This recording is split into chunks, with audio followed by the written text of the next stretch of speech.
Good morning, everyone, and a very warm welcome back to Shreveport, Louisiana for the final time this week. It is trophy day here. We're going to hand out these 3 trophies over the course of the day. We've got the Louisiana Junior Open, Louisiana Women's Open, and the Louisiana Open to finish across the course of the day.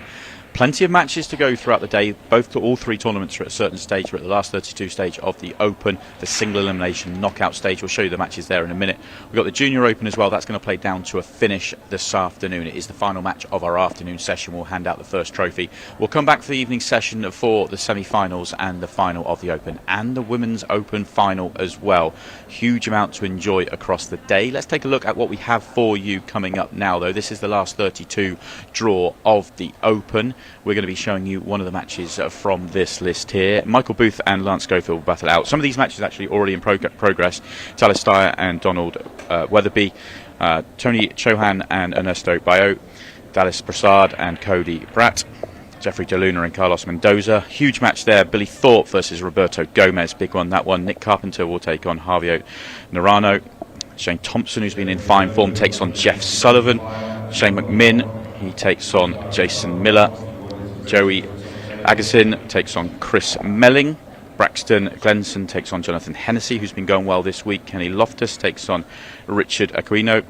Jeff Melton, Simon Pickering, Mike Callow and Chris Reinhold. And then right at the bottom of the draw is the match that we'll be focusing on here and now. Big names on both sides of the arena. We've seen plenty of both of them actually throughout the week. It is Corey Jewell taking on Darren Appleton. Darren, of course, taking down the Louisiana shootout on Thursday. He's got his sights set on a famous double, but he has a tough one in front of him. Corey Jewell, he is starting to round into form now that we come into the single elimination stage. No more safety nets of a second life. It is win or go home, and the action follows us now.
Here we go then. It is the start of the big day here in Louisiana. Corey Jewell and Darren Appleton are going to battle it out in the last 32. Darren, of course, won the trophy on Thursday, and he's looking for the famous double, but he's got some big matches ahead of him. None more so than a one here and now. Stephen White and Simon Webb with you on commentary, and we've had a lot of fun this week, Stephen, but serious business right now. Yeah, we've got to see a lot of really great pool, had some fun with it, but now it's down to the serious part. It's down to what we would call the nitty-gritty, as we're getting closer to crowning our inaugural Louisiana Open champion. And Darren has played so well this week. I really just, I'm super excited to see how he's playing and how comfortable and how good he looks on the table. And of course, Corey, this goes without saying, one of the best to ever play in the United States. We saw him late last night, and if you were watching and with us late last night, you'd have seen Corey losing to Shane Thompson, but he had to go and dig deep. He had to go and actually had to scrap his way pretty hard in the loser's side of the draw. Had Mark Dimmock, and it was the last match playing because it went on slightly later because of Corey's match being on the TV table, and it was Corey that got over the line, but it was hard graft, 6 racks to 4. No credit to him for digging deep and winning, because it's quite deflating going straight off losing and straight back out there, but he is straight back into the tournament here, and it's nice and even really now, because it's straight knockout, last 32, win or go home. Yeah, and I think Corey coming off that loss to Shane and then going right back out, and again the tables play a little different when there's lights and everything on them, so he's going from one style of table to slightly different play, but he seemed to do well and knocked out Mark Dimmock and qualified for the last 32. Looking for a little bit of revenge here on this TV table, and going to be shooting this 10 ball in the side here with just a nice roll forward for the 14, looking to strike first against Dynamite.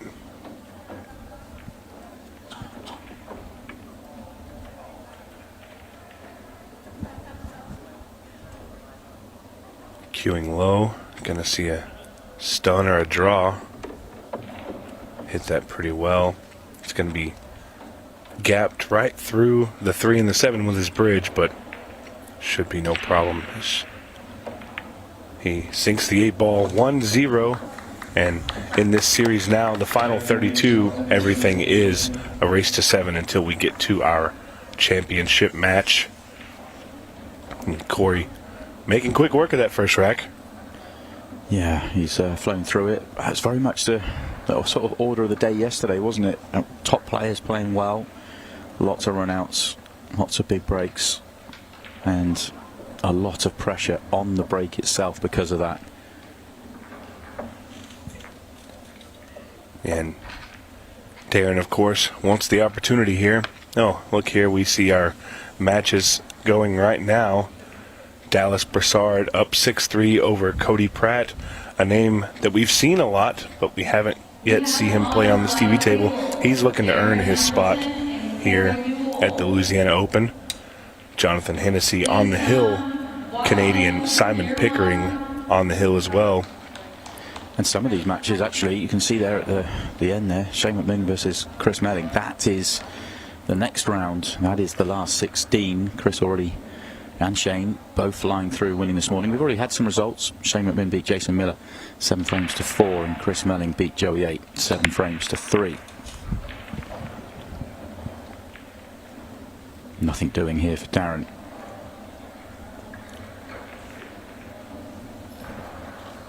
Yeah, this is an awkward break here. The tin ball, I believe, can be made in the top left, or I'm sorry, top right. But he's going to have to get good position.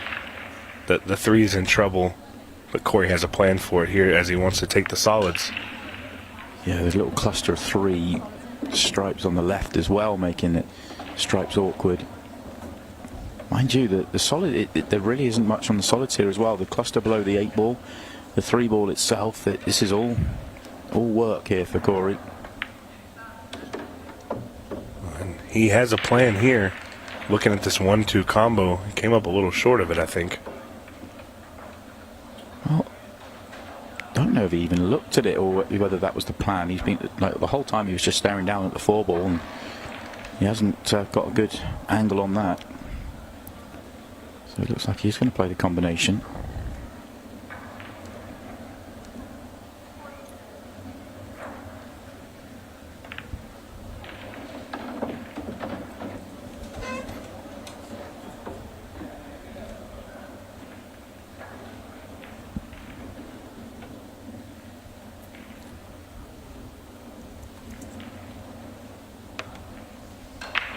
Well, in here, got a good shot on the 7 ball, and he makes it. I still don't know what the plan is for this 3 ball. Possibly looking at the bank on it, it would hold position for the 8 ball, but do you really want to be banking your last ball for the 8 ball?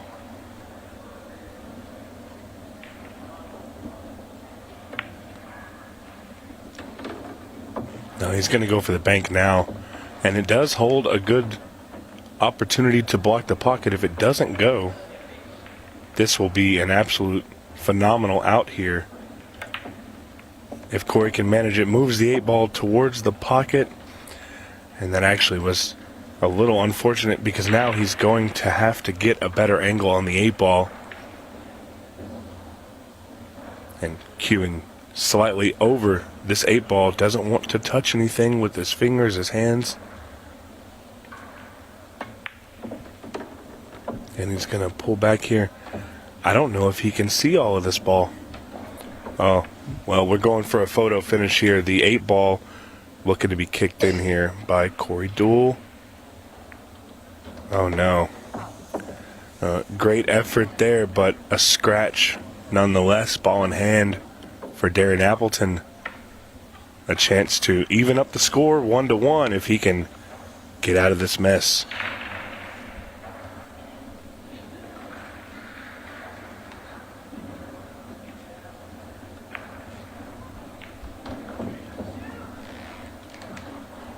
One starts out with a good shot there.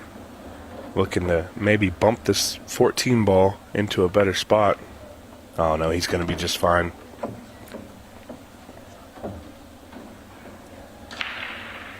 And Corey just, I'm sure he's thinking about that shape on the 8 ball. He bumped it a little bit too much, and having to kick at that 8 really hurt his chances here.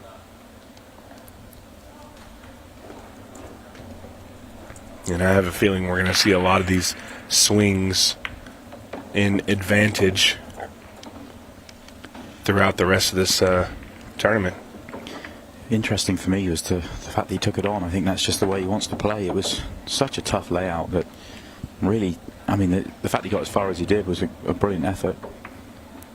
And really had the chance for a photo finish with the bank on the 3, a good shot on the 4, but just came up a little shy on the 8 ball, and Darren's going to take advantage here.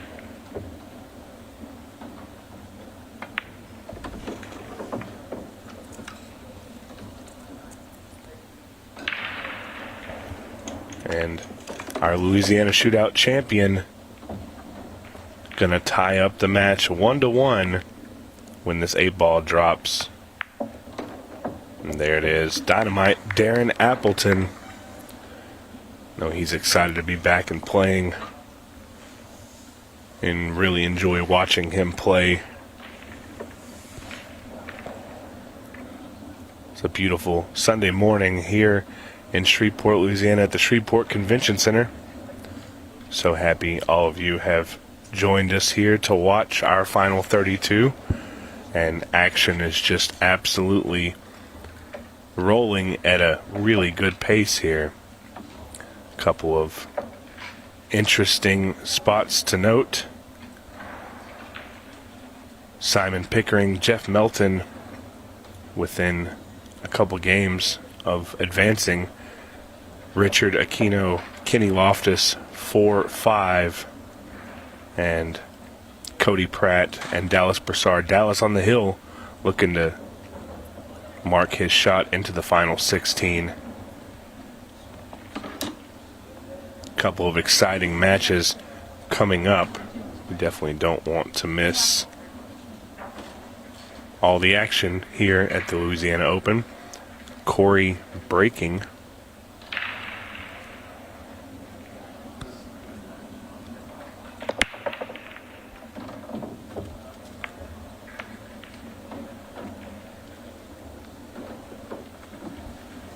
And a really good break here.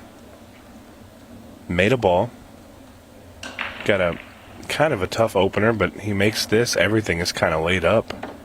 He got great shape on the 10. And from here, it's whatever pattern he decides to play. Because all the balls are open, nothing touching. And a chance to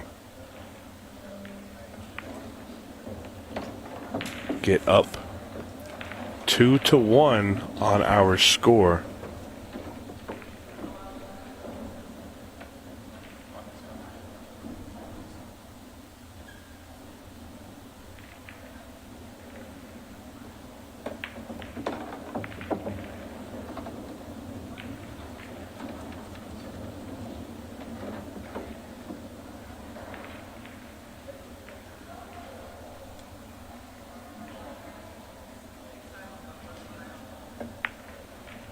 Next match on table 6, Nick Carpenter, Shane Thompson, please, table 6. And Corey here in a really good spot.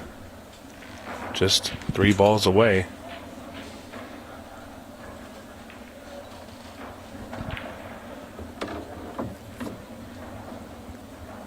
He might have overrolled this just a little bit.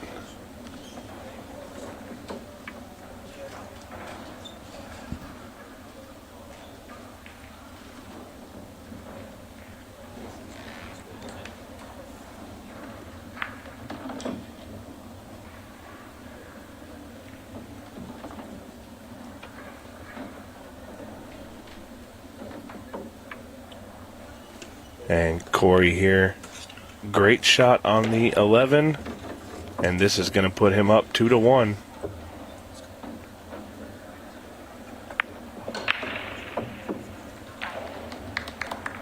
There it is. A great run by Corey. Everything was just kind of sitting out in the open.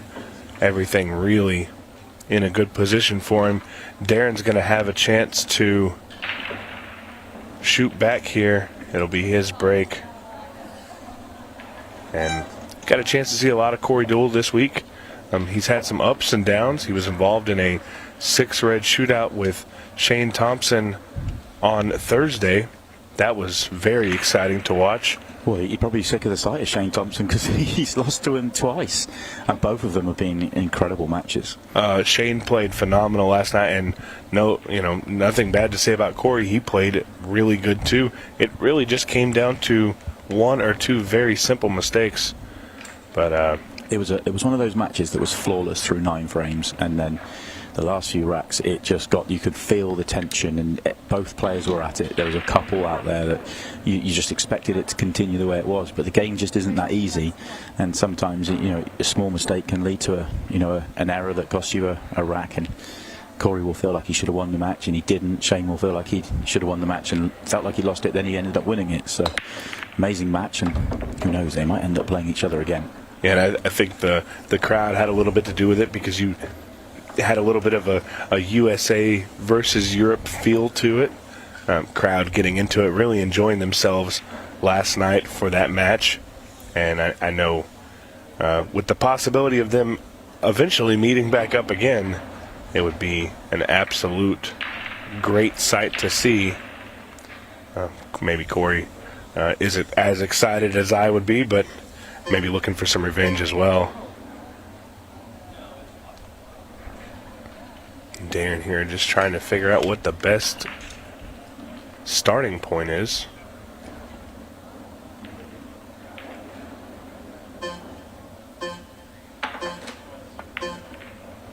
Hit that ball well, was able to move the 7. And really his only issue here is going to be that 1 ball.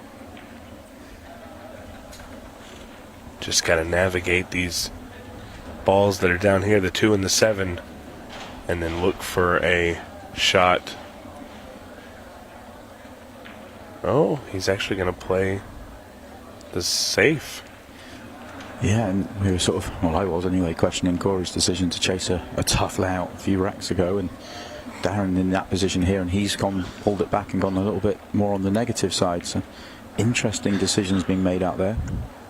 That was actually a really cool shot to see, because he played it very well. Obviously, you would think you'd want the cue ball a little higher, closer to the 7, but really locking that ball in the pocket and making it difficult for Corey to have a shot on this 14. Didn't realise he'd actually left him the edge there, so he was able to play the combination. But it's still, that's not where the problem's finished. There's still plenty of issues out there. Yeah, I think this 10 ball does just slide in between the 8 and the 15 into the corner pocket. Well, that changes things. I thought the 10 ball was in a spot of bother, and you put the 10 ball with the 14 ball, and all of a sudden you've got 2 big problems to solve. But the fact that goes, it's maybe it's just certainly a misstep from Darren. He's got to make sure if he's playing that shot that he doesn't leave Corey the edge. And I think Corey has the ability to go 2 rails around just like this. He wants to be on the underside of it. Obviously not what he wanted, but we may see an opportunity here. Depending on how that 2 ball is sitting, we might be able to follow this in. But the 8 ball's in a weird spot as well.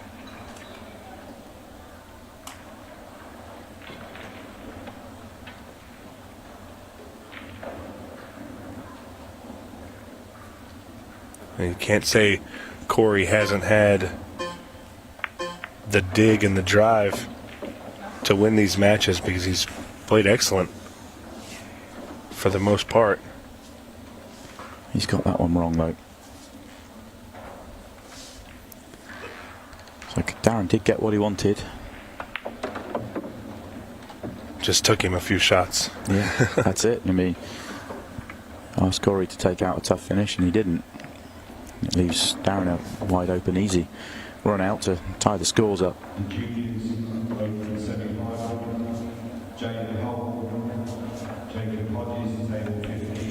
He's played that pretty well.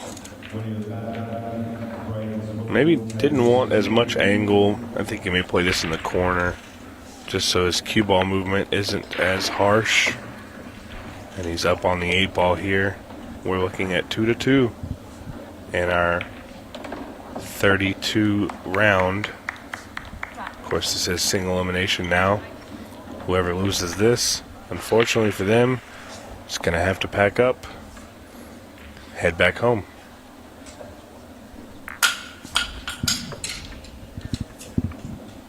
Yeah, this is the crunch time, isn't it? Last 32 onwards, already underway actually in the last 16s. We've got plenty of matches going on. The action comes thick and fast, especially on the outside tables, where we do have 32 tables in action, so you can get all the action going at the same time.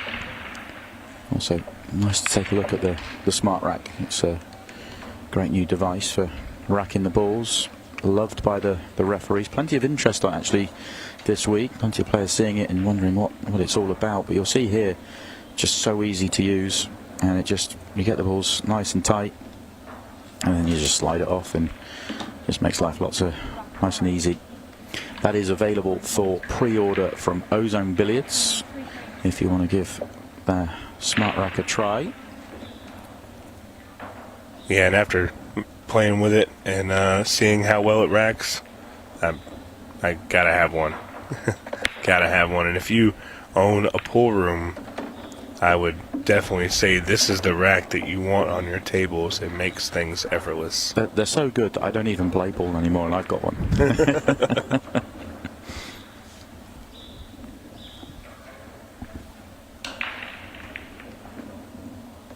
Corey here with another good opportunity. And again, this has been the story of the whole tournament. We see it very close in the beginning, and then somebody takes off. Yeah, both these players will hope it's them. Corey's in great shape here, though, to deal with his own break again. I'm actually pleased to see him sort of change the break up a little bit. When he started playing the shootout, it was all side breaks, but they just weren't working at all. They were coming out congested and clustered and causing awkward racks. But you're as good as Corey. Well, just open them up and get the frame one. Yeah, and this is tic-tac-toe here. Just needs a good layout on the one ball, and he'll be perfect. A little touch on the 8 didn't hurt him.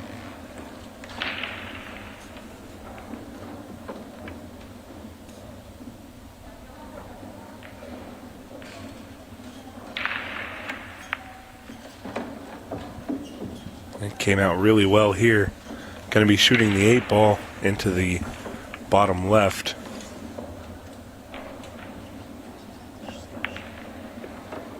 Great shot there. Corey Deuel breaking the tie, goes up 3-2, race to 7. 35 minutes on the match timer.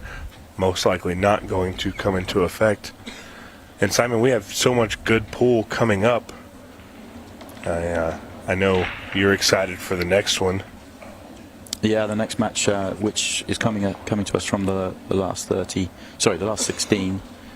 We've already seen lots of scores this morning. I'm just trying to get the exact scores up so I get this right. But we will see Jeffrey DeLuna taking on Billy Thorpe. Billy beating Roberto Gomez this morning, 7 racks to 4. Roberto has given us so much this week. Is unfortunately out at the first hurdle in the single elimination. But it is Billy that will take on Jeffrey DeLuna, who came through against Carlos Mendoza fairly comfortably, 7 racks to 2. And Billy's one of those players who has taken a little bit of time off from playing pool, was looking at other ventures and enjoying his little bit of time away from the table. But I spoke to him earlier. He said he's back. He's in a better mindset. Yeah. And he wants to focus on pool, and winning the Louisiana Open could be a very good start for that. Billy Thorpe, an American fan favorite. Of course, Jeff DeLuna, biggest break in pool. Lots of fans there, too. Should be a great match. We have a good one here. Darren Appleton looking to tie it back up. Yeah, let's just run through a few scores while they are being racked. Lance Schofield has beaten Michael Booth 7-2. He'll take on Tyler Steyer in the last 16, who won 7-1 over Donald Weatherby. Tony Chowan has won fairly comfortably, 7-3 over Ernesto Veo. And he will take on the winner of Dallas Broussard, who is 6-5 up over Cody Pratt. That one's going to be tight to the end. That's the top quarter of the draw. Go through the rest after the next rack. It certainly is the time to really keep an eye on the scores, and they are all available on ultimatepoolusa.com. Very easy to follow as well. I love how quick it is. Look at this. 8 ball moving. No golden break here, but no ball down. Corey has an opportunity here to steal the rack. The 6 and the 11 there make it a little tough for solids. Looks like the 3 passes. I think I have to take stripes here.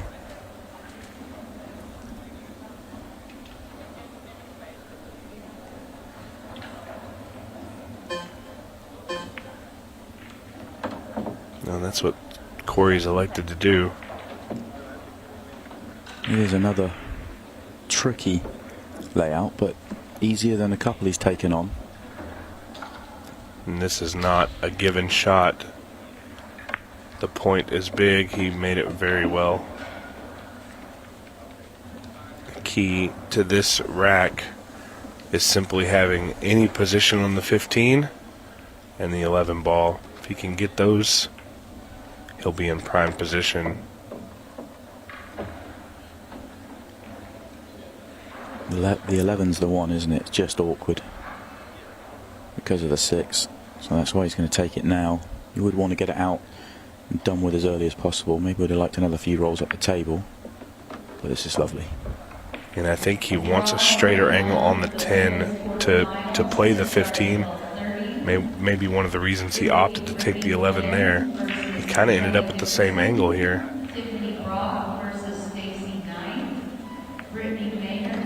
Another tough shot here. Definitely not the easiest.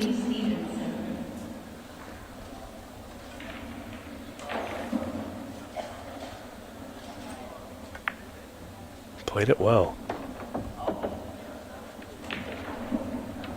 Corey really been on his game.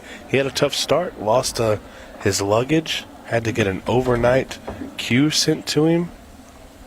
But really done well in that situation. Yeah, and he's certainly getting to grips with it now, isn't he? It is slightly strange because he's not walking around with a case like all the other players. He's just got his he's got the shipping container. He's got the cardboard parcel, and it's just a long, thin piece of cardboard.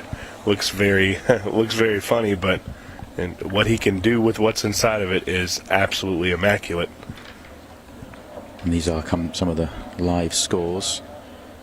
I think they are all from... No, Nick Carpenter versus Shane Thompson's from and Chris Melling. Okay, so the top 2 are from the last 32. The bottom 3 there are from the last 16. Chris Melling losing the opening frame to Shane McMinn. Tyler Steyer and Nance Schofield are 1-1. But yeah, I said I'd run through a few more of the scores, so I'll do just that. Obviously, these are the live scores, but there has been other results. And I can tell you, Dallas Broussard hasn't actually beaten Cody Bright. I said it was 6-5 last time we looked. It's now 7-5 in victory for Dallas, who has gone through the draw really quietly, but really solid. Went through the winner's side, beat some tough players along the way, and he's looking good. He'll take on Tony Chohan in the last 16. And as we already know, Jeff DeLuna beat Carlos Mendoza. Billy Thorpe beat Roberto Gomez. They'll play each other next here on the TV table. Nick Carpenter has beaten Javier Naranjo, and Shane Thompson beat Jeff Sullivan 7-5, 7-1 respectively. So that's that quarter of the draw. Yeah, just one match still going in that top 32, and it must be an absolute nail-biter. And speaking of nail-biters here, Corey trying to run away. And this is a really nasty position for the stripes. Just everything kind of bunched up, so I think is he going to play the 10 here? Now, the 9 ball has a hole. I don't know if the 12 can go in the corner, but maybe into the side. Maybe it's not as bad as I initially thought. I quite like the stripes, because the stripes you can pick off and it just opens up the 8 ball. Whereas the solids, you're going to have to deal with the 8 ball.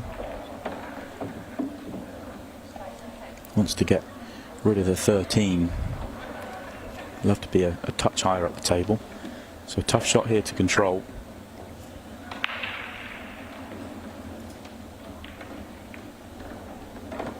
It was a tough shot to control, but he controlled it incredibly well. And recognized there that he could roll back onto that 1 ball and hold for shape on the 15. So here, I can't tell what his next shot is going to be. He may have to send the cue ball for a ride here. Watch the side pocket. Came up good. He's on the 9. Which in turn opens up the 12. Or does it?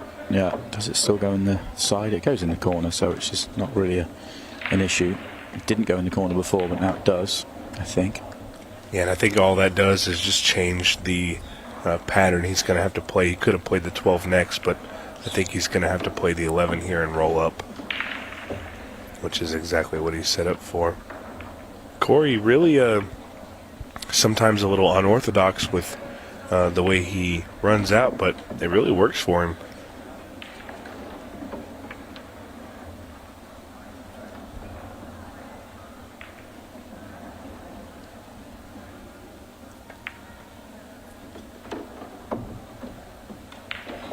And you can't argue with results here. 5-2. Yeah, he's flying along. And Darren surely is in the chair, not feeling great about it, but just needs an opportunity to change it, and he knows that.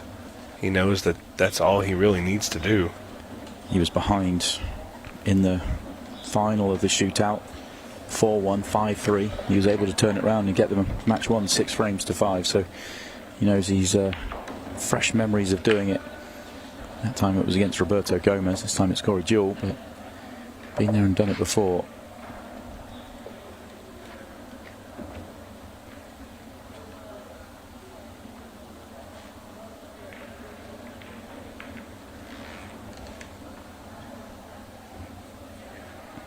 We said there was one more match still going in the Open other than this one in the last 32.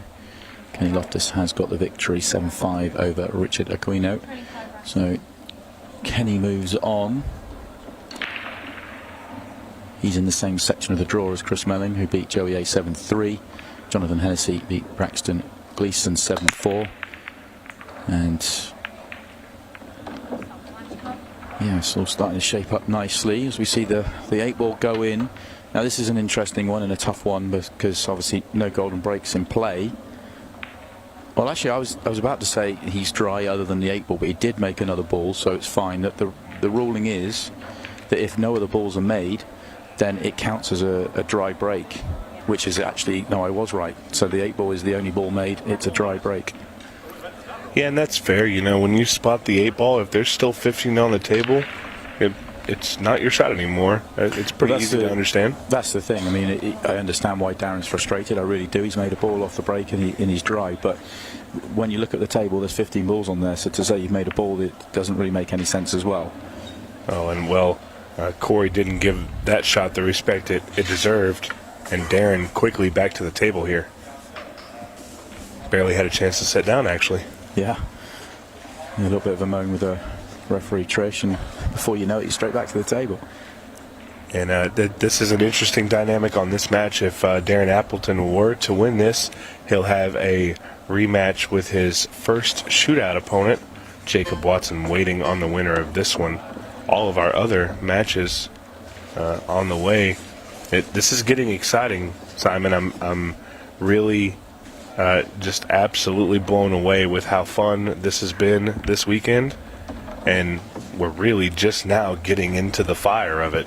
Yeah, I mean it's been a nice build since the shootout Thursday. You know, it came in hard with just a hugely dramatic day, and then it's slowly built since then. And I think over the course of the next few hours and into this evening, we're going to see plenty more because, well, there's 3 big trophies to hand out today.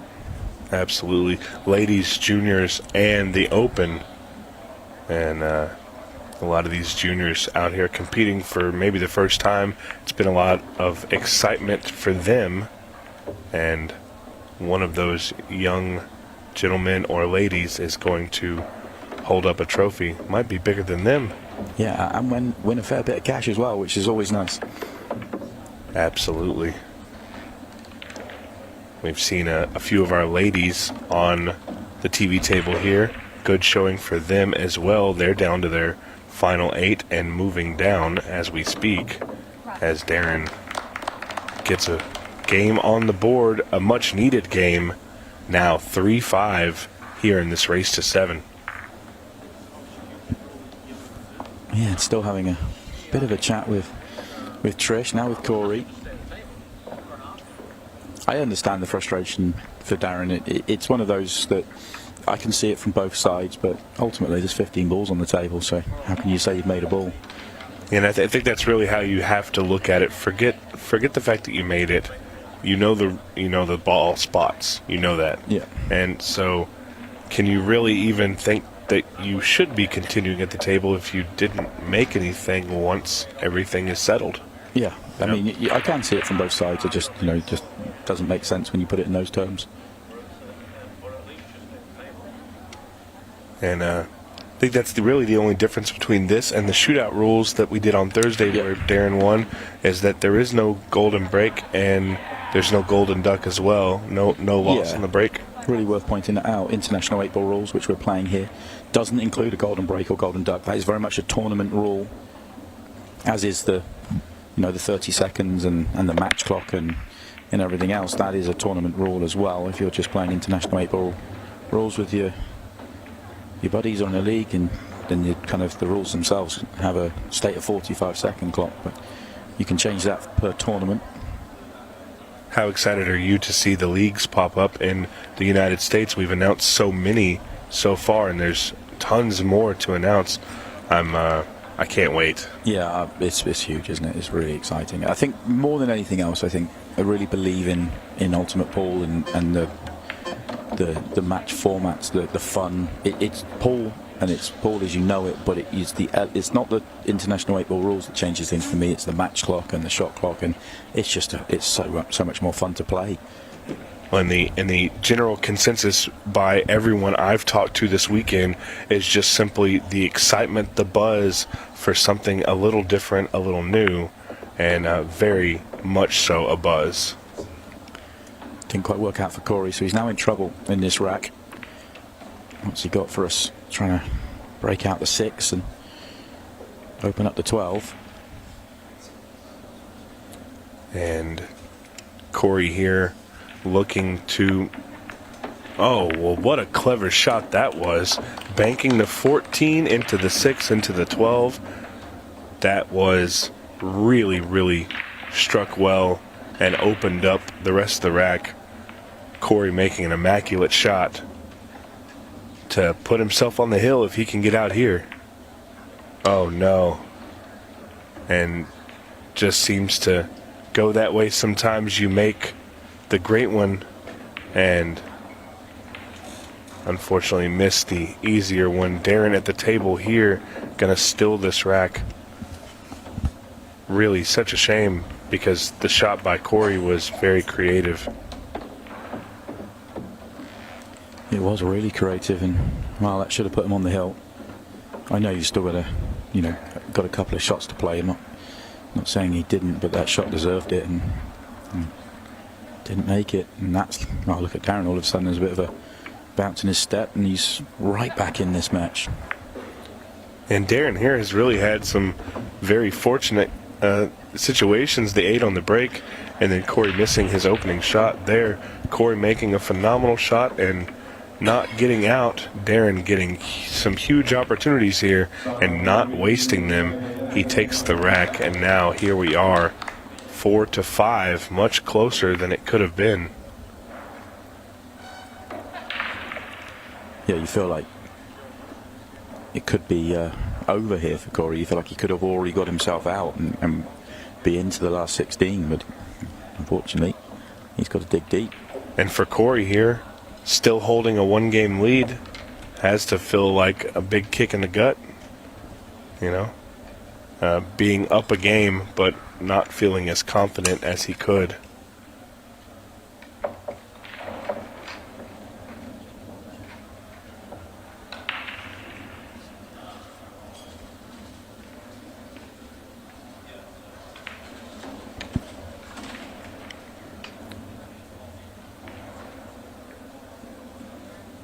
And just give a little bit of a shout out to our junior players here as this next rack gets under. We're looking at a 4-person semifinal. Jaden Holt up 3-0 over Jacob Hodges. Braden Splon up 2-0 over William Banda. We will have a junior finals soon, and oh, that is not what Darren needed there. An unfortunate scratch on the break. Yeah, not good. Just when he was starting to, well, be gifted chances to get back into it. I mean, that's really poor and really unlucky to be kind of double kicked in like that. Absolutely. And Corey here has got to take advantage. He cannot let what's happened the last few racks affect him.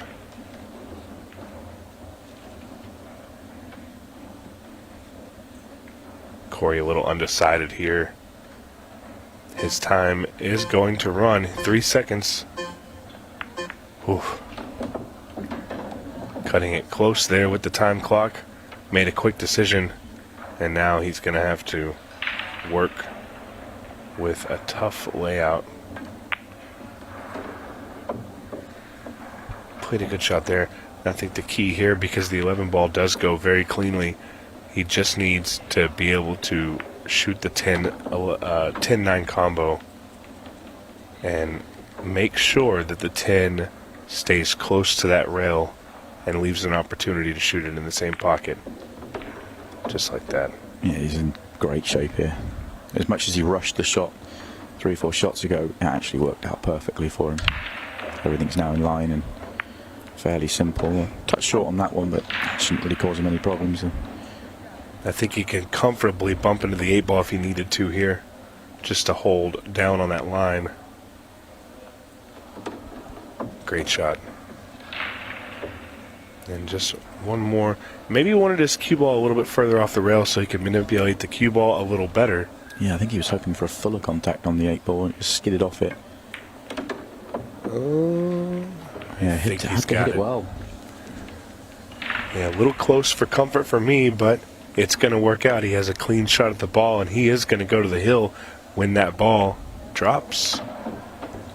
Corey Deuel making quick work of a interesting rack here, and Darren absolutely gutted from the scratch on the break. Corey breaking for the match. Yeah, there's nothing Darren can do. That's what makes it so frustrating.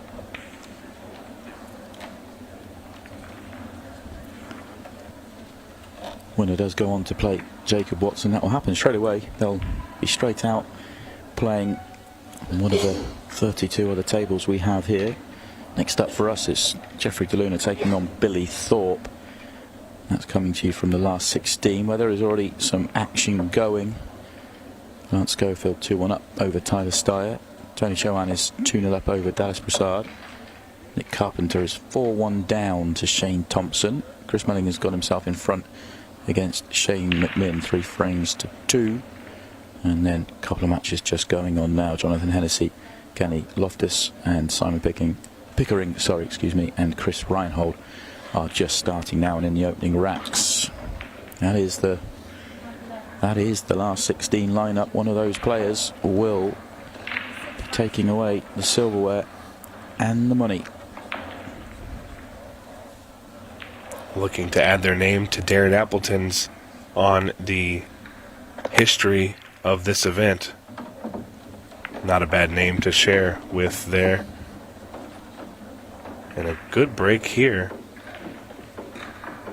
The 8 ball, the only ball in a real bit of trouble.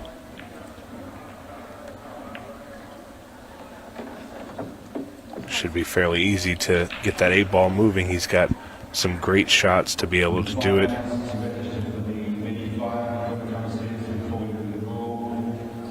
And Darren just has to hope for an opportunity here.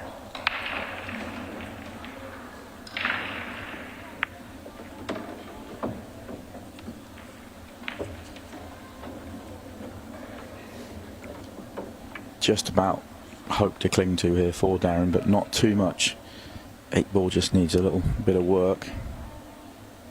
I think we may see that 8 ball being bumped here. Well, that'll maybe give Darren a touch of hope even more. It hasn't quite popped out. I'm not sure, but I think the 8 ball might actually go in the side pocket. It is very tight. Not a shot I want to shoot for the win.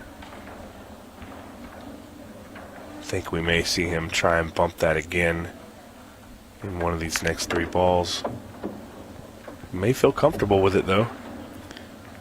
Yeah, it doesn't have a great ball to do it. Maybe now we have to force it.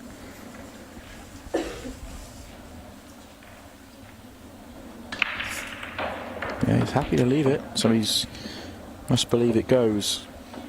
I mean, he does have enough angle here if he wants to. He could play into it again, or more likely play into the 2 ball, but I think he'd made his decision that it goes. Wow, he wanted to be right behind it. Yeah, and this makes it tenfold more difficult.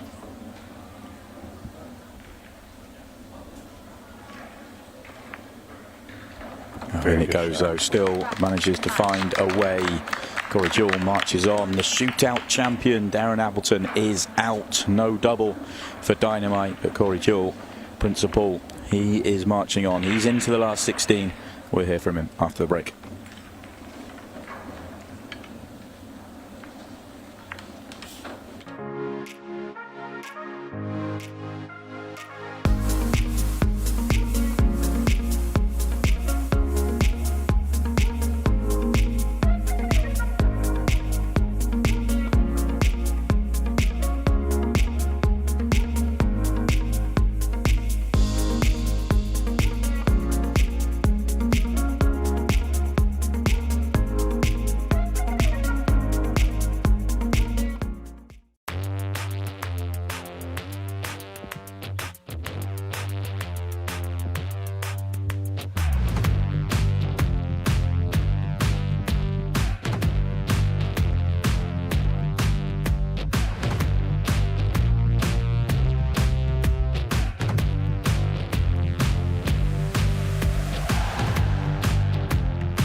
Well, welcome out to the arena. I am now with the latest man into the last 16. Corey, congratulations.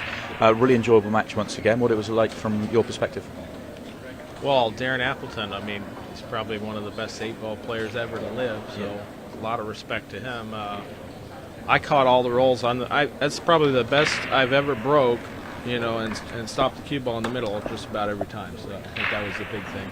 The break was, I thought, an interesting decision because in the shootout you were playing a little bit with the side break and you were chopping. You couldn't quite make your mind up. You've now fully gone on that head ball and you hit it really well.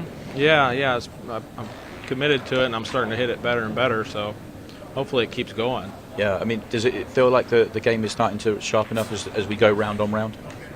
Yeah, I lost my luggage, so I've got the new cue, which I've played with 2 days now. But it feels nice, and I mean, all the Mucci equipment's good, so hopefully I can keep it going. I guess it's tough coming into a tournament where it's not just the cue. There's all sorts going on when you don't get your luggage. It's just frustrating. So you've done well to get this far. Yeah, I'm happy. I'm happy to be playing a little bit. You know, there's a lot of heat on that match, the first one to kind of this morning. Morning matches are always tough for me.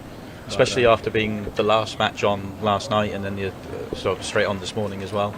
Yeah, I made a few mistakes, but he didn't break his best. If he broke good, he would have beat me out probably.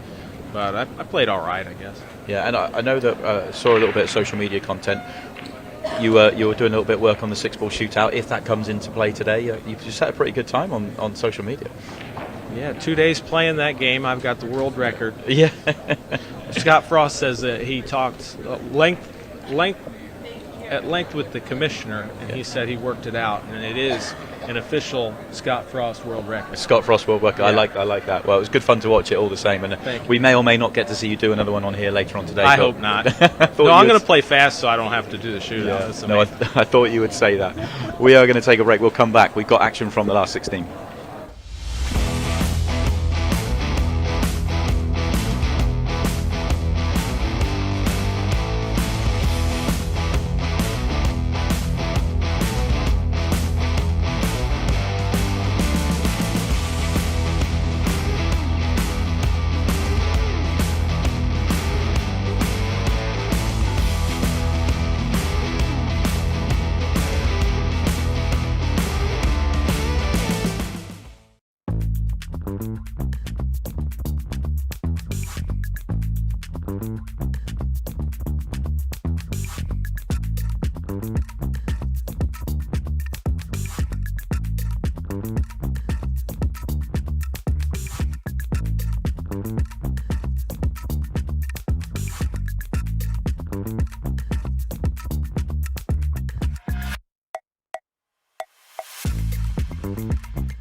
And back again, this is our top 16 round.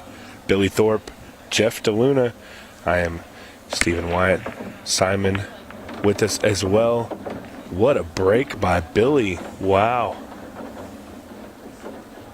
And opportunities all over the place. 4 balls down on the break.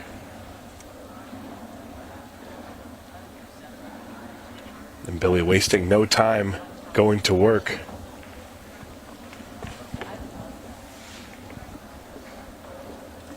And Billy just getting away from Roberto Gomez draws another Filipino star here in Jeff the Bull DeLuna. And Jeffrey with one of the biggest breaks in pool, and Billy says, I can do that too. Really set himself up well here.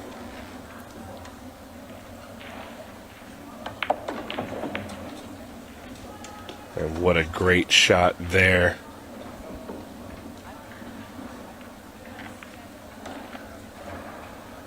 Billy, originally scheduled for our shootout, unfortunately was unable to make the travel. I think it would have been a lot of fun to see him in that situation, and I hope we get a chance to see him in a shootout at some point.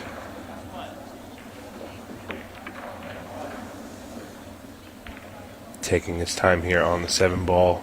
Just needs to float up.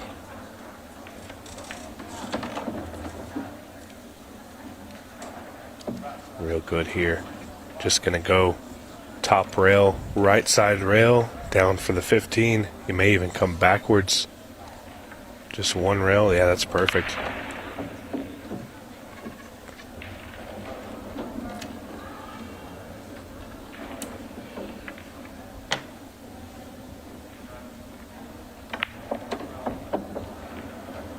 Wow.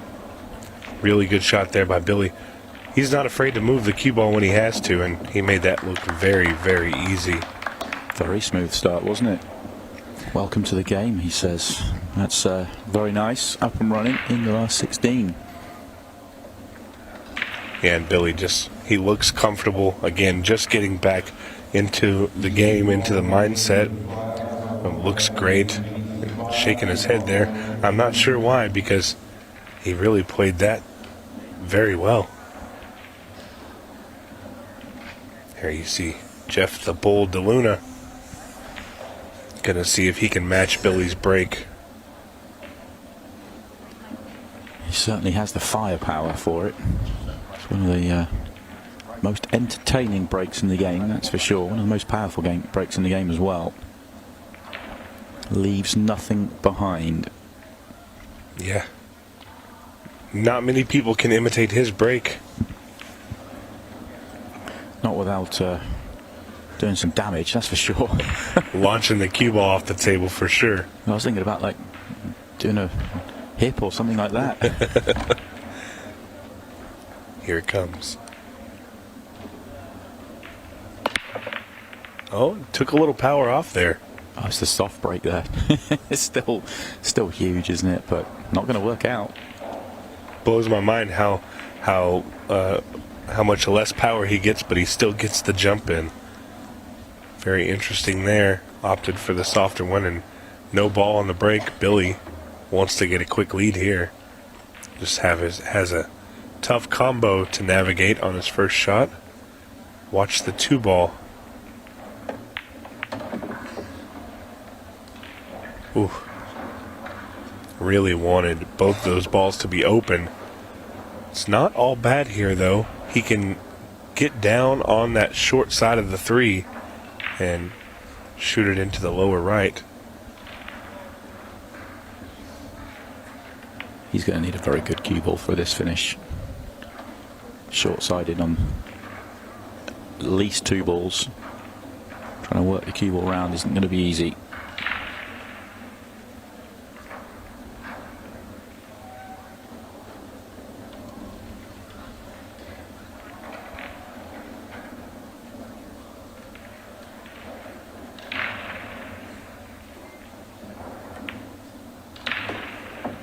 Got a good shot there. I think he was wanting the angle to where he could roll down the table off the 4. He may be able to get it on the 1 ball here as he comes back out. This is going to be tough.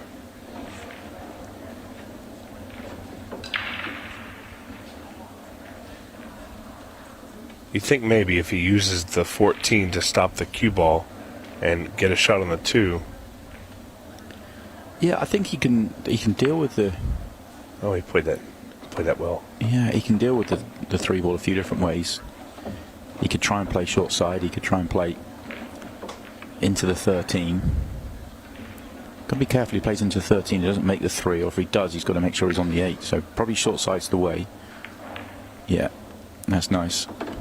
Well, and like you said a few moments ago, needs a good cue ball to get out of this one, and he's done really well.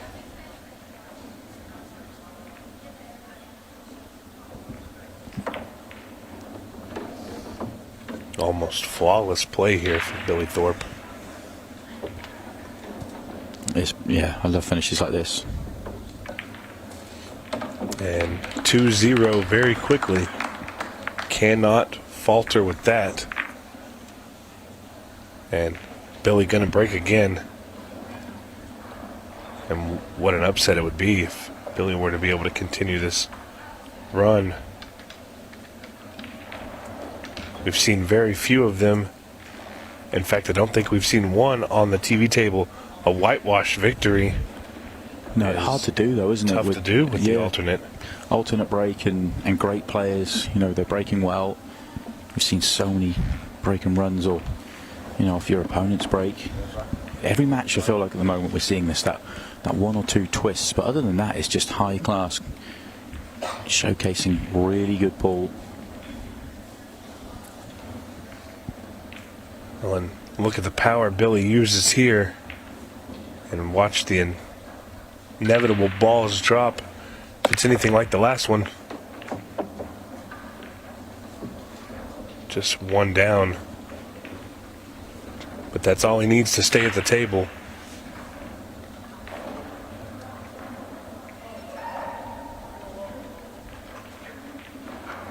You like the stripes here? A lot, yeah. I think this opening shot is an important one. Maybe the hardest one he plays in the whole rack. Oof.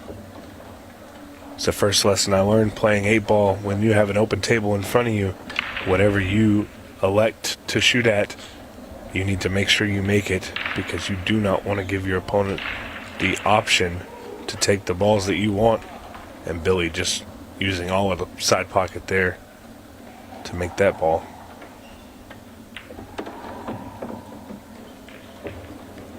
Great lay on the 15. He's got a really interesting technique as Billy. He's maybe the softest grip hand I've ever seen in Q Sports. He's really delicate and can't quite see it when he's this side of the ball, but have a watch when he's on the other side of the ball. It's just very delicate, and it gives him the ability to have such brilliant feel out there. You can see it there. I mean, it's so loose. Almost just two fingers, just barely gripping the cue. Yeah, and it almost moves when he, you know, it's incredible to see. Yeah, I think that has something to do with how soft he can hit it and how much power he can generate, or vice versa, how soft he can, or how hard he can hit it and how little cue ball movement he can create. It's really, really awesome to watch. Yeah, agreed. Billy, one of the great young talents here in America. And just a few balls away here from going up 3-0 in very quick fashion. Right around the 7-minute mark, just over.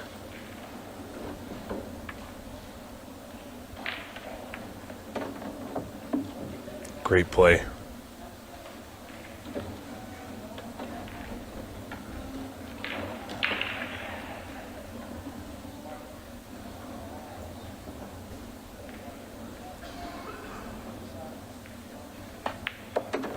Very impressive once again.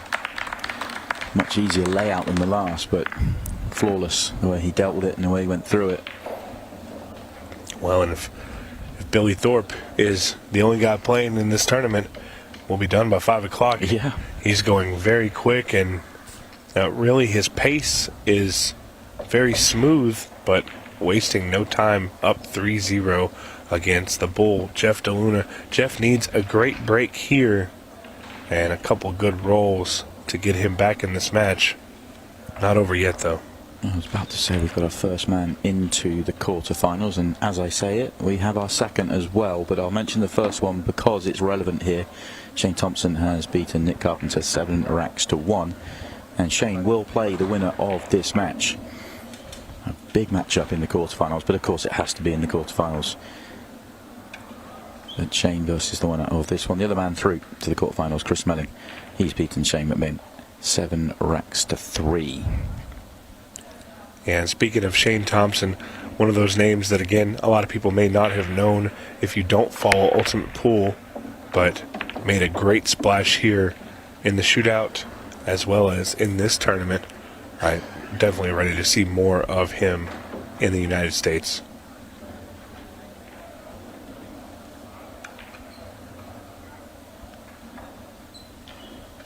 Big break there. Just a cue ball in a tight spot. Again, first shot could be the key. Gets the first shot away and lands on the next ball, then this rack could be quite quick for him. Everything's got a pocket. Yeah, he's okay. Played that one well. Just needs to be careful. Land on the 9 at the bottom, but loads of room. Yeah, and these guys that come over from the Philippines, Jeff DeLuna, Roberto Gomez, so good at controlling the cue ball and making it do crazy things at times. Also some of the biggest characters in the game. Absolutely brooding with personality as Jeff DeLuna and Roberto. It's been great to see them all week.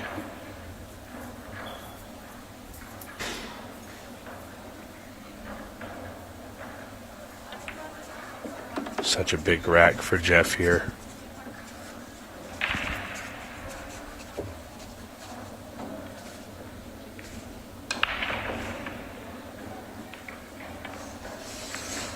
Very, very nice shot there. Just needs to get a shot at the tin ball here, and it's all over.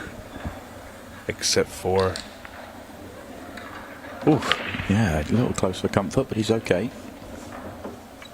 And he's trying to make it pretty tight here. Trying to make me eat my words. 8 ball down in the side pocket. Gets him his first rack. It is a little bit of a comeback here. He's going to need a lot more, though. Billy Thorpe been flawless on the break, and he will be breaking our next rack. So much going on here at the Louisiana Open. Absolutely exciting to watch all of the different divisions here between the ladies, the Open, and of course the juniors.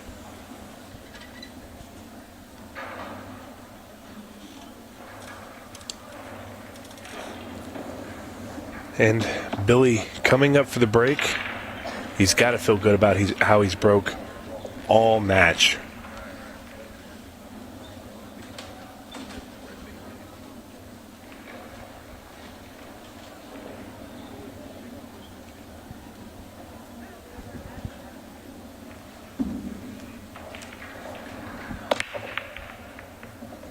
Ball down.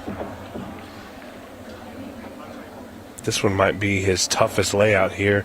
You got some problems here with the 15 and the 3 as well as the 14 and the 5.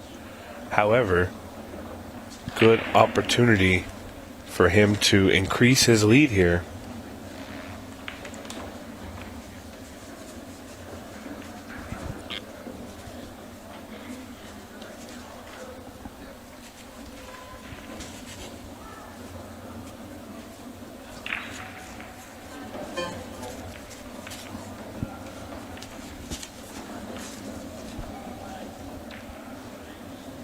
Billy looking to make something happen here. Oh, wow. Was able to get the breakout. He did move up onto the 2 ball with the 3, but I think the 2 ball goes cleanly. There is a good opportunity here. He just needs a great angle on the 2.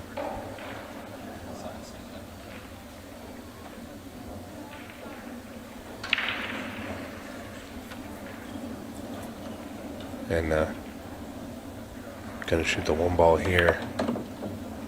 Bumps the 3 too. A little awkward on the angle, but he has a saver here with the 6.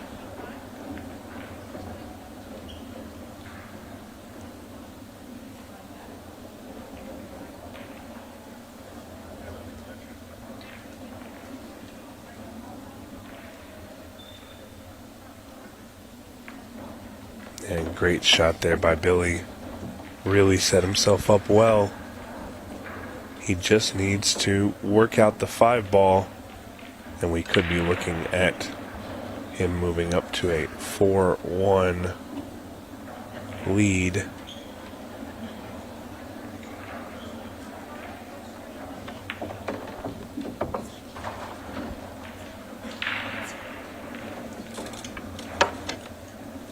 And Billy here really taking a look at this 6 ball.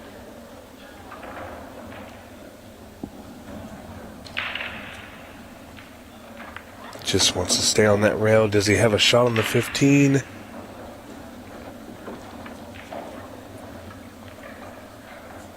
It's dicey. The 5 ball is dicey. Oof, a little bit of throw. Now, where we're at here, can he see the 3 ball? I think he's going to have to either go rail first or get a little swerve on this ball.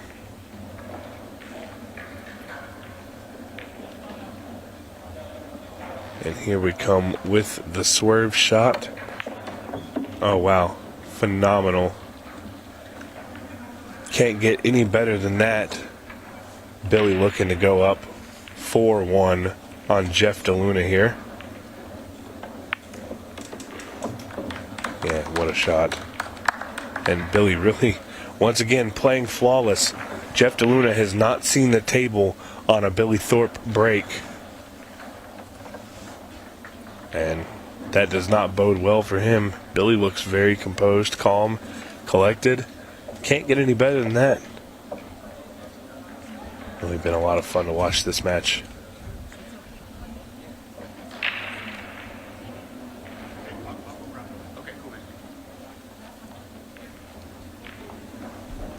Just a little update on our ladies. And we've been following. There's so much to follow. It's been a lot of fun to see all of those. But we are down to our final 8. Brittany Williams, Kelly Dickerson, Tiffany Brock, Stacy Knight, Brittany Maynard, Carla Cox, Michelle McDermott, and Julie Stevenson, all set to play in just about 10 minutes. And that will determine our final 4 for our ladies division. We'll get to see the final a little bit later on tonight.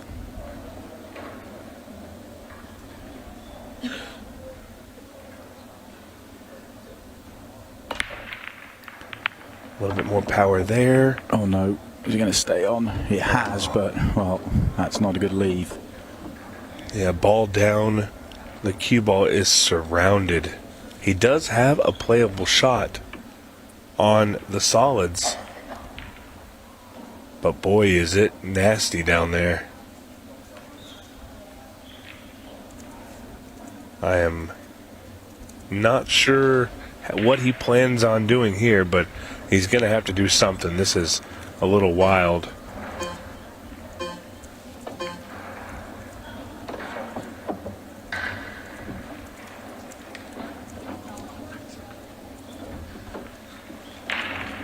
Yeah, the 1 ball is completely just, there's nothing but stripes around it.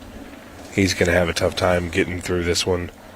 He needs a great angle on that 4 ball to get the breakout, and then maybe a little bit of luck to get it viewable. Wants the angle, and I think he's got it here. I think he's going to roll right into the 11 ball. I think the best thing possible here would actually be making the 11 when you hit this ball.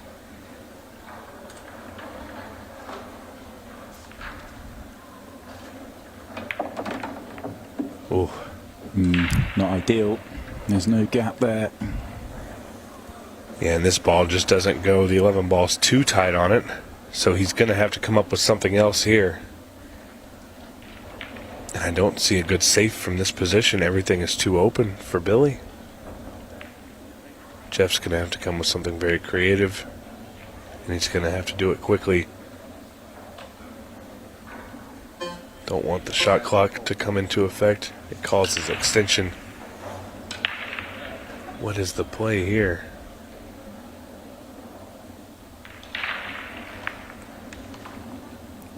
Oh, I still thought it was going to fall. He managed to squeeze it in. He's done very well to get that squeezed into the corner, but it's not going to fall. Well, and I promise you this, don't walk near the pocket because it is hanging on by a thread.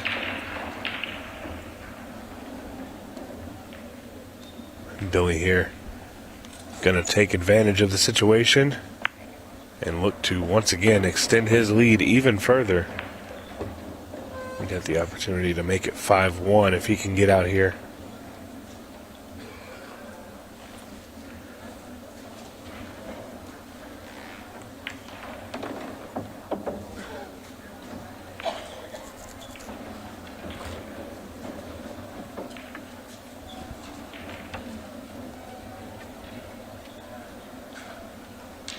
The 11 ball going to set him up nice.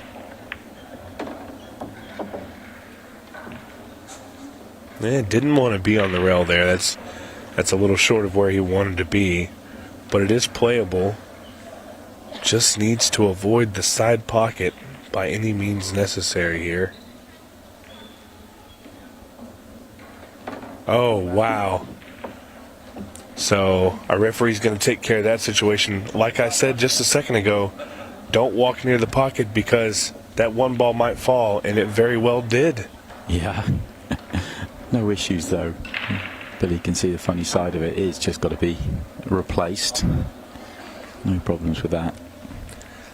And Billy was just down, about to stroke through the ball, and the one ball falling, causing a little distraction here. Once again, just don't scratch. Oh, what a shot. What a shot. I think the play here is 12 in the corner, 14 in the left side. Roll up, 8 ball to make it 5-1. And once again, Billy Thorpe really playing well. He's come down to Louisiana and decided that he wants to win the Louisiana Open. And if he keeps playing like this, he's going to have a great opportunity to hold that trophy at the end of the day and collect that large cash reward. Billy Thorpe looking unstoppable. Yeah, it's going to be a long road back, isn't it? Tall order. And I think the hardest part of it is just simply fading Billy Thorpe's break. He's been 100%. Yeah, and it looks good, doesn't it? It looks like it's not going to, Comtec's curse aside, it looks like it's not going to let him down. He's hitting it so well. Yeah, and just going to hold our breath on this one, Simon. Don't want to talk it up too big. That's when things seem to go bad. Billy here really looking to close out this match as quick as he can. 5-1, 32 minutes left in the match clock. Not going to be a factor.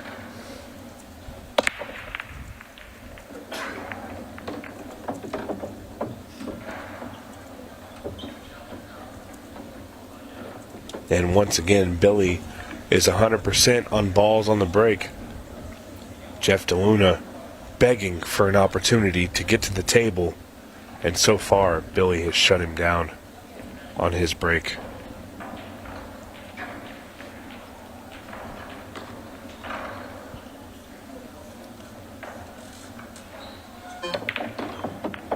Oh, and wow. When you talk about shots that are great, a lot of times the shots that get left out are the ones where you're simply making a ball and getting a great breakout. Well, that was one of those shots. How often do great players play their first shot after the break, and then you look at it and go, oh, well, it's a great layout, he should get these. Well, you kind of miss that subtle touch where they deal with their problem so quickly. Yeah, and he really just played that phenomenal. Opened up the table.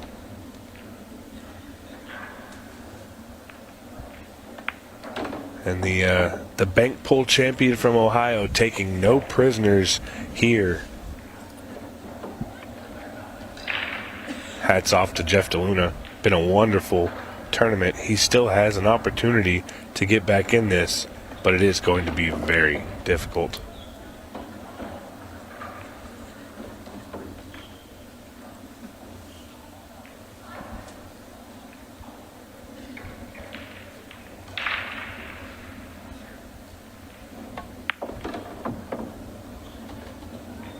And couldn't have played that any better, really. A little bit of angle allows him to move the cue ball around. 32, Brittany Williams, Oh, it's just over the top of the 2, won't really cause him any problems. It's another really nice visit to the table here for Billy. table 28, Brittany Maynard, Carla One away. The 20 minutes he's played here, it's pretty much all been his way. Everything he's done, everything he's tried has come off, and well, Jeff DeLuna's got so much work to do. And the bigger problem he has is, how do you stop Billy from getting chances? Yeah, I mean, even if he were to win this break and run, there's nothing that Jeff can do specifically except hope that Billy has a dry break. Yeah.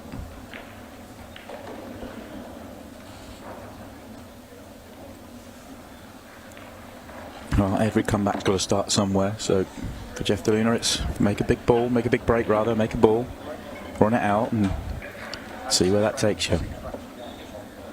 And he needs to change his luck, that's for sure. Only had one successful break and run. Needs to make it 2 here.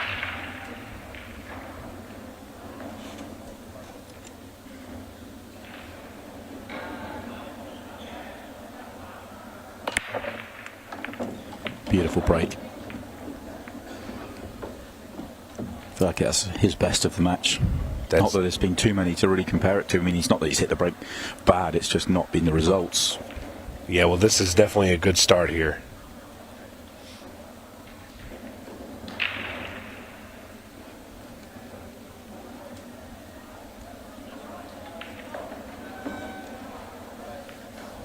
Last rack, the only reason he had so much trouble is because everything was kind of in a weird spot. He had to get the breakouts, and he just missed it. This is a lot easier of a layout. No crazy breakouts involved. Just needs to keep it simple. Oh. And that's going to be a really, really bad start to this rack. Yeah, nowhere to go here. Can he bank the 4? I think it's so close to the side rail, it's tough to call. I think he's going to bank it backwards. Oh no. And that might be it for DeLuna. That may be his tournament.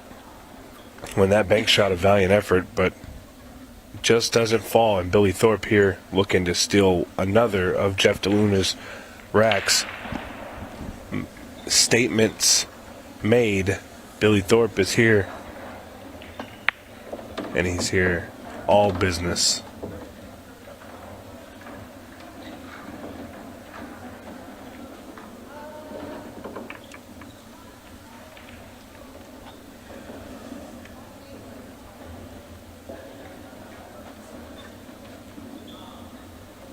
Just a few more good shots here will put him in a great spot to win the match and move on to the final 8. And it looks as though he's going to do just that.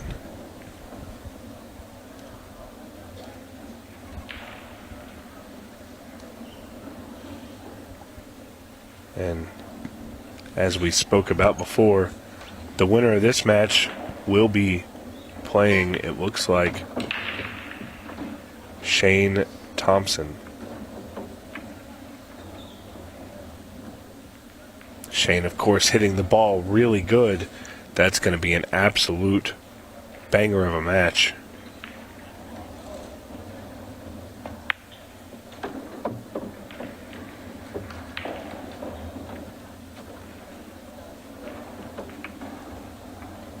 Interesting little tidbit of information here as Billy sets up on his last 2 balls.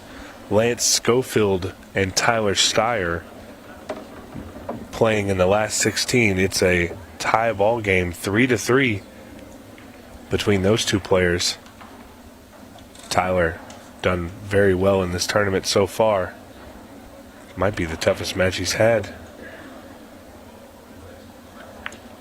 And Billy here just can't say enough about how really well he played.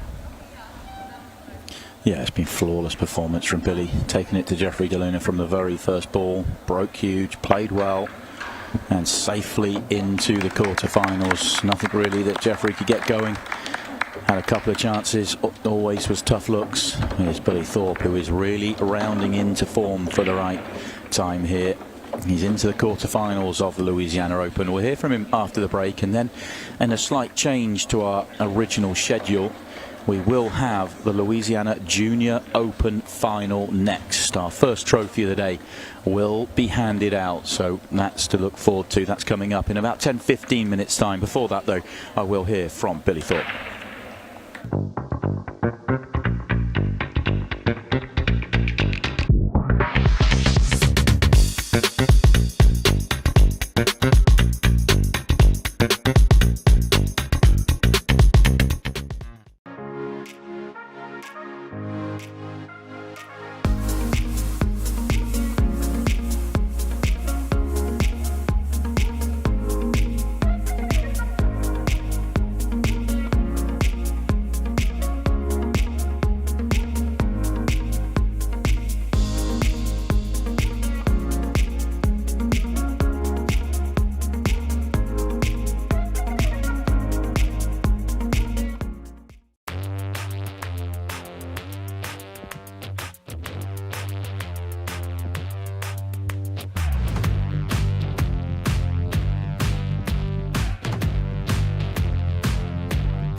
Well, welcome back down to the arena with Billy Thorpe now, the next man into the quarterfinals. Congratulations, brilliant performance.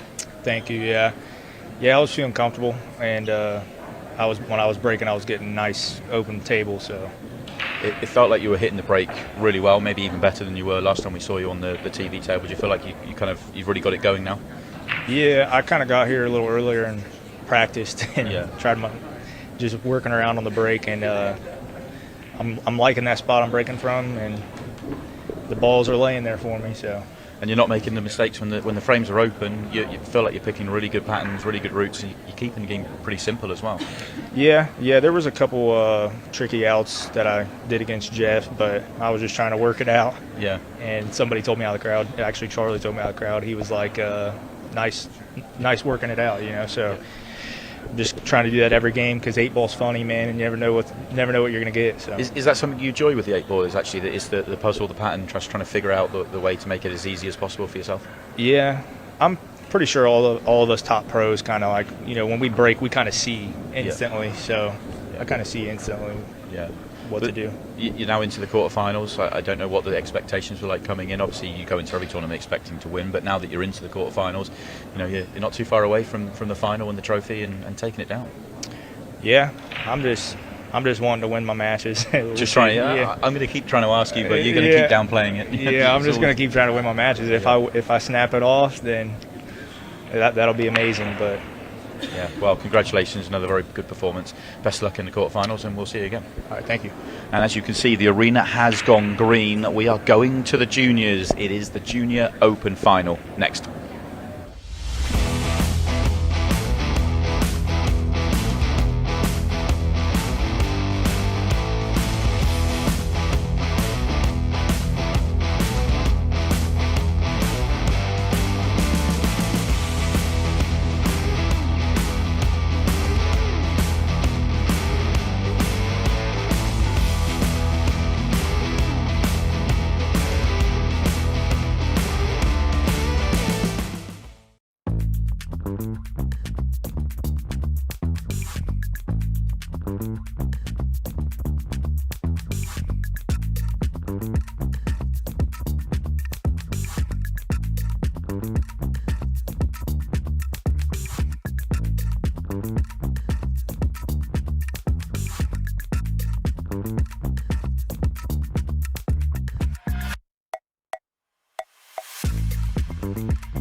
Here we go then, first trophy of the day about to be handed out.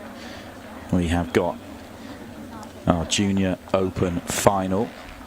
Jaden Holt and Braden Splawn are out there and just getting themselves ready for the lag and ready to go. It's going to be a big experience for both of them out there in the main TV table, in the arena, the match clock, the shot clock, everything else. And oh, Braden forgot his chalk, so you may be some nerves on show there. Stephen White and Simon Webb still with you for this one, and well, the future of the game here and now, Stephen. Yeah, a little interesting note here. These two actually played already in this tournament. Okay. And it went to a hill thriller. Jaden Holt taking that win. But so these two are a little familiar with their game and getting a chance to highlight their ability in this arena. It must be a little daunting for them, the cameras, the lights, the spectators, but absolutely the future of pool looks very good, and we're going to get to see a glimpse of that here in just a moment. Yeah, this is a big moment for them. It's a big moment for us as well. It's great to see these kids out there.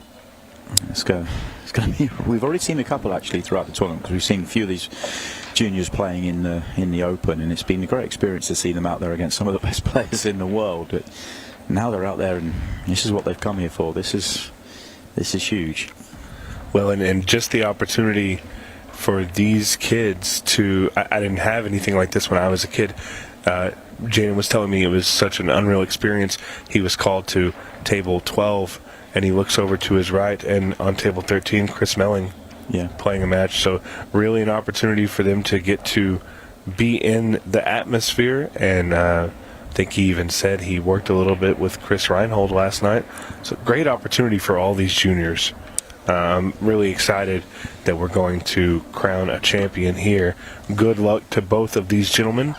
And it looks like Braden Splawn here to break in this race to 6 with a 50-minute match timer. Looks like he's going for the side break. No, he's going head on just from the side. Strategy we haven't seen, but had a ball gone down, it would have been a fairly decent layout. Just a few problems. Jaden here with an opportunity to strike first.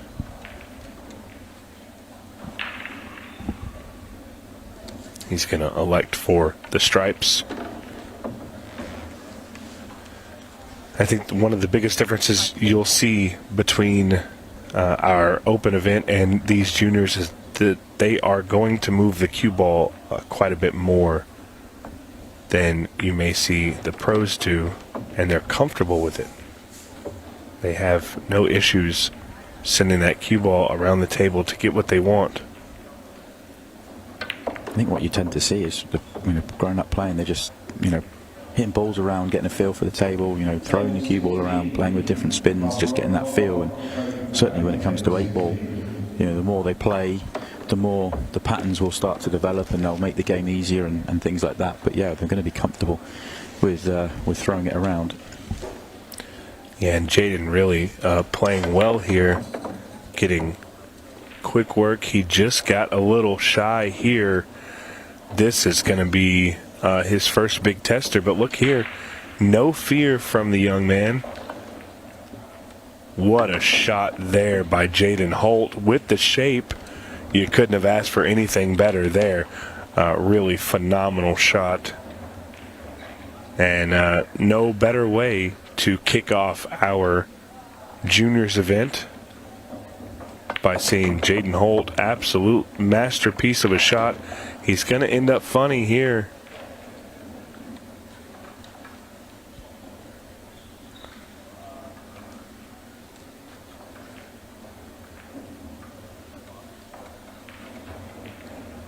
And really got a tough one here. This is actually a funny shot, and I think I'm going to see him bank the 8-ball to towards that pocket and just comes up short. So our first chance to see what Braden Spawn can do. Doesn't have the best opportunity here. I think I might elect to play safe in this situation, being that Jaden only has the 8-ball left on the table. And what a great shot there. Very, very mature shot for the young man. And Jaden gonna have to kick at this ball.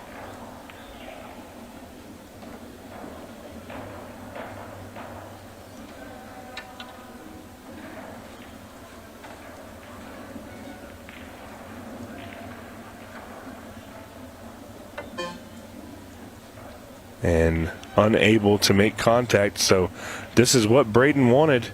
He wanted the opportunity to get ball in hand, and we're going to have a great opportunity to see him work around this table and try and get this first rack.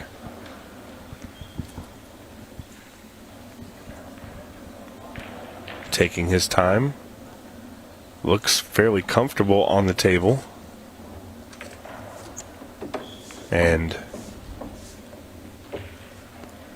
really has everything open. Yeah, I always say it, this is the way you want to... You can never hope to start a match in this sort of fashion because you want to get the first opportunity and get going. But if you do get to this sort of situation, you come to the table wide open, nice and clean, no problems. You get an opportunity to just let that cue arm go and just get a feel for the table, and you've got plenty of sort of room to play with and a bit of margin for error. So good opportunity here for Braden.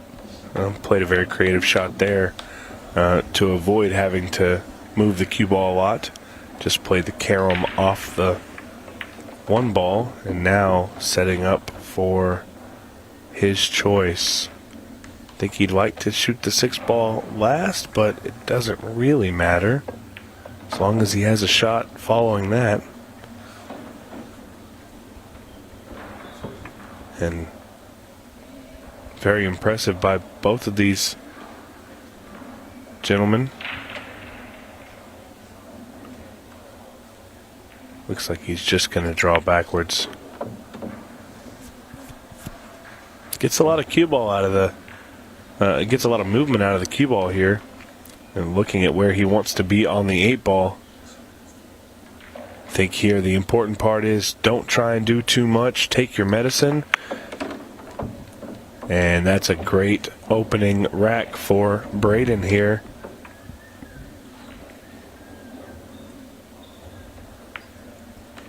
Nice out. And first rack goes to Braden Splawn. It is a race to 6, so still very early. And our match timer right around the 44-minute mark. A little more than that.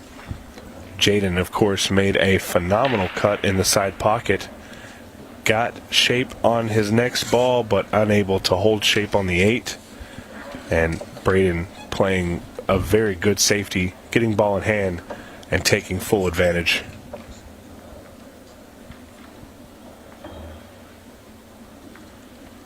And Jaden here looking very serious, probably a little nerves there, but I know he's excited for the opportunity. Young man from Central Texas, and just wants the opportunity to make something on the break and run out.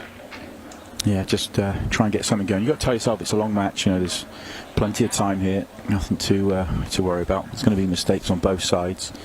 So just wait for that next opportunity and get yourself going, get yourself into the final. And on the other side of it, Braden must feel good. This is a big event for both of these gentlemen, and to get the first rack, obviously a confidence builder for sure. Jaden opting for a more head-on approach. Ball falls, a couple of them. Yeah, that's nice. That was really solid contact. Really good hit. Oh, and this is a great spread. I think all the solids are almost sitting in front of a pocket. The stripes don't look too bad either. I think for ease of access here, I would like to take the solids.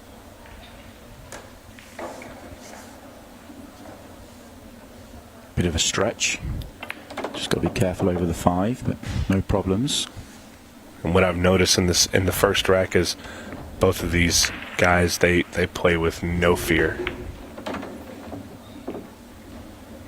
Came up a little short here. We know he's not afraid to cut this ball on the side. Took on a much harder shot than this just moments ago. Starting to run into trouble. Not got the cue ball. Yeah, and you know, that's how it happens. You get a little out of line here, a little out of line there, and then all of a sudden you're kicking at this ball, which is what he's going to have to do. A little inside, trying to make something happen. A little disappointed in that effort, but he may get another shot at the table here. Depending on what happens, Braden really got a good opportunity to get the lead, a bigger lead.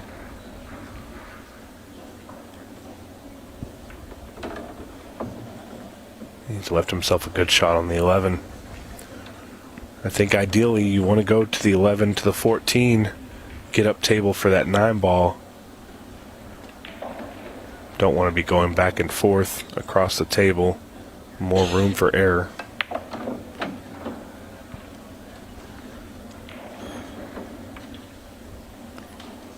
Yeah, it's going to be interesting to see how he deals with the back end of this finish.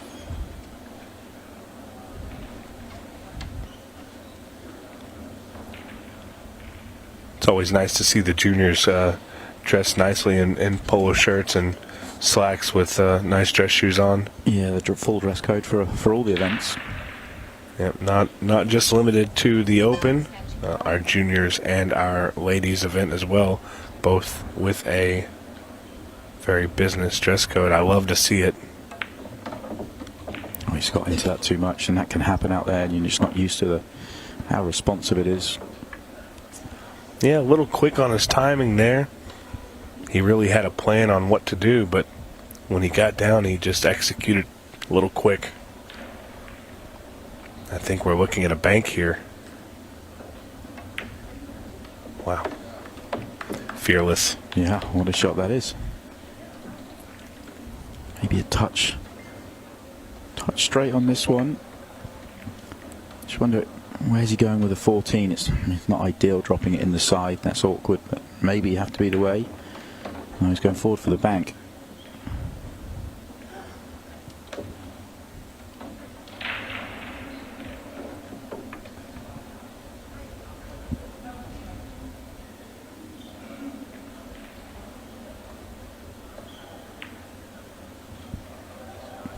Nice bank. A couple of them in this visit. This has been good from Braden. Well, and really that was an impressive finish. A little dicey in the beginning, but he really adjusted well. Yeah, so it's Braden that's got off to the faster start here. He's settled in. You can see he's feel like he's settled in a little bit more than Jaden. He's got plenty to think about right now. And maybe a little revenge on his mind. As I said earlier, these two have already played. Jaden took that match on the hill. So Mr. Splawn here possibly looking to get revenge on his only other tournament loss.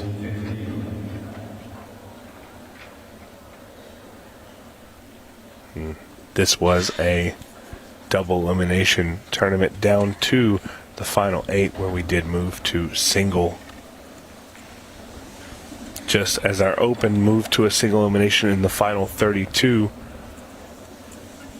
Our first of our 3 championship matches here today. And Braden wanting to take that trophy home.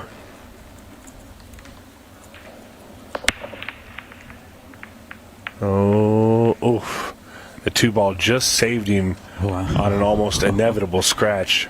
Yeah, it looked destined to go in, didn't it?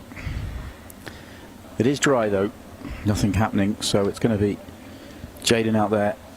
And a great layout. Yeah, really good layout. Time to just settle yourself down I don't remember. I've not seen him play before. I don't know whether he's just playing a touch quicker than normal because he's playing on the 30 seconds. We've seen that before this week, where you go out there and you think 30 seconds is so quick that you have to kind of run around the table, but you don't. You've got plenty of time at 30. So I've got a little bit of experience with the young man. He does play very quick, just a tad slower, and I feel like it would really benefit him a lot. But he is a very, very fast player. I mean, he's only a couple of shots into this visit and he's already in trouble. I think cue ball getting away. I think here he needs to look at the defensive side of things. And didn't do Braden any favors tying up Braden's 9-ball. There's a lot of work to be done here. Naturally, off of this 11, I think he'll be moving towards the 12 and 13. Maybe get a little split on them, give some breathing room. It is a very tight shot, though. Got to make sure you don't run into that 8-ball.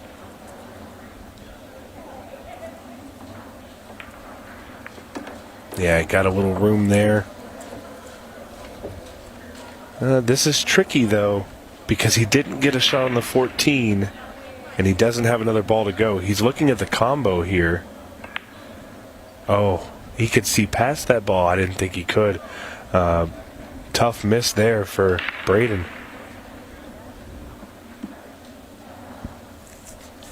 Much tougher layout, though. Second time at the table, this one for Jaden, but the layout's completely changed. So it's maybe a bit of work on a little bit of match play here. Just wait, be patient, and that's a good shot. And I think in this situation that he was in, where he was playing a little quick and he was thinking very offensively, I think right here, switching to that defensive mode to try and get a little room, a little bit of room and a little bit of time to breathe. And Braden just gonna play the safe back. A little tap there. I think here Jaden Holt has an opportunity to play a nice little touch safety.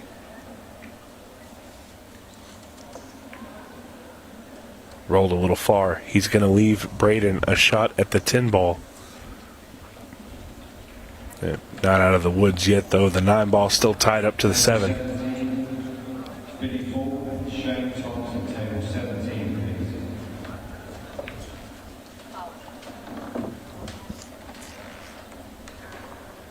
And it looks as though we've had a foul, possibly a double hit. Yeah, Braden not sure about that one. Let's have another look.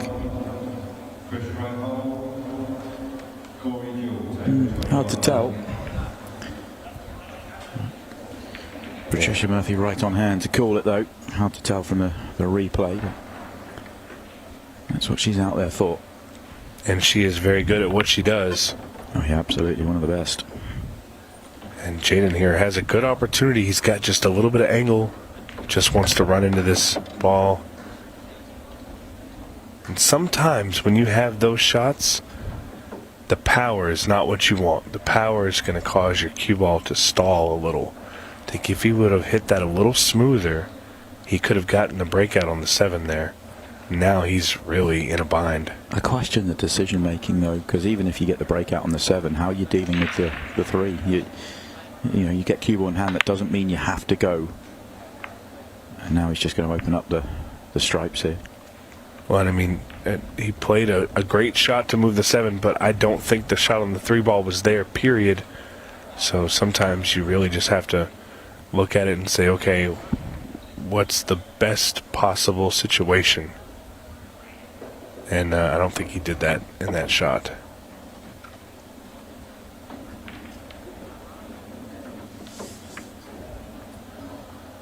Table 24, Zane Thomason, Dustin Cook, table 24. Well, and Braden looking for a chance to extend his lead one more game. He's looking at the halfway mark. if he's able to take this rack down. And it looks like he's going to do a pretty good job of getting towards the 14.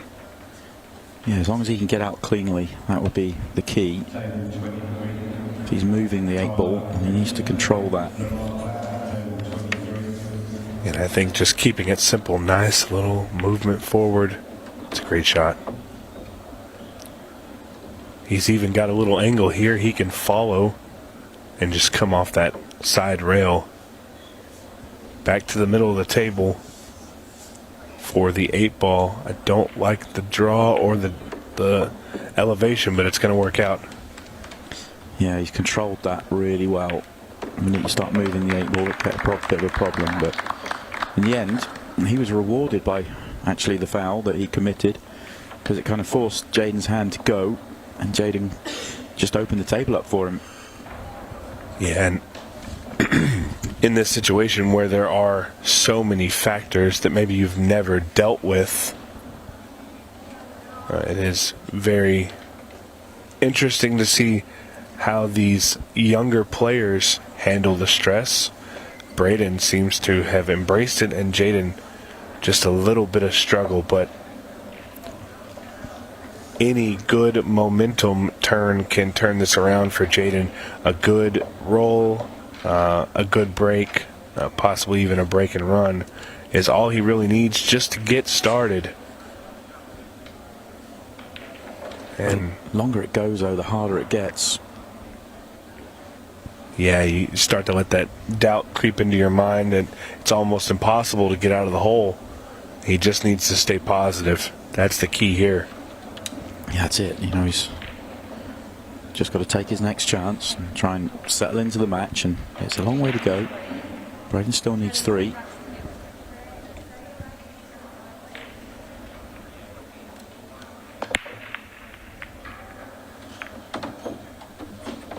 Well, and that's a really good break there. Yeah, the one part of his game that's really working is the break shot. At the moment he's just struggling with the cue ball, and he's got another good layout, and it's a case of can you find the cue ball. And I think here playing the stripe and just letting your cue ball run very softly into those balls will play well for him. He came in a little hard. I think he would have liked to shoot that 11 in the side now. He's going to do it anyways. Not perfect, but he has options. We're opting for a very tough cut here. And it falls. Oh no. Got very close to the 14. This is going to be tough. He's looking at a cut in the side. Is that even on? He shot a shot earlier that I looked at, and I said, I don't know if that goes. And he got up to the table and with no fear fired it in. So, oof, lot going on there. Braden's going to get a chance to come to the table here, and it's kind of all over the place with what's available. The 4 in the side, I think, is probably the best starting point, but you're going to have to contend with the 7. I think the 3 goes off the 12 here. If he can hold this cue ball, he has a shot on the 7 ball up. Little touch on the 12 ball. That might not hurt him too much. He can control this. And actually hold it to his cue ball is going to come right into the 13. And I think he could leave himself a shot on the 5. But I think he needs to take it now. Yeah, you're not going to... If you come back across for the 7, how then you're going to be leaving one at the top of the table. And if you make this shot, you should win the rack. That's why I like it. Watch the 8 ball here. Play it nice and smooth. You don't want to put too much power on it, because that 8 ball is going to be moving just a little bit. Agreed. Pocket weight's the shot. He's overdone it. And he hit it with quite a lot more power than we were talking about. Now then, is that the moment that allows Jaden into the match here? I think it's the moment that Jaden needs to take and say, okay, here's what I'm doing wrong. This is how I fix it.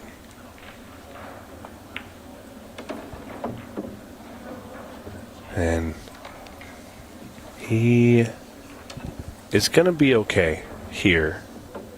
Just needs to play it smooth and simple. Yeah, that's a good shot there.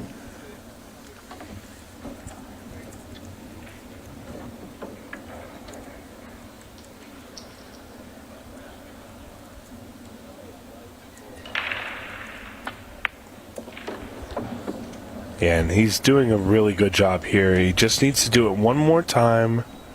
Put himself in a good position to shoot this 8-ball. And really, this is far from over. And this is the first start here with Jaden getting that rack. This is a good rack for Jaden Holt. And the score is now 3-1 with Braden in the lead. Our first junior champion going to be crowned here. One of these two gentlemen is going to get to hold the trophy up high above their head and say, I won the Louisiana Junior Open.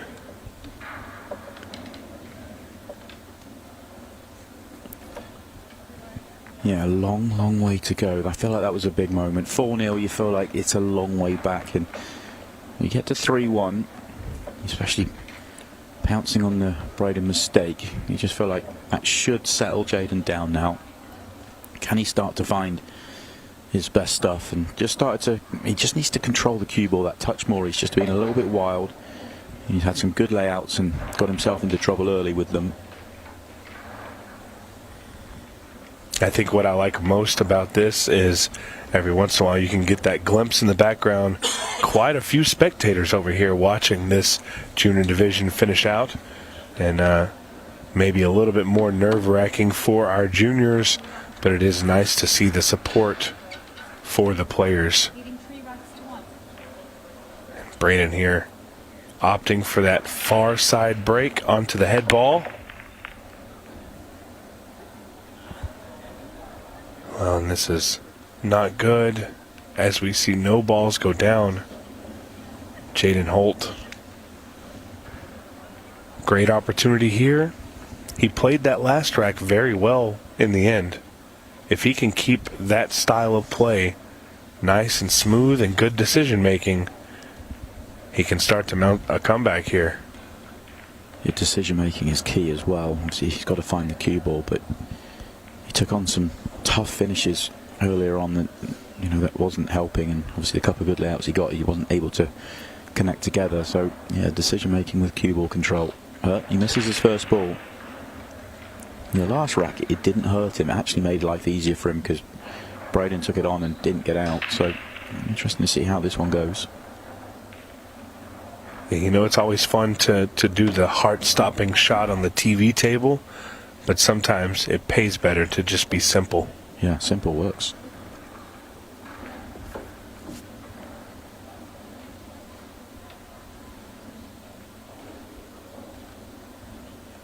I think we've seen a lot of that from Braden here. Oh, used all of the side pocket there. Off both points and still falls. Nothing wrong with that. But I think when you look back at this match so far, I think that's the one thing that Jaden Holt has not done yet, is just to keep it as simple as possible. And Braden done a fairly good job of it. Where's his 8-ball going? That's the question he needs to figure out. Doesn't have a pocket right now.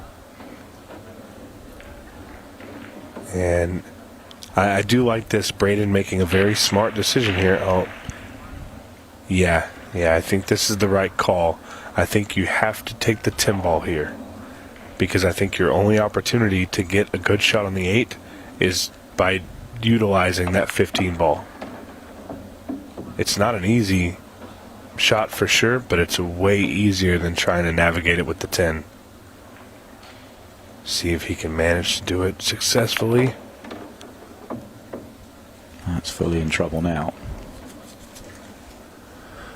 Well, and this is not the end of the world here. If he can get to this back rail, a little bit of manipulation on the bank, I think the 8-ball might go. Oh, what a shot this is. Brilliant. Well, and you talk about TV table moments. Still the show, Braden. That was Beautiful. special. That was special. And that one will hurt Jaden, because he'd have looked at that and thought, okay, I'm going to have a nice clean table here and I'm going to get back to within one. And, well, Braden said none of it. Oh, how close he was as well. That's brilliant. This, and like we talked about earlier, this is what I love about this. These kids are absolutely fearless. He took on that 8-ball, whereas most of your adults are going to look at it and try and find a different route. But he should be very proud of that one.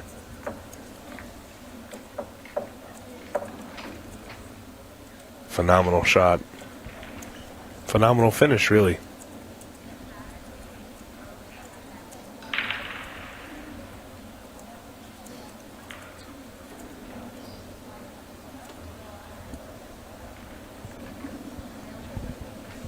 And Jaden here trying to stay composed.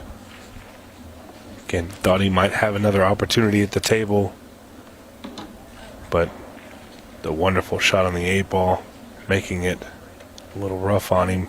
He's had good breaks so far. He really needs a good break here again.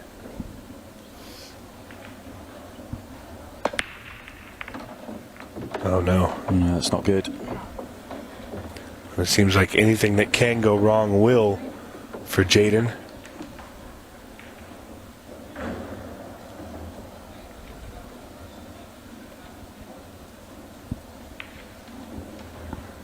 And Braden Spawn here, familiar with the rules. Ball in hand in the kitchen, able to shoot backwards. He was able to shoot that ball legally. And gonna start the run here with the 9-ball.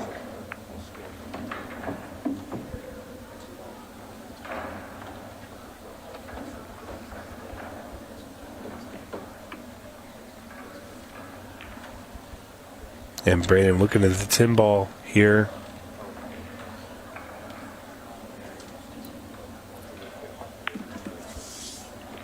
Great shot by Braden, able to shoot that ball straight down the rail.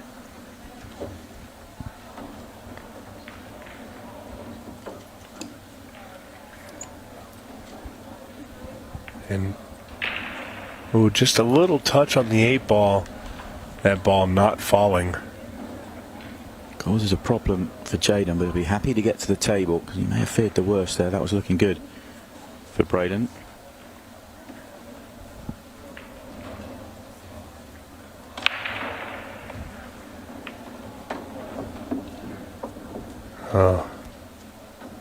And just the rolls not helping him at all. Needed to have a little space there. And Trish, our ref, getting a good eye. Ball in hand, cue ball fouled. And Jaden feeling a little rough now. I think what he's got to do is he's got to erase everything so far and try and get a good reset. It's not over yet. Yeah, it's been tough. He hasn't really settled into the match, has he? You just get the sense the arena and the occasion has been maybe just a little bit too much for him on this occasion, but he'll learn a huge amount from it out there. Obviously, he's still got the time and the power to turn it around, but right now it does feel like the title's going one way here. Absolutely. Braden just being very precise here. He hasn't played the best of shots. He was precise and then didn't execute the shot particularly well. Yeah, I think we're going to see him try and cut this 14 in the corner here. And he did it well. But he's between shots again, though, because of it. Hope, I guess, for Jaden. I wouldn't be surprised to see him fire at this bank. Oh, wow. Another brilliant bank. He's come up with the big shots when he's needed to. And this young man is almost a human highlight reel so far. Yeah. Oh, no. How well did he cue that to follow it in? Wow, a highlight reel it may be, but it's not going to work for Braden. Absolutely brutal there because he played a wonderful shot. Now Jaden just has to get out here. There's no reason for him not to. Just compose yourself and get yourself out. Yeah, and again, just keep it simple. That's the key. The simplicity will make it so much easier. No reason to move the cue ball when you don't have to. Is he okay here just to follow? Yeah. He's going to come in a little high, but it's okay. Yeah. Oh, that's nice. Well, the two frames that Jaden has won have both been kind of off the back of bad errors at the back end from Braden, so which is absolutely fine for Jaden. It gets him into the match, it keeps him in the match, but he's going to need to just find a touch to really take it to Braden, because you just feel like his level is just that little bit higher right now. Obviously, I feel like both of them are struggling with the cue ball, but Braden's pulling out the big shots when he needs them. Yeah, and for anybody who's ever played in a pool tournament and won, I promise you'll probably agree with me, you have to have a little luck on your side to win any tournament, especially one with 32 other players. At some point, the luck is on your side there. Yeah, you do. Absolutely. Just a little twist or a turn, and this could be all tied up. It's far from over. Obviously, Braden looking to get it a lot closer to over here with a good break and maybe a run out, but no guarantees. Yeah, just while we're waiting for the break, just to update you, we have our final player into the quarterfinals. Tyler Starr has just beaten Lance Schofield. He'll go on to the quarterfinals. He'll take on Tony Chohan. We will see that match. We're also going to see Chris Melling taking on Kenny Loftus. I'm not sure which way round they're going to be played. I think it'll be Chris Melling versus Kenny Loftus first, and then the Tyler Starr versus Tony Chohan match. But they're the two quarterfinals we'll see. The other two quarterfinals they're already underway. I can tell you Billy Thorpe is already 3-0 ahead of Shane Thompson, and Corey Gill already 1-0 up over Chris Reinhold. So moving very fast now that we're here in this final day of action. Not wasting any time. Again, this is the first of our 3 championships, the ladies, going on right now. We'll have our final 4 on the ladies after this round. And we'll cover some of those matches after this rack. Get an update on those scores. Again, you can follow them yourself at ultimatepoolusa.com. And Jaden here, really, the pace is a little fast, but he's moving through this rack well. He's going to have a strong shot here. Yeah, I don't think he just needed a trace of English on it just to get onto this. But what's he got for us? He needs to come up with a big shot. Oh, he needs another big shot now. Well, and this the shot here is the cross bank, and he needs to channel his inner Chris Melling. Oh man. Just caught the point. Well, I think we've seen more highlight reel style shots from these two than almost anybody else. That would have been absolutely one for it. The 8 ball just barely missing that side pocket. Oh. And it's got to be a little heartbreaking for Jaden. Made a good run there. And now Braden has an opportunity to run these balls out.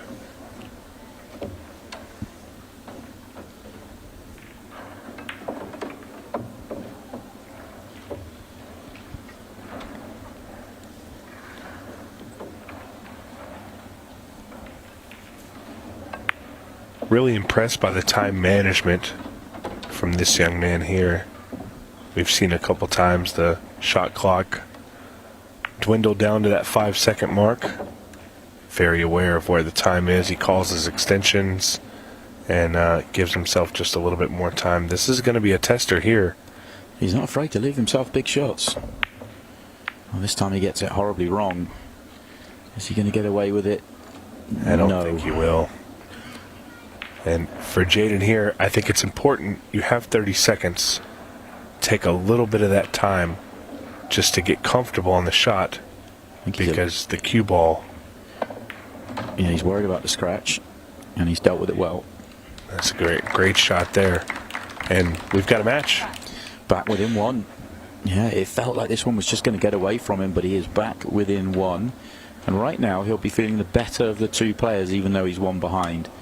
Braden's had an opportunity just to separate and perhaps get this match done. And he's going to have to dig deep and go again. Yeah, I think that 8-ball there is going to go a long ways to making him feel a little more comfortable and just taking the situation at hand and not feeling so overwhelmed. A little update on our quarterfinal for our ladies. Brittany Williams up 4-0 over Kelly Dickerson. Tiffany Brock a 3-1 lead against Stacy Knight. Brittany Maynard in a tight one, 3-2 against Carla Cox. And Michelle McDermott and Julie Stevenson all tied up at 2-2. Of course, those ladies will move on to our semifinal of just 4 remaining. And nothing but great pool action on the way as we continue with this junior finals. Jaden Holt breaking, trailing 3-4 against Braden Splon. He's really had great breaks here. He just needs another one here, a great opportunity. Ball down, watch the cue ball. Oof. A little saver from the 15 there, and he's got an open table in front of him. A little bit of a odd situation with the solids up at the top, but the combo is available. It's really whichever one he thinks is easiest for him. Taking on a tough shot. It's very important to get this first shot right, and he does.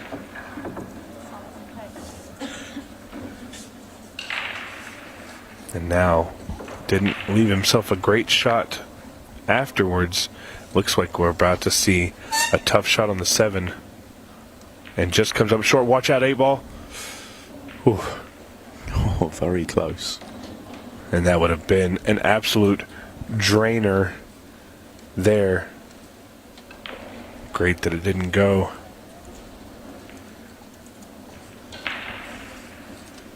Very scary situation there for Jaden. And Braden Splon looking to capitalize.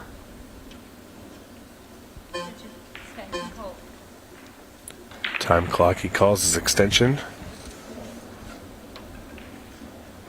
Needs to figure out something for that 11 ball. Our referee there checking to make sure there was no touch on the 10 with his hand. Did a great job there. And he's got a really nasty spot here.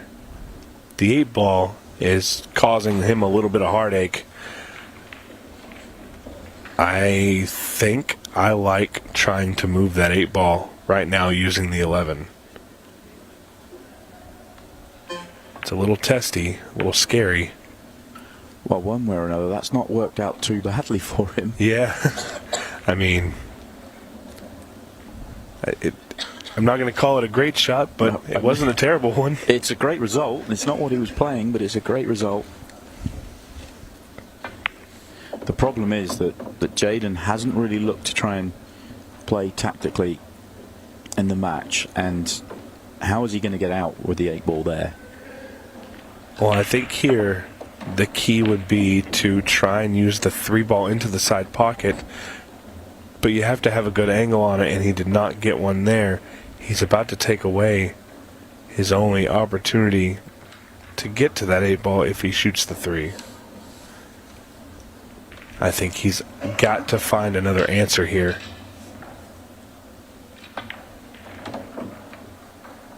And making life difficult for himself. Still opportunities to get that breakout, though. Just has to find out the best way to do it. It's going to leave himself a tough angle on this 1 ball. And this is what you don't want to do. I think it's actually in Jaden's favor here to simply play the 1 to where he can have an angle and not attempt to make it. Smart shot. In that situation, I think that's the best thing he could have asked for. Wonder whether maybe he should have done that when he first came to the table. I just didn't see the aggressive play. And that's part of the learning process for a lot of these juniors is learning how to be defensive. I always liken it to football when I'm explaining it to them. How would you like to be the team that didn't have a defense? Yeah. You're just going to get scored on every time. So a little bit of defense helps here and there. Oh, I mean, it's a tough miss, but it's still. I mean, it's still impossible here for Jaden. I feel like maybe depends if the 8-11 is on. Just pot this and then play the 8-11. Leave the cue ball on the bottom cushion, and you're asking a big question of Braden then. Well, and I agree with that. I don't think he's got a shot to. Can he clip the 8 ball here? I think it's important that he comes in underneath and does not let a shot on the 11. But still an opportunity here for Braden to capitalize. Something we haven't talked about a whole lot, Simon. I just looked over. We're at the 16-minute mark. Yeah, it's come around, 1 or 2 frames here and there, and all of a sudden it comes around. It's kind of the match clock's not really been in play too much over the last 24 hours or so, but it might be here. Yeah, we saw, I think, in a Tyler Steyer, Roberto Gomez, we saw the regressed shot clock come into play for just 2 shots of that match. Yeah. Of course, we had a 6-ball shootout yesterday between 2 of our ladies. But since then, virtually no issue with the match clock. It might come into play here. And you don't want to be the player that is trailing in that sense, because it just becomes very difficult. He's given Jaden a chance here he might be able to make this, but the worst way he makes it awkward. He did not want to move the 14. You needed to keep the 14 near the 8 and make it tricky. That's given Braden an opportunity just to go and win this frame. Yeah, and again, it was a little quick there. I think the important thing for Braden is he needs a great shot on the 9 of the 13, and he's kind of ended up in the 50-yard line. I wouldn't be surprised to see him bank at the 9 ball here. He's going to cut the 13, though. It's not a bad shot either. And this is a pretty straightforward cut, but it is easily missable. Yeah, don't take these for granted. Got to make these. Especially when you need the cue ball to move just a little bit afterwards. That pocket becomes inevitably smaller. He tried to take it long because of it. Heartbreaking. That's a major surprise to me. I mean, that just shows you how tight that was into the centre. And in that sense, it was a smart move by Braden there, but just didn't pay off. Well, the big shots that were working for Braden in getting himself a 4-1 lead have stopped working. And that's part of the reason that Jaden has been able to get himself back into this one. A couple of gifts, really. But he'll be so much happier of the 2 players. Yeah, and it's kind of like you have to think about it like this. At the end of the day, one of these young men are going to hold this trophy, and it doesn't really matter how they got there. It's simply pulling out the victory. Well, both players are popping out of the arena. Going to pop to the bathroom, you feel. And probably a little bit of nervous there. Yeah, it gives us an opportunity to just run through where we're at. I'll run through the last 16 scores from the Open. Tyler Steyer beat Lance Schofield in a very long, drawn-out match, actually, that one. Tyler, it was neck and neck all the way. Tyler finally pulling away at the end, 7 frames to 5. He'll play Tony Shohan in the quarterfinals. That will be our second match on the TV table in the quarterfinals, that is. And Tony beat Dallas Broussard 7-3. Billy Thorpe beat Jeffrey Driller 7-1. Shane Thompson beat Nick Carpenter 7-1. And as you can see there, Billy Thorpe already 4-1 up on Shane Thompson in the quarterfinals. Billy playing immaculate. Yeah, he's playing brilliantly. He could be the man to beat the way from what we've seen from him so far today. Chris Melling beat Shane McMinn 7 frames to 3. He will play Kenny Loftus, who beat Jonathan Hennessy 7 frames to 3 as well. That is the next match that we have on the TV table for you. After the presentation for the juniors, it will be Chris Melling versus Kenny Loftus. And then you can see there that Chris Reinhold and Corey Jewell already battling out. Chris beat Simon Pickering 7-0, and Corey Jewell beating Jacob Watson 7-1. Currently 3-1 to Corey Jewell. So looks like Corey and Billy's just got 5-1 up as well on Shane Thompson. As we speak here, matches just changing right away. Billy Thorpe really looking good. Corey has played well. This final 8, final 4 situation is going to get very, very interesting. Our ladies, just an update. Brittany Williams 5-0 over Kelly Dickerson. She is on the hill. Tiffany Brock and Stacy Knight keeping it close 3-2. And a tie ball game with Brittany Maynard and Carla Cox all at 3. Michelle McDermott broke that tie at 3-2 over Julie Stevenson. They are racing to 6. And wow, we are just rocking and rolling here. So much going on. I'm pretty excited to see how all this plays out. Shane Thompson has had an immaculate tournament so far. He played well in the shootout. And to see Billy Thorpe hold such a high lead, that just tells you how good Billy is playing. Absolutely, and that's all to come, the Louisiana Open. We're going to take a quick break here, just we'll wait for the players to get back to the arena. We'll be back with you in a moment or two.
And back now, Braden with a huge break and a ball down. We are all tied up 4-4. Both of these gentlemen took a quick break. They're back now, refreshed and ready to go. Yeah, and they started this one as a race to 6. All of a sudden it's a race to 2. And it feels like they both walked out of the arena. It's almost like they want to start this one again. And it just has that feel, really, to me. And it's who's going to get it done over the next 3 racks. And throw in the match clock as well. And this one's gone wrong, but is he okay? I think we talk about it going wrong. If he can see the 6 to the side, it couldn't have gone better. It's workable. I mean, it could not have picked it up with his hand and put it better if he can see this to the side. Oh, that's going to be a foul. Yeah, the tin ball just barely moved.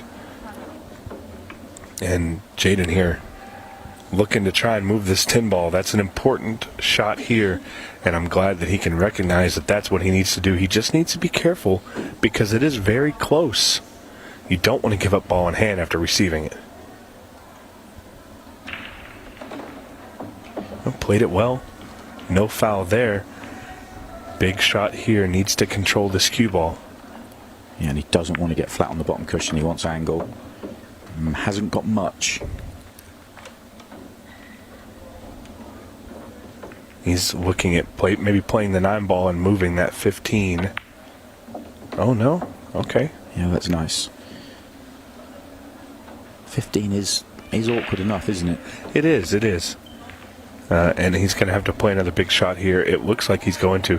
He just needs to remember that that 15 ball only has really one pocket that it can go in. And he's on it now. This is good. Needs a good cue ball around the 8 ball. I was a little worried he was going to shoot the 12. Yeah, he got a little rub there, being on the 12 now, and he was just asking about the what do you call it in America about Extension. the rest? No, not the extension in the match. I mean, he's had to go and get the bridge. Yeah, so I think he's actually getting an extension for his cue. Oh, okay. So he doesn't want to use the bridge. Opting not to use the bridge. Yeah. But he was asking whether it was in his own time. It is in his own time, so he should take it out to the arena with him, but it's okay. He gets there in time and he drops it in. And a smart move there, setting his extension on the table there, just in case he needs to use it again. Yeah. And that puts him in front for the first time. And for me, that's the best rack he's played in the match by quite a distance as well. I wonder if that short little bathroom break may have really just given him a chance to calm his nerves, throw some water on his face, and flush out all of the negative that he's had so far. Yeah, I just think he started off slowly, and the way that Braden was going, he was punishing him, and at 4-1 down, it felt like it was going to get away from him. He was given a couple of gifts to get into it, but now he's playing his best ball at the right time. Well, I'll tell you what, no matter what happens, both of these guys should be immensely proud. A 32-person bracket down to just these two. And keeping it tight here in the finals. Couldn't ask for anything more.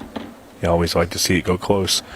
I'm anxious to see where the match timer sits, because that shot clock could get very, very interesting very quickly.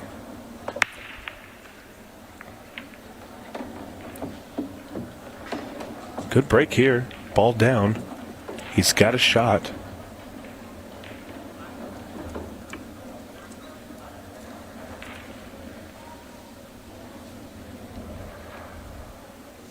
And just trying to navigate whether he wants the solids or the stripes. I think I prefer the solids here. But really, either one. Just the 14 ball is kind of an odd spot. Jaden calls his extension there. Needs those extra few seconds to determine what he wants to do. Oh no. I think he's got a shot still.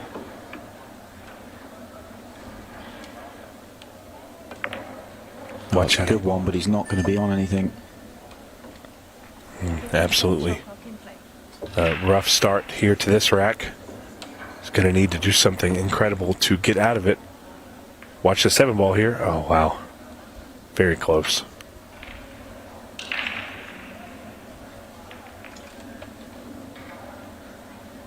Braden here with his opportunity at the table wants to tie this back up.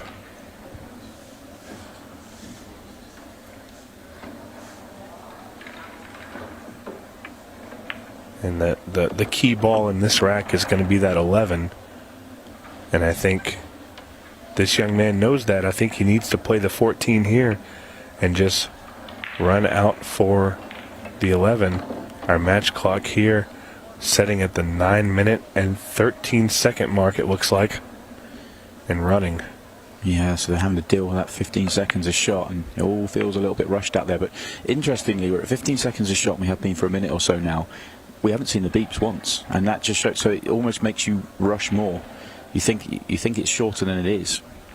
Yeah, and I think we'll see it here. Yeah, I mean he's. Oh wow. He played that in half the time he had. But look at the 2 balls or 3 balls at the bottom. It's a mess down there. Yeah, and we're just seeing them kind of start to rush a little more than they could normally. I think once they both realize that they can wait for those beeps for that 5-second mark, I think we'll calm back down. Just need to relax a little and take it one shot at a time. That's a good effort to get it out, but it scratches. It was a very good shot. But Jaden here has the opportunity to steal this match, in my opinion. It is 5-4, and Jaden at the table with just 3 balls to shoot. He's gotten straight on this. I think you're going to see him power forward. Well, he's going to be moving the cue ball a long way here, but he's 2 balls away from the title. and come up a little short on that one. He actually came into the ball very, very thin and then caught it back on the way out. And Braden here just needs to settle down. Has he hit a roll there, or does that 11 pass? I think it goes. Calls for his extension calmly. Very smart move there. I think here I might actually just play safe. Well, if the 11 goes, and well, it doesn't go from where he is. That's the problem. He can't get across for it. I really do like just maybe playing this ball and playing safe on it. He's going to go for the power. Oh, no. And that could cost him. Jaden comes to the table with a much simpler task this time of playing the last 2 balls. Oh, no. Foul's called as well. Oh, the stress in this arena right now is 15 seconds a shot, the drama of it, the pressure of it with the tournament on the line. It is tough out there.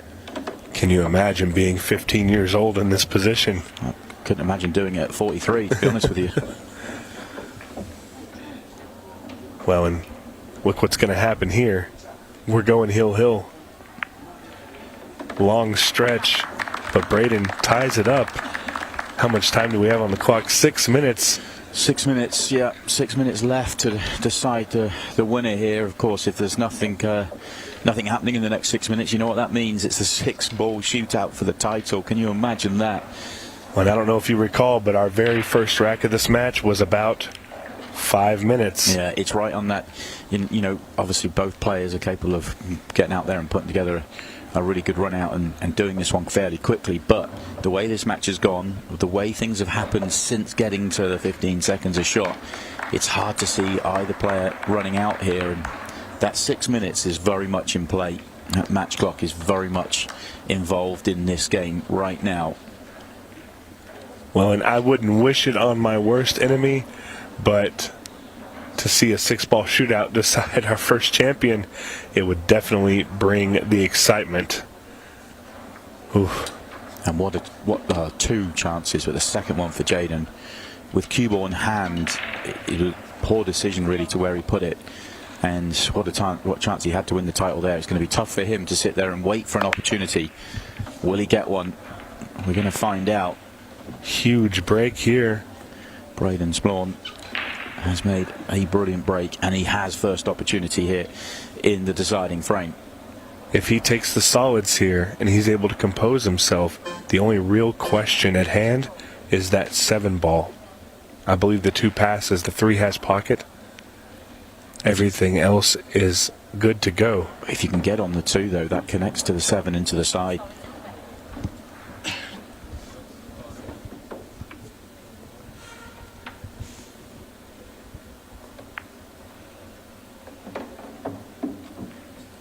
I think he's just missed his mark and needed about another 1.5 inches.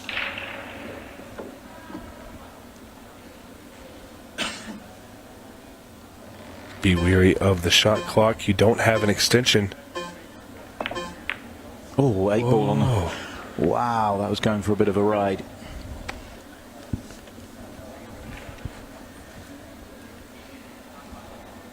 I'm going to need a handkerchief to cover the sweat off the top of my head right now. This is stressful. Yeah, and we're down to under 5 minutes, and this is messy.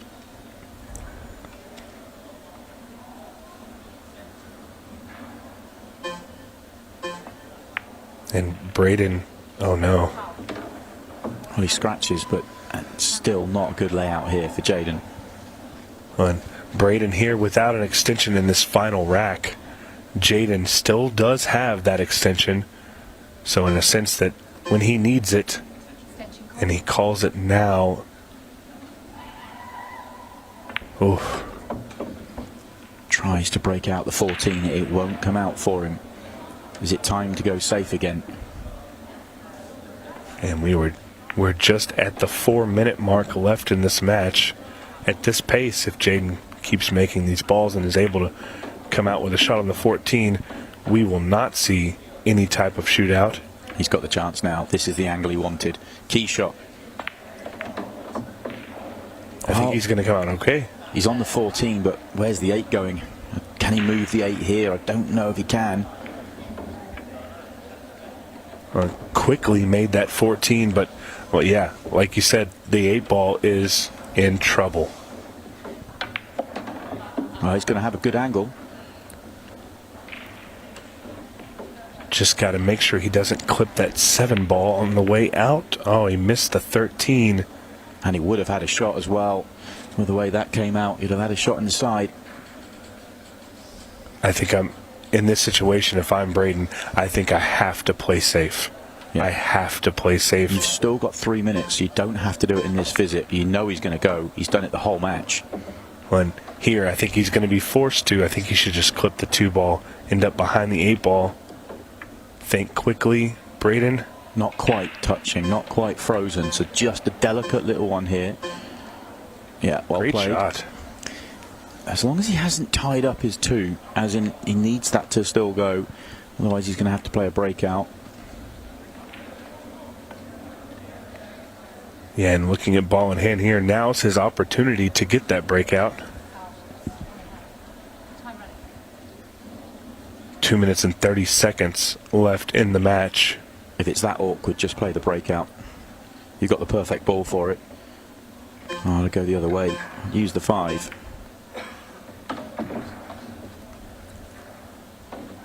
Yeah, I think this shot clock is really putting a lot of pressure and affecting the decision making.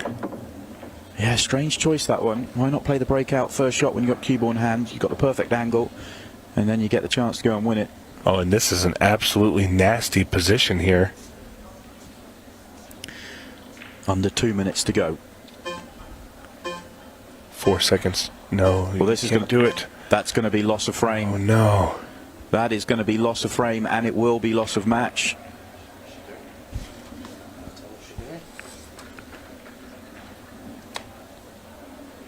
Well, you can't deliberately foul.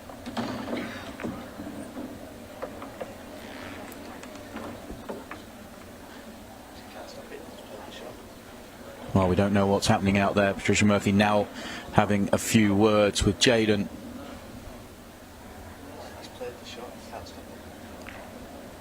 Well, this is going to be an interesting one to work out. Drama at the back end here of the junior final.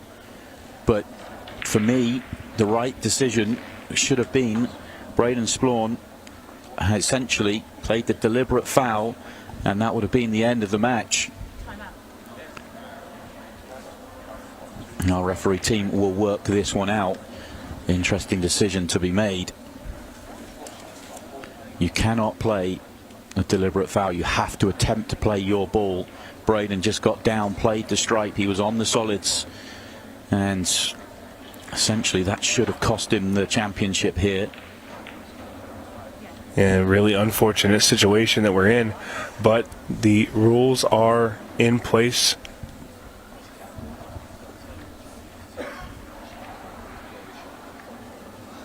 Yeah, I think Braden's just found out that is the end of the match.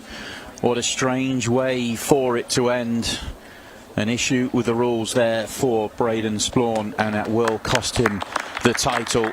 He thought he was still in with a chance, and you can see what it means to him there. It is tough, and it is a hard way to lose. It's not the greatest way to win for Jaden, but it's been a brilliant tournament for him, and he is going to walk away with the title and the trophy. Presentation next.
Well, welcome back down to the arena for the presentation of the Junior Open final. We have seen a brilliant tournament, some brilliant players making their way through the game and through the tournament, and we ended up with a brilliant final. Let's have a round of applause for both players here in the final. It really was an incredible final, filled with plenty of drama right the way down to the wire, but there has to be a loser. Let's get Braden Splawn up for a few words. Braden, real tough way for you to lose, but you must be really proud of the run you've had here in Louisiana. Yeah, I had a really good run. It's unfortunate that I should have read all the rules, but it's unfortunate how I lost, but it's okay. Did you enjoy your time here in Louisiana and the way that the tournament ran and the way that you were able to play through the field? Yes, sir. I would love to do it again. Well, congratulations on a brilliant tournament. Tough luck in the final, but we will see you again. Braden Splawn, our runner-up. In the end, though, it's been a brilliant tournament. Let's get Jaden Holt up for a few words before we hand him the trophy. Jaden, a brilliant tournament. You've two brilliant matches between the two of you, but it was a great final and you just edged it. Yes, sir. It was really down to the wire. He took a good lead. I managed to find my way back, and it's just unfortunate that the rules came down to who had won or lost. Yeah, it really was, but you must be proud of the way that you managed to turn the match around, because it felt like it was getting away from you. You kind of managed to get yourself in, and then it looked like you were starting to play your best ball towards the end of the match. Yes, sir. Mental is really the whole thing of pool. You got to find your way back if you take that big lead or big loss, Coming here for the Louisiana Junior Open, I mean, what was the expectation, and how proud are you to walk away with the trophy here? My expectation was to win this thing, and I'm glad that I held up to my expectation and showed everybody who doubted me that I could do it. It's brilliant to hear that, and how much have you enjoyed the experience of Ultimate Pool USA? It was very fun, and I look forward to doing it again. Well, we look forward to seeing you out again. I think we should get Jordan Chavous, the Ultimate Pool USA president, out to hand you the trophy.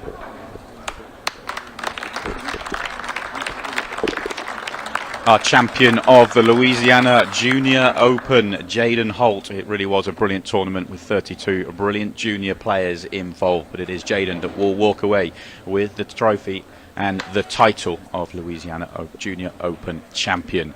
We have plenty more action still to come, though. Join us. We're going to go on to the quarterfinals after this short break.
And here we are back again very quickly.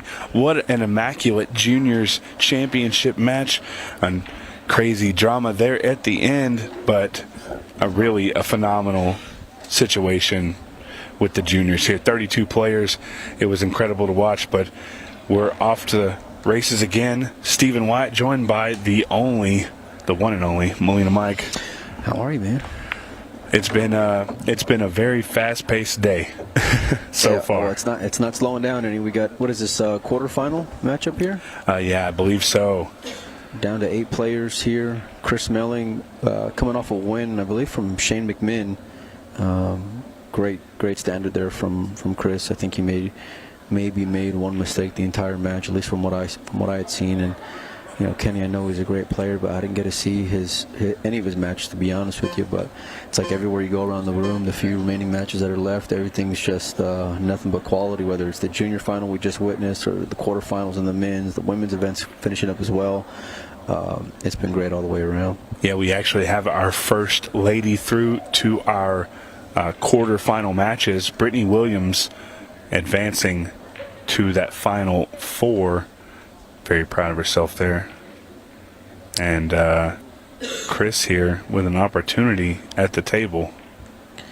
Yeah, to be honest with you, I think we're depending on how the bracket lays out. From all the players I've seen in the open event, I think it's between Chris and Billy Thorpe personally. Billy's just breaking like a monster, and we know how great he is on the bar table, but he just seems to be getting better as each match goes on. And the same can be said for Chris, quite the tactician, and deliberately picking apart racks and opportunities like Kenny left on the table you can't do against a player like Chris. Well, and the winner of this match here is going to face another name that's done fairly well for himself here in Louisiana. Corey Dool will face the winner of this, and then Billy Thorpe probably, and Mike, you might know better than anybody, I think Billy might be playing the best pool of his life right here.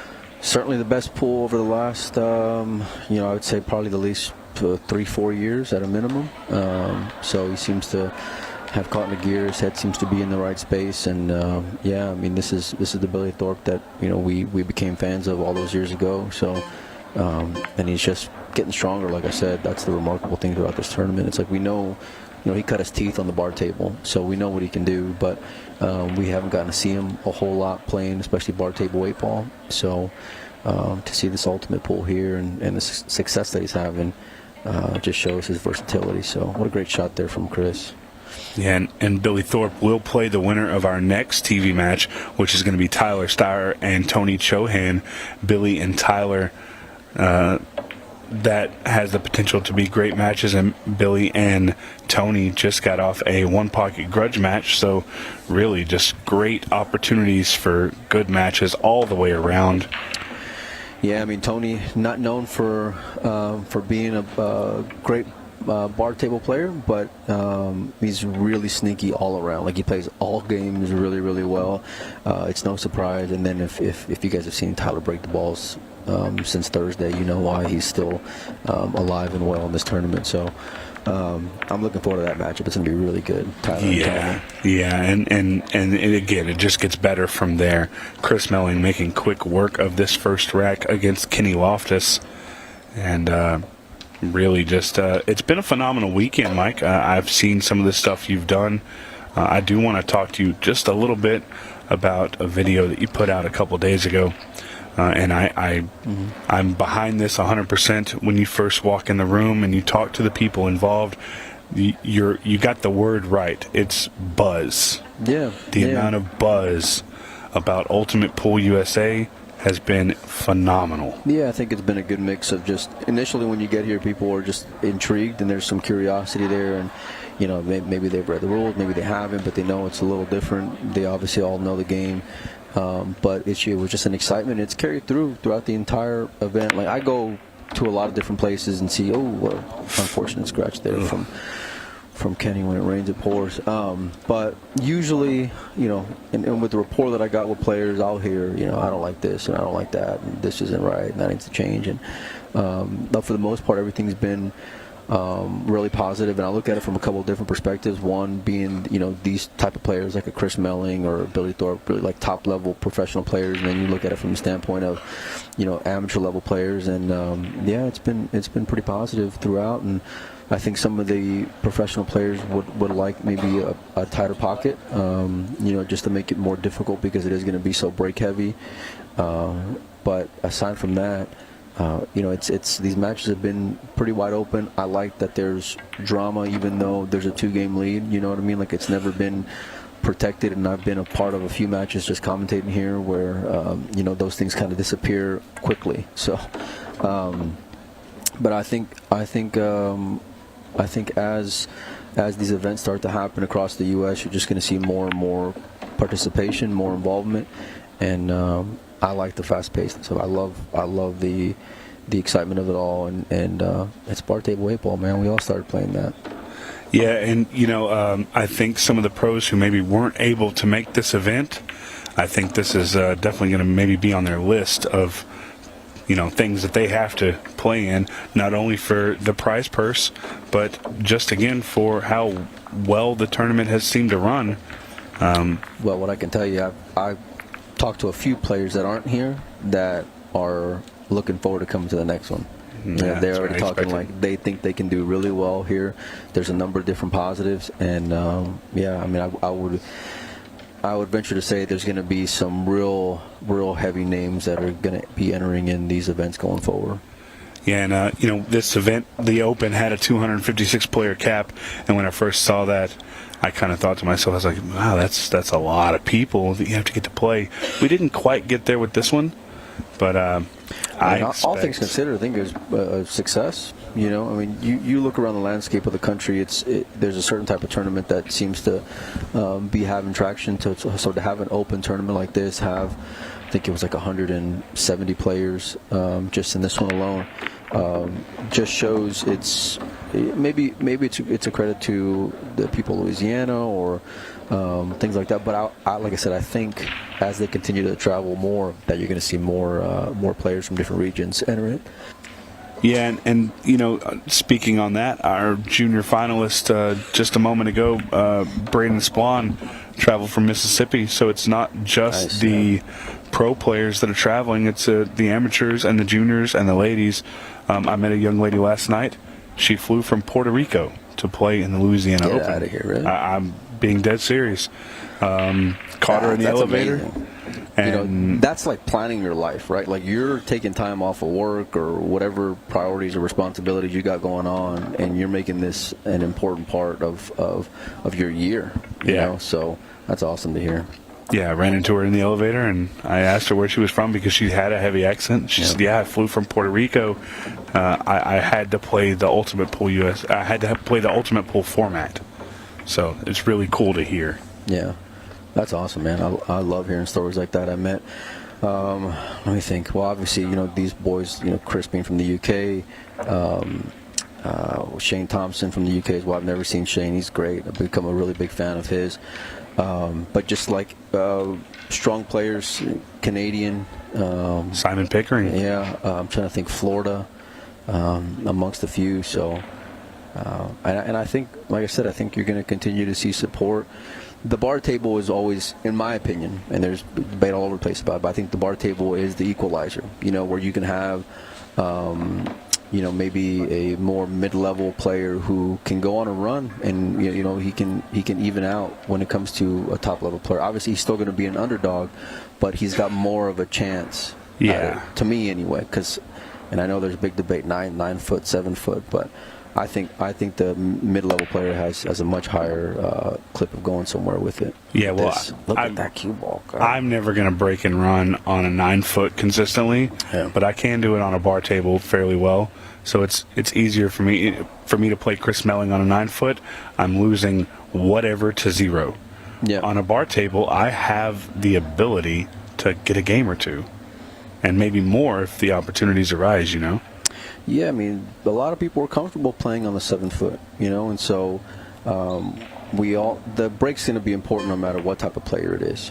So, and like I said, 8-ball is just something that we all know and love, and it's no surprise to see. I mean, Kenny's not necessarily a household name per se, you know what I mean, when it comes to top level professionals. Yeah. And so look at where he's at right now. He's in the final 8 of a very good tournament. So, and you know, these other players like a Tony or you know, Chris Reinhold, players like that, it's like you know what their abilities are, you know what they're capable of doing, and you know, I wouldn't be surprised to see a player like that go and snap off one of these events this year. Yeah, for sure. And you know, the greatest thing about this is in the U.S. there are not a ton of open events anymore. I mean, that's what I was alluding there's to a lot earlier. going on, you know, with I know there's some good stuff going on the West Coast, and I know there's different tournaments here and there, but to have something that's on a larger scale, this is adding to the ability for the United States players to get out there and play a big event. Well, go compete. You know, if you're a pool player and this is what you want to do and you enjoy doing. For me, look, I'm the guy where I don't like sitting around and waiting for tournaments. That's why I don't like playing. It's part of the reason why I don't like playing leagues either, personally, you know. And so this solves that problem for me, Yeah. you know. And so this opens up my mind to giving it more of a fair shake. And these guys who come out here and they're used to it, they're you know, they are the weekend warriors. You know, this is going to serve them even better because now you can plan your day. You're not going to be out here till 2 a.m., you know, waiting for your match to be called. Things are scheduled. There's more structure to it, and I appreciate that personally. Well, and think about that. You said we had, what, 170-ish players? Somewhere around there, yeah. How many nights were we playing past 11 o'clock? I don't think any. Maybe one. I think maybe last night we had one match that ran late, but even then it was one match. Yeah. It was the exception. It wasn't the rule, you know. Yeah. So. Look at this cut by Kenny. Overcut it. Wow. Yeah, he's shaking his head there. He knows. And Chris is going to let him know here in a little bit. He still has some work to do on this rack, but yeah, Chris is just right in his comfort zone. You know, you don't get to see him. Whenever he does come to the States, he never plays on an American 7-footer. So, but you wouldn't know that looking at him. You know, he looks right at home, very comfortable. And his pattern play has been great. His decision making, just everything. We saw that 13-minute match, you know, the other night, which was just offensive, you know. Well, so, you know what's greatest about that? His opponent. I know you know who he is. Jamie, yeah. Jamie, instead of being upset or anything like that, like you might expect, Jamie went and got a cue ball and had Chris Milling sign it fastest ultimate pool match ever. Signed it to him, and he loved it, and Chris was happy to do it. It was really a fun moment there. He had a smile on his face. I came backstage over here to in the commentary area, and they were right outside there. Jamie was, and he says, "Did you hear how my match went?" With the big smile on his face, as Chris misses an uncharacteristic ball there. He knows it. You can see the look on his face. He's not too happy, but it didn't leave. He didn't leave much here, Steven. No, he really didn't, and I think that might be one of the first balls I've seen Chris miss all weekend. Yeah. And when he misses good. Pretty brutal for Kenny here because all he's got is a kick shot, and I like that it's off the rail. I think that makes it a higher likelihood to make it, although he does not make that one. Caught it a little thin. Yeah. But yeah, Jamie and the cue ball and everything, that was phenomenal. It was a lot of fun. And all these guys are down to earth. Talking about Shane Thompson, he now has quite a few fans here in the U.S. Really, really nice guy. For sure. Yeah, he's for me. Him and the runner-up in the junior event. You know, T-Rex, I followed him and Braden a little bit all week long, and he stopped me early this morning, and he says, "Mike, I'm in the finals of the juniors." And I said, "That's awesome, man." He says, "So what would you lose to?" You know, because he told me he came from the one-loss side, and it was his opponent, Jaden. Yeah, he lost 5-4 to him, and so came up a little short. He'll learn some lessons from that one. But you've had these great stories throughout the entire tournament, and I'm looking forward to seeing how the season unfolds as Chris Melling looks to take a 4-0 lead on Kenny here. Yeah, and Chris plays with just an unlikely amount of pace, but he always plays so smooth. Really great to see Chris here. I'm excited for the ladies. finals. We're still a few rounds away from that, but you know, the ladies are always fun to watch, and we are getting close to that right now. I think we are in the actually in the semifinal round. We have all but one finalist for our semifinals. We have a confirmed match. It's going to be Brittany Maynard and Michelle McDermott. One of those two ladies is going to move to the finals. Brittany Williams waiting on an opponent, it looks like. Actually, we just got a winner here, literally right in front of my face. Tiffany Brock is going to move on. So we have our final four ladies. It's going to be Brittany Williams, Tiffany Brock, Brittany Maynard, and Michelle McDermott. Two of those are going to play our final. It's exciting stuff. Yeah, absolutely. I like the diversity here in the ultimate pool scene. So, and it just, you get a lot more player that way, you know. So yeah. And for being the inaugural event, it's only going to grow from here. Yeah, I mean, look, I'm the first skeptic when it comes to something like this, you know, and so I'm just thinking, okay, well, you know, what's the support going to be like? How, you know, how are juniors going to work here? Because I know Louisiana a little bit. Look at Chris. Oh, heart's racing a little bit there. And I'm surprised, like I said. And, you know, these guys came in here. Look, you show up here in the U.S. from coming overseas, and you know, you're not just selling a gimmick. You know, you come over here and you put your money where your mouth is and say, hey, listen, we're adding whatever it was, 30 here, we're adding 3 here, we're adding 5 there, you know, and that's not to mention the overhead that comes with putting on an event of this size. So I think they're looking to give players more value than maybe what they've been used to here in the States.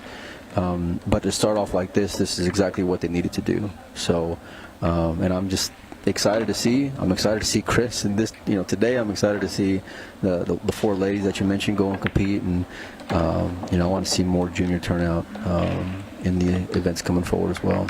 Yeah, and anybody who follows Mike knows that he does quite a bit for the juniors. I'd be anxious to see some of the juniors that you follow on, I guess, the rotation scene. I would love to see some of those come out and play this, the Savannah Eastons and the Sophia Masts, and some of the other juniors out there. I know there's a lot, and it would be great to see, especially those 2 ladies. They can play both events. It would be great to see. There's so much talent, young talent here in the U.S. and a lot of junior players, both male and female, are looking to compete, and you know, they're not afraid to play. They're not afraid to play players their own age. They're also not afraid to play in open events as well. So, yeah, I'd welcome it. I'd be even more excited than what I already am to see them and to see their name on the tournament bracket. So, Kenny letting out some frustration there. Big break. It worked out for him. Yeah, it did. And he's had 2 scratches on the break and a couple of misses. That's how he got to a 5-0 hole here. But he's got at least an opportunity, and you got to start somewhere. So, and I think the somewhere you have to start is by just making a stripe. It doesn't matter which one. I don't think the 2-ball is very easily gotten to. So I would definitely say the stripe is the important shot. He's going to take the 9-ball. Yeah, I like it. You make one good one, you're in everywhere else, or at least you should be. Oof. Does not want to hit the 8 full, and he doesn't. He's all right, though. He can breathe a little easier there. He could have gotten him real rough right there. It could have been really, really unfortunate for him. This is the kind of rack that could really just, I don't want to say change the momentum, because he still has a ton of work to do even outside of this, but at least get him feeling more comfortable. Yeah, he kind of got a weird angle here. He just, if he can, because he can't play. Oh, he can see the 12. Okay. A little bit, yeah. Get a good full hit. Nicely done. A lot of control there. I thought he was looking at the 15 for a second. He played this well. He's going to get on the board here. Yeah, just what he needed. Just what he needed as Chris Melling just awaits his opportunity at the next break. 5-0 to 5-1 now. Kenny Loftus get on the board. Yeah, it shows a little bit of emotion there. A nice little hand raise. He knows that he is playing one of the world's best. Yeah, and I don't think. I don't think he's been on the TV table up until this point. Maybe I'm mistaken, Steve. Maybe you can answer that for me. Yeah, Kenny has not been on the TV table that I'm aware of. If he has, it was early day one. But he's just coming off a win over Jonathan Hennessy, It's a big one. And if you know Jonathan Hennessy, you know what a monster he is on the bar table. Yeah, if there was any person I would pick to be the favorite simply because we're playing on a bar table, it's probably Hennessy. Yeah, I think maybe him, maybe McMinn.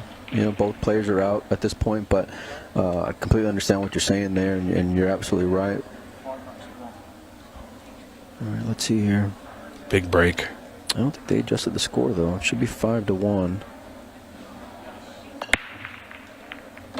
Nice break there. Yeah, and they'll get it fixed here. See a lot of Europeans going with that side break. It seems to pay off, especially in Chris's case. I saw Shane Thompson do it quite a bit, whereas the Americans like Tyler and Billy, they're looking like they're wanting just to power through it. Nice control, good pop. I like the different styles. And Billy's one that the break was really working for him on his last match on the TV table. Really broke absolutely phenomenally. Couldn't ask for some better breaks there. As we see here, our score 5-1, and not even under the 30-minute mark yet. Looks like, how's he going to play this? Nice shot there from Chris, just getting absolutely perfect on the 10. Rough days for him today, it looks like. Well, and you can afford to be straight here. He's got a little bit of angle, though. Looking to get on the hill. I think some of the stories that we didn't get to tell on this TV table are worth noting. Christophe Lambert, the French #1 player for what I've been told is 16 years straight. I need a fact check. And 16 years is a long time, Steven. It is. A long time. I would definitely fact check it. But Christophe Lambert poised to do really, really well in this event. Took a tough loss to semi-local player Justin Espinoza. Justin could play. Justin has quality wins over Christophe now. He also has a couple quality wins over Fedor Gorst. On the bar table, or? On the bar table in, I believe it's in Wichita Falls. Oh, okay. Okay. It's the bar table event there. Yeah. I can't, the name's not coming to me. Yeah, it goes back to what I was saying, just as far as the 7-foot being more of an equalizer. Look at this, not another break. Oh, man. He just waves his hand. He knows. And the frustration is being shown now, and I completely understand why. I think that's his third scratch. Yeah, this is a tough position for Kenny here, but well, I think we knew Chris was the class of the match, but you wanted to see you don't want to go out losing like that, right? You lose because the guy outplays you, sure, but to continuously get one scratch and off the break after another, just a bit of bad luck there. Yeah, it's pretty unfortunate. And I think in about 45 seconds, Chris is going to be sitting down in his chair, waiting for the balls to be racked, because he does not waste time. Pretty big spot here. I think they're playing for a little bit under $2,000 is the pay scale here from Final 8 to Final 4. Yeah, and it was posted on the Facebook page. Just to break it down for you, those who went out in that 32 spot are going to collect $625. Those who came out on the last 16, $1,225, and it just gets bigger from there. We'll cover all that, but Chris Melling with a huge win here in absolutely no time. Simon going to go to the arena and get a word with the Magician. More Ultimate Pool USA on the way.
Well, welcome back down to Arena. I'm with Chris Melling, who has just made his way through to the semi-finals. Congratulations, Chris. Really, really solid performance again. We've seen some brilliant matches from you this week.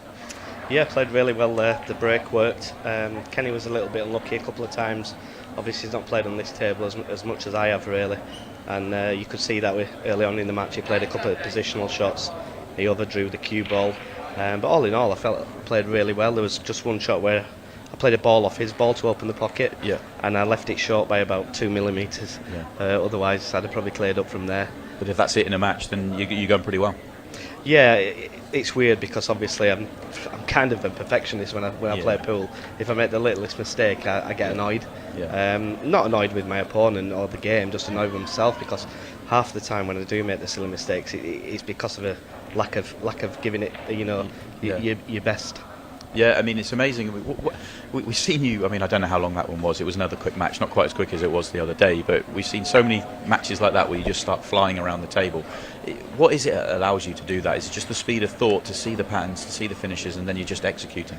Yeah, I see the finishes really quickly, to be honest, and they don't always go to plan, let's say, but I'd say 90% of the time they do. And even there, the last rack, a lot of people would have potted that ball first ball and then played the plant, but I thought with ball in hand, put it exactly where I need to put it and get on my toughest ball. And once I did that, then the rack was over, really. Yeah, and I guess I know that you're in the commentary area when the junior final was on before, and I guess when you're seeing the juniors out here playing, you see all that shot making ability, but it's just that the sort of thought process that goes in it. That's what they sort of need to learn, and kind of then they can start to sort of push their game forwards. Yeah, I actually watched it in the commentary booth. I watched the junior final, and really two really talented players. Yeah.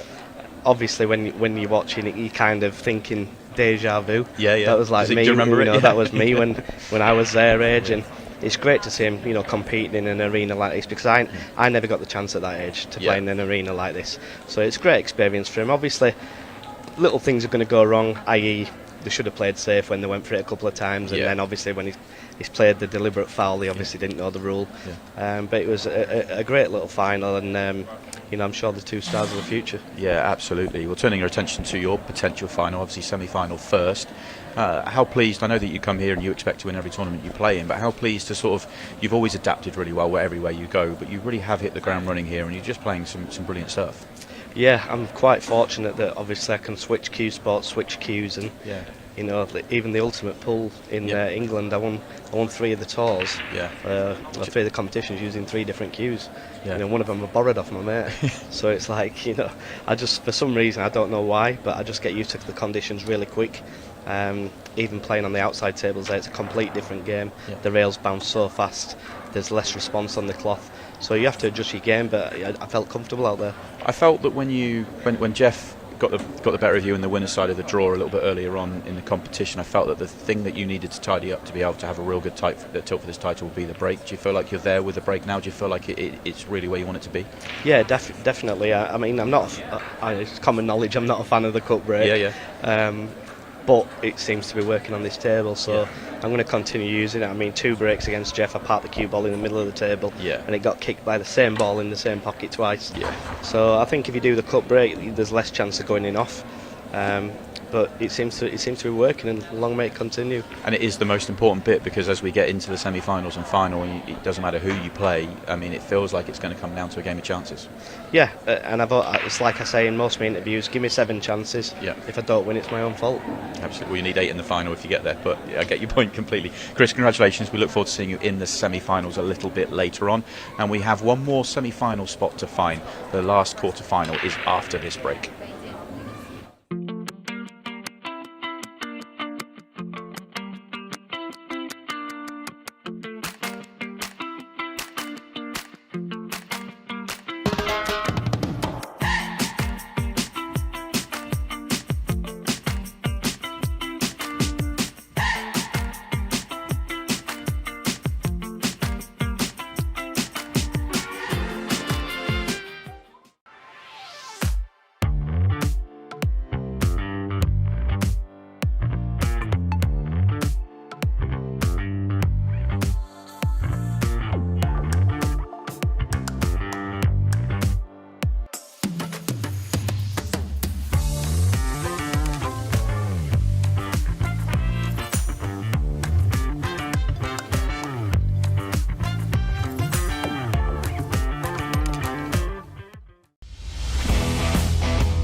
We are back. It is the final quarterfinal, although it's the first quarterfinal as well. This is the top of the draw.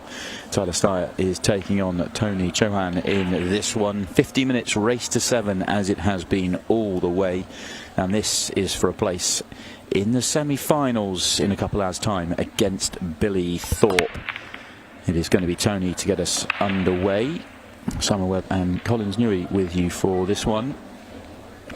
Looking forward to it. This is going to be like the what would you say, almost cliche matchup of creativity versus methodology, right? Yeah.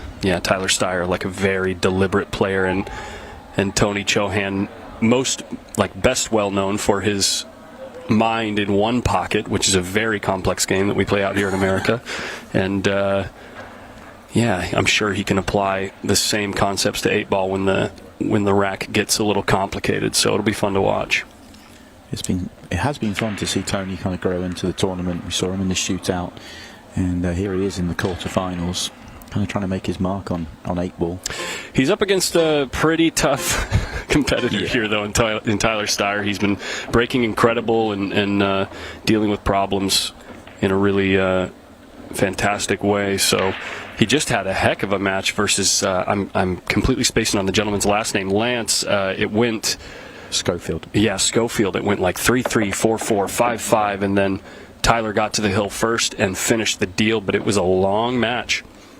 It was a long match because this quarterfinal now was actually due to be on before the junior final. But the match the last 16 match lasted so long that the junior final was ready to go. The juniors were happy to get out there and get it done. Of course, and rock therefore and roll. it was, so they were, gracious enough to get their match on early, and obviously they gave us a treat of a dramatic ending there. But that shows you how tight that match was, and obviously there's no match clock on the on any of the other tables here in the Shreveport Convention Centre, so you can be a little bit more drawn out. Sure.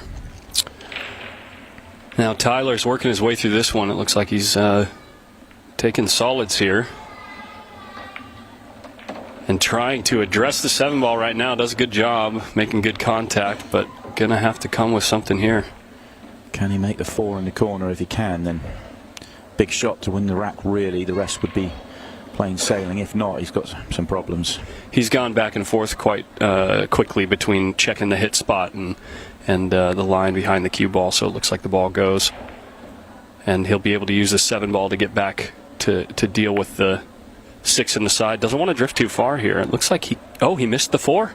And I think it's exactly your call there. He was worried about drifting too far to the right as we look, and the 8-ball getting into play, not being on the 7, and that's the reason for the miss, making it on the straight side of the pocket, but too much. Yeah, and the stripes are all wide open except for the 15 ball, which I'm sure Tony will be able to sort out some way. That's probably why he's dealing with the 11 ball first, because it opens up the opportunity to shoot the 15 in that pocket, and he can use either the 14 or the 9 to get there. Unfortunate cue ball here, though, making things a little bit messy here right out the gate. He's taking a quick little deep breath and acknowledging that things got a little bit more complicated. See if he can make a shot or two to get back in line. Pretty nicely done there. Should be very doable from here. I love the way that Tony moves the cue, man. He's got a super loose wrist, and the way that the tip of the cue actually moves in his practice strokes it's almost hypnotizing. It looks so smooth, so effortless. Yeah, it's the rhythm, it's the feel. Yeah. You can see just a little bit of vertical motion as the tip moves forward and backward towards the cue ball, and he just delivers dead straight through the cue ball, and he can get a lot of power out of it too because that wrist is so loose.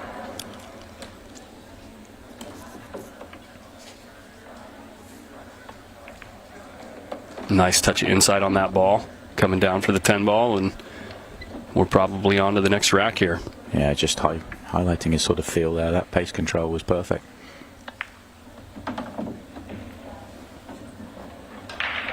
Simon, is this the first match that you've watched Tony on the TV table, or has he played on the TV table already? He's been out there a couple of times. Oh, a couple the weekend. times. Obviously played in the shootout. He was out there. Who did he play? I can't remember who he played yesterday, but he was out there yesterday as well. Okay. Must have missed that. Yeah.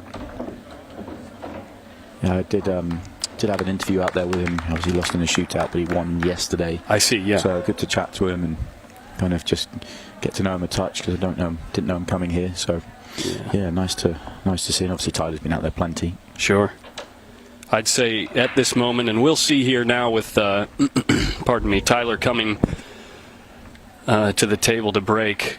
Honestly, between him and Billy Thorpe, and obviously Chris Smelling with the way that he played and broke in the last match, I'd say that those three guys are the guys to beat in this tournament right now. Tyler grinding out a really tough one, a really long one in the last match that he played, but most of the time making quick work of his opponents. And then Billy Thorpe, just recently I watched on the outside table playing Shane Thompson, was he made it look easy, honestly. It made it look like Shane didn't have a chance. and it was the same. Well, Shane told me that he had two chances at the table, and that he took both those chances. He said Billy was incredible. Yeah. And I commentated on Billy's previous match, which was out here on the TV table, and it was pretty much the same. So right now it feels like, in terms of from what I've seen, and I haven't seen everybody's matches because they've all been going all over the building, but Billy may be the man to beat right now. Yeah.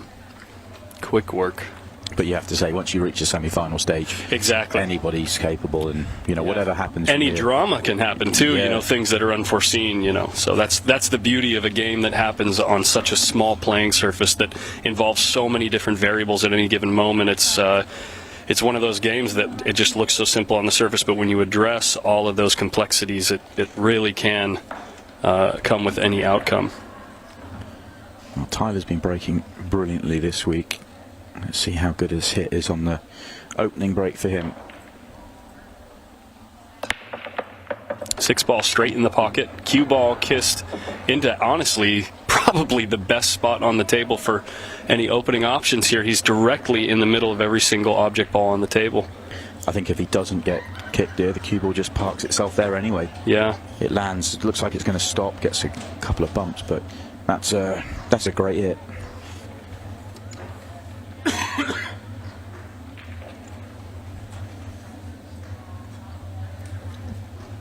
Electing solids here because the 7 ball covers the pocket for the 15, and he gets that out of traffic for himself immediately with the first shot. 1 ball does pass up into down into the other corner, but I would not be surprised if he just plays the combo here. It's so elementary, it's so reliable, with the 7 ball hanging fairly deep in the pocket, and allows him to reposition himself with the 5 ball. So both players looking really solid in their first breaks here. No pun intended as Tyler shoots the solids. Hey. Yeah.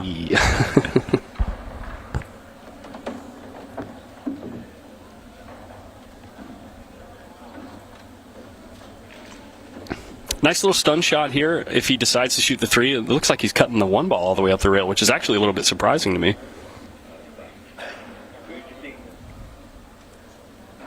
Maybe using the 2 ball to stop the cue ball? No, he's able to put enough inside to open the angle up. Really nice shot there. I know it looks very simple what he just did right there, but he put a perfect amount of inside to open up the angle, and it ends up leaving him ideal on either ball here. You will need to play one good shot just to get down onto the 8, but you should have a nice line to be able to play. Yeah, this is perfect. Just the diagonal straight down. Really natural shot here. The outside spin here, a little bit more, like the exact amount of outside spin here that you use is a little bit more important than how low you hit on the cue ball, because there's so little distance between the rail and the object ball there that he was striking, and obviously ends up almost perfect, almost ball in hand shape, and we're going to be looking at 1-1 with Tony to break. Yeah, that was lovely from Tyler, and that interesting shot there you're saying about putting the English on it. It was one of those shots that you might see amateurs just overhit, Sure. and it's just let the spin do the work. It's right. Just the natural line then. The two things that happen most often when we get out of position on that ball is you either put too much side spin and you go way up table, end up on the short rail, or you don't think that you need the side spin and you try to just hit draw, and the low on the cue ball doesn't take before you hit that side rail, and you just end up bouncing back and forth at the same end of the table and ending up really thin on the 8 ball. Yeah, pace of it so important, allowing that spin to take. Nicely done though from Tyler Steyer. He's on the board. 2 chances he's had in the match. Takes his second. And both players are up and running. A lot of focus from both players. You can see them. They actually have almost identical expressions on their faces right now. Very focused at the moment, waiting for their opportunity, because obviously they've both started with a break and run, right? So no, Tyler had the chance to kneel off the Tony break, okay, and then he broke down. And gotcha. And, yeah, Tony's first chance at the table, he run it out though. Well, they've both held serve, so yeah, it's important time to keep things rolling for Tony here. Huge break here. Yeah, this time he gets it right, and I think he's going to be. Well, there's a bit of work here. It's not absolutely simple.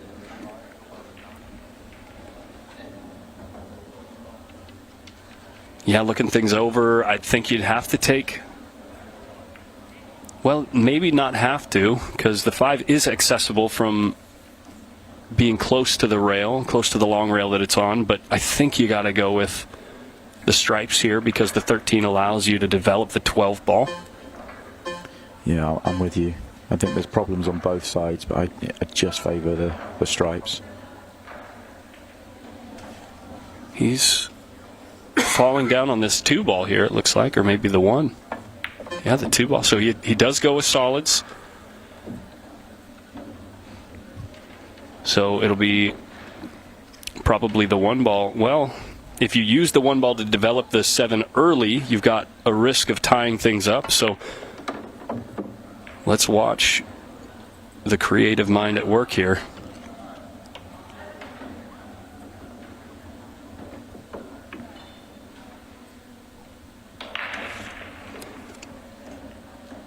This is the shot of the rack when you choose solids, because you either have to land absolutely perfect on the 5 ball, cinching the cue ball back, or, oh my goodness, oh wow, he threads the needle with the cue ball and ends up married to the 5 ball. Does he have a shot on the 7 in the side pocket? Imagine. I think that's what he's played for. I think this is a brilliant shot. That is about the narrowest of margins for error right there that he just played into. He shaved the 7 on the way through there. That was brilliant.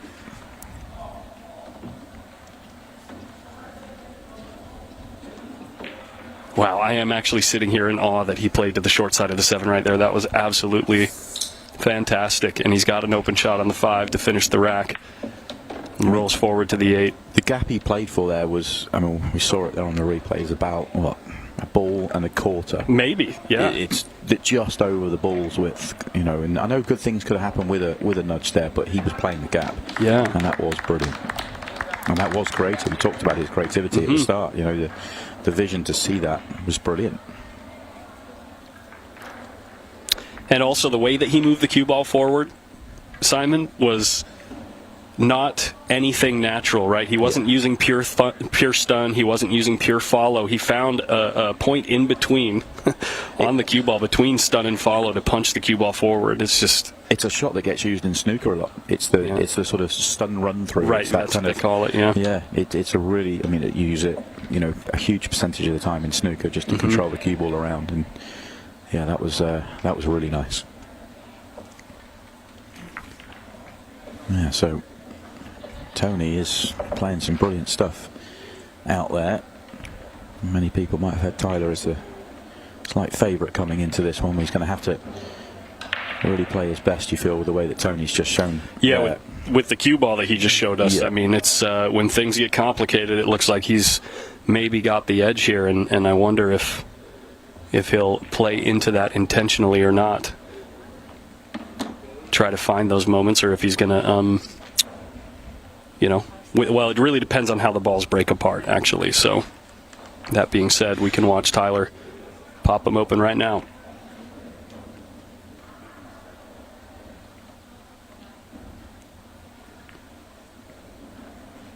Tyler's been absolutely smashing them all week. Getting a nice hop on the cue ball. Just like that. Stops it with a perfect amount of overspin. Did he make a ball? Or was that a dry break? Tony standing up. Yeah, Tony wasn't sure, but it's Tony's chance. And that's a tough one for Tyler because he did hit it well. I think from what I've seen throughout the tournament, I think Tyler's breaking with the most power and control combined.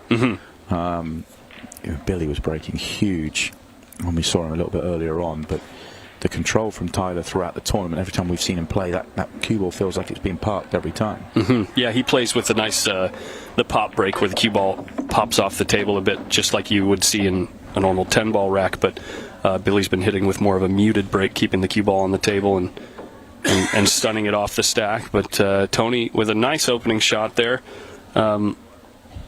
taking no time to get down on this thin cut on the 1 to open up the rest of these solids, and leaving himself in a spot where he's going to have to find a narrow window for the 7-ball or play the bank at some point. And that, I'll mention again, Tony being a 1-pocket specialist, that short, maybe 1 diamond or so bank, it comes up quite commonly in that game, so I wouldn't be surprised if at some point he just decides to bank that ball if he doesn't have another way to get it out, or lay on the ball in that window between the 9 and the 14. Oh boy. Oh, that's not good. It's not good, but might be workable here. If you find a thin cut on the 7-ball and find a pocket, you've got insurance with the 2-ball laying over the corner. Yeah, tough to pocket the ball, but when you've been playing all day, I'd say he's got to be the favorite to make it. Great shot. That's brilliant.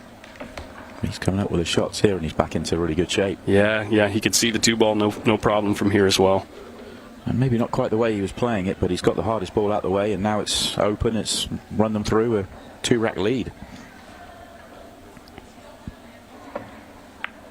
Oh wow. My goodness, right as you say it. Wow, how can he make what he's just made in the last 2 racks and then miss that ball? Oh my goodness. We have not seen many blunders on this table at all this week, and that is probably the biggest blunder that I've seen. From, some of the amateurs aside, from any of the professionals we've seen out there, I think that's the easiest ball miss we've seen the whole tournament. Yeah, astonishing moment for Tyler to possibly come back, steal this game, and tie things up instead of Tony taking the lead, manhandling the table and taking the lead instead. I'm just in shock. Yeah. I was fully expecting 3-1. Yeah, absolutely. And we, as commentators, probably get a little bit guilty of kind of almost giving them the frame before they've won it. But I feel like I was there. Well, I mean, certainly when you look at the odds, right? If you were to play that rack from that spot with Tony Chohan in the driver's seat 100 times, how many times do you think he doesn't get out? It's wild. I would have said 100. Almost 100, yeah. Almost 100. Yeah. But yeah, 99 for sure. And here we that's are. The one. Tyler playing a nice plant. Is that what you call that? We call it the plant. You call it the combination. Yeah. Yeah. I don't know why you'd call it a plant, to be honest with you. But yeah, I also don't know why you call it a bank. But whatever works. That's fair. That is fair. Depends on how much money it makes you. Yeah, that's true. Couple rails forward, nice little punch shot here, I would assume, or draw the ball, yeah. Getting to the good side of the table, and really could play either ball here. Could play the 12 ball, and then roll forward, play the 13 in the top right. Or play the 13, roll forward 1 rail if you want to let the stroke out. You could draw the ball. There's so many options here. He decides to punch out 2 rails. That's a confident stroke right there. That decision right there, even though he came up short. Or sorry, no, I didn't see the 14 ball on the table. But either way, the stroke there shows his confidence in how he's been hitting the ball all day. It's just slightly overdone this one, but no real problems. Yeah, I think it's just enough angle to roll forward and get to the short rail.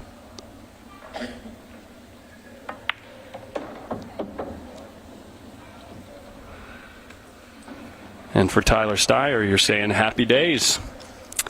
Thought that this would be the one that you stay in your seat the whole time, and now you've got a shot on the 8-ball.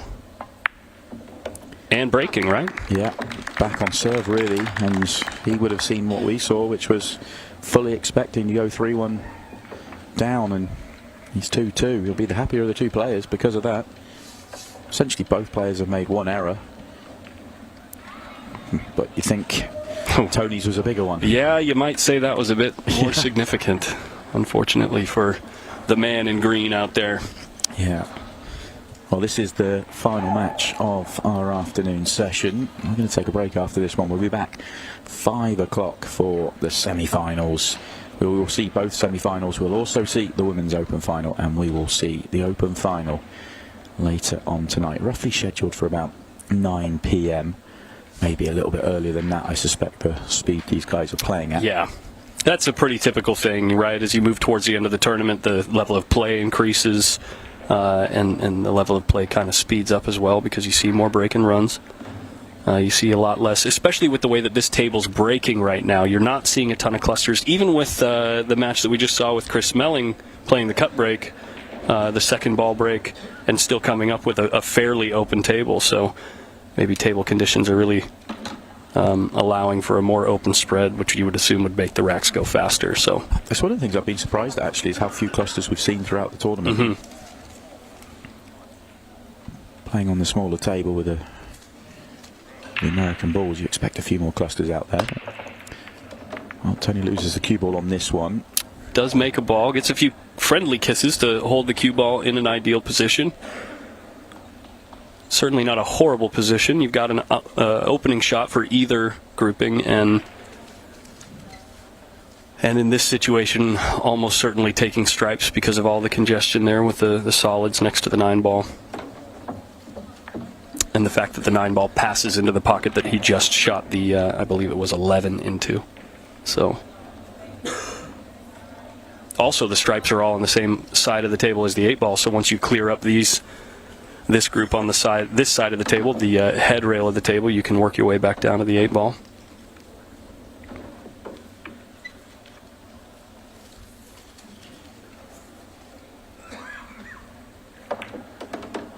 Our referee getting in nice and close to make sure nobody touches the 12-ball. You've been walking around and meeting and chatting to people. Anyone kind of mention that one during the tournament? Because maybe for a lot of the amateurs, it's maybe a little bit uncommon for them. Oh, the all-ball fouls? All-ball fouls, yeah. No, actually. Yeah. You know, a lot of the discussion about all-ball fouls and cue ball fouls only here in America has to do with, who's going to make the call when somebody touches a ball. And I've seen a lot of integrity in this room. So when issues come up, the foul has been called. So I don't think there's been any problems with him. Tony's just put himself in a touch of bother here with it coming up a little bit short. It looks like he can see the edge of this ball just barely. Yeah. Gets a nice little nudge off the 8-ball to retain position to either stroke the ball in the side or play it and cinch it up into the corner. Yeah, he could have gone the other way around, but it didn't pass the 8-ball, so had to go into the side first. Yeah, nice little cinch shot there.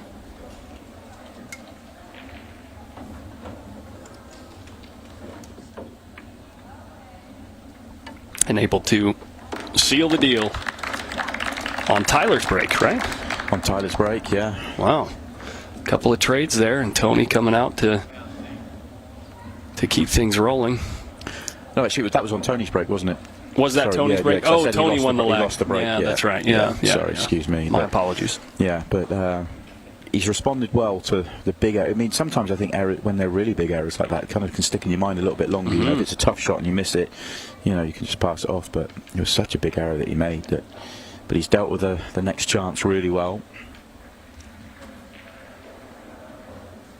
Tony looks a little more calm now. Before, very, very focused and intent. Now he looks a little bit more relaxed after having maybe that blunder, and then now a rack immediately to kind of call it mentally recover from that mistake. And Tyler always has this expression on his face when he's in a match, no matter the situation, no matter if things are going his way or if they're not. He's very focused and just anticipating the next opportunity. Player that works very hard on the mental side of the game is Tyler. Talked to him about it a couple of times, and big part of the game, huge part of the game. Yeah, it's like literally at least half the game. Yeah, especially once you've put in the work outside of competition to be able to play excellently. it becomes the whole game. Yeah. The whole game becomes the mental side and the chance of how the ball's spread. Well, first time he loses the cue ball a touch, but not too bad, and he's got a great layout. Yeah, monster break, making, I think, at least a couple balls, and everything spread wide open. Tony's going to settle into his chair a little bit, and this one might not take too long. Yeah. This is as good as it gets, really.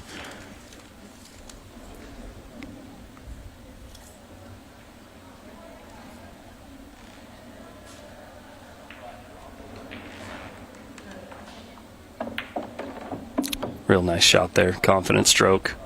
Pure straight through the ball. And an angle on the 3 to pretty much achieve any side or any place on the head side of this table if he decides to go that route.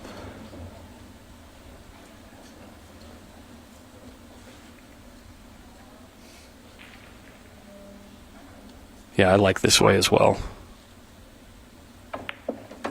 Play to the other side of the 1. You can either cut the 4 here and go around the 1 back to center table.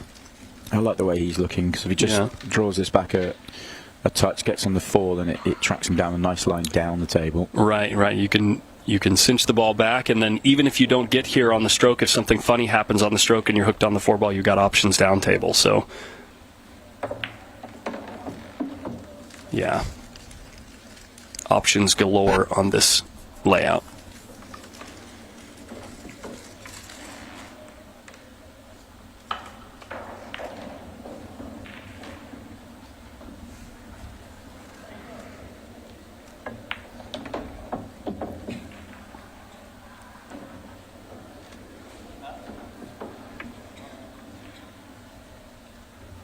I'd say the crowd is slowly growing out there. At the beginning of the junior match, things were pretty sparse up there in the stands, but you could tell as things were getting close to Hill, and as it was looking like it was going to go to the shootout, things were getting pretty packed out there. I think people responding really well to the way that the format kind of builds an excitement, like especially in this situation where we have Tyler now with a great opportunity to go tie game at 3-3.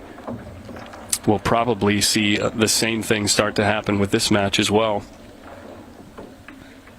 Yeah, it'd be great to see a lot come in for the final session later on today. 4 more matches to go after this. 2 semis and the 2 finals.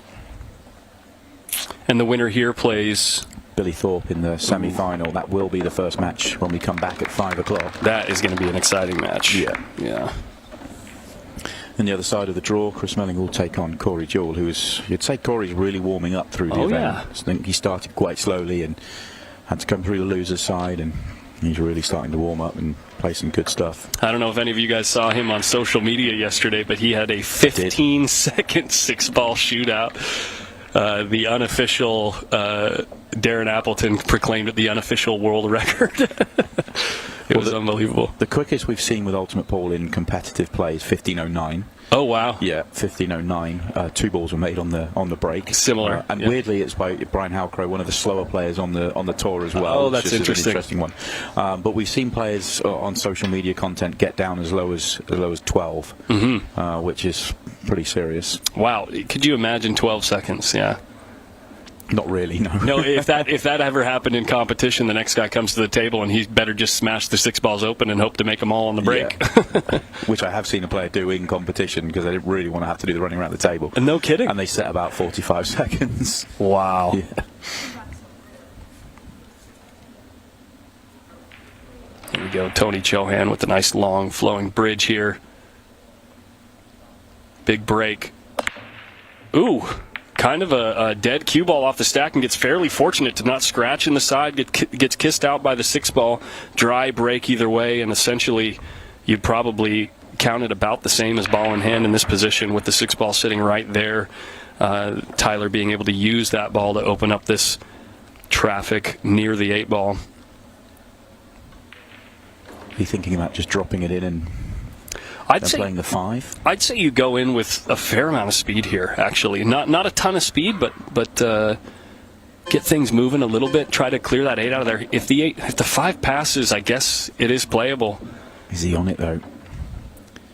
I couldn't tell if it was tied up with the 2 ball.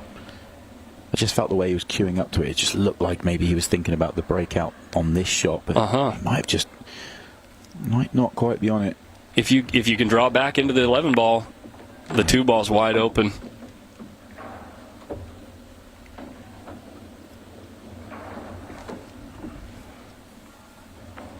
Pretty good spot here. Blind cut, though.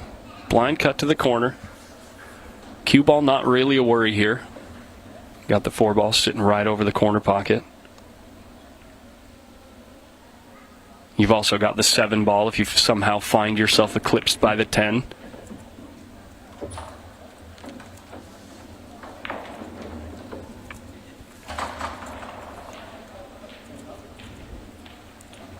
And Tony now, just moments ago, was kind of looking around with a furrowed brow, knows that he's going to find himself more than likely in his first deficit position in this match. Ooh, a little funny clip by the 7. Maybe the 7 a little bit higher than would be ideal. Fortunately, though, obviously the 1 and the 3 are on the complete opposite side of the table, so you got the real estate to let the cue ball run a little bit here.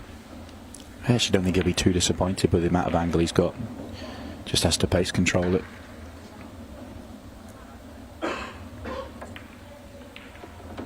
Wow, he hit that really nice to keep the cue ball so slow. Yeah, he held it even more than I thought he would, and maybe more than he thought he would as well. I think he'd like to have travelled a few more rolls up the table. Hit it into the thickest side of the pocket. He is still on the 1, so he's okay. He's putting a touch of inside on this ball, it looks like, to use the 13 ball. And just checking to find the guaranteed shot line, meaning the line that he can roll the cue ball into to make sure that no matter what the speed after the rail, he's got a shot on the 8 ball.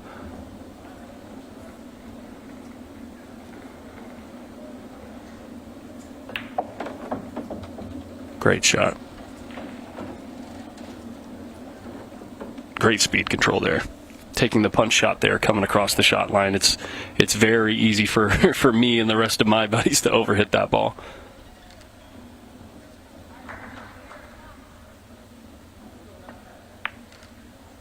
Yeah, very good from Tyler Styatt. Gets himself in front for the first time.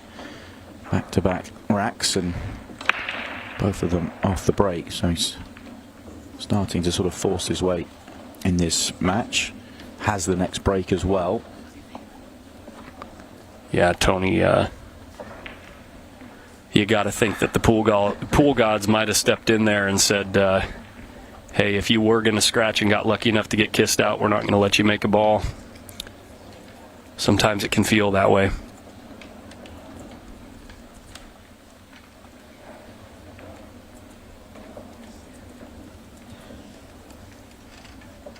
Nothing that Tony can do right now. Just has to hope to get back to the table. Worst way, he'll be breaking off 5-3. Can certainly still turn it around from there, so it could be a fascinating end to this match. Could go all the way. Things are kind of quieting down in the room out front. How many matches do we still have going with the women's tournament? Just 2? Or last time I looked, they were in the semi-final stage. Yeah. So obviously the 2 semis will go on, and we'll show the final. We did get to see some good action from them earlier on in the weekend. Yeah. Tiffany Brock is 2-0 up over Brittany Williams right now, and Michelle McDermott is 3-0 up over Brittany Maynard. The winners of those 2 games will play in the final. I can tell you there's a bit of a following through that tournament as well, live in the room, that they're kind of going from table to table and encouraging the players that are continuing to march their way through that tournament. So that's kind of exciting to see the enthusiasm from the crowd for, even if it's not happening on the TV table.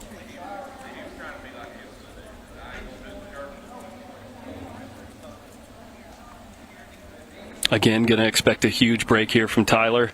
A nice pop of the cue ball.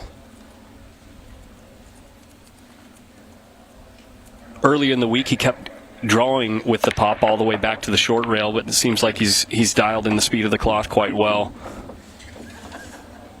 And a marvelous spread here. Honestly, the only other guy that I've seen breaking with the head ball break, getting results like this, is Billy Thorpe. Yeah, he's certainly figured it out. Yeah. These are results that are really tough to beat. I mean, the other guy has got to find a way to, either slow him down on when you're on your own break, or keep him off the table. I know that sounds, or that's quite a bit obvious, but it can feel sometimes unbeatable when you're playing a guy that's breaking the balls this good. Well, it makes you highlight the mistake Tony made, not going 3-1.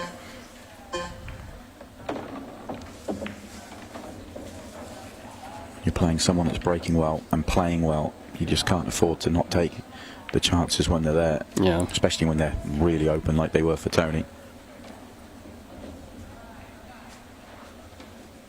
I believe Tyler's just checking out the situation there with the 4-ball, because he does have an opportunity to shoot it now, but he can find a better spot, it looks like.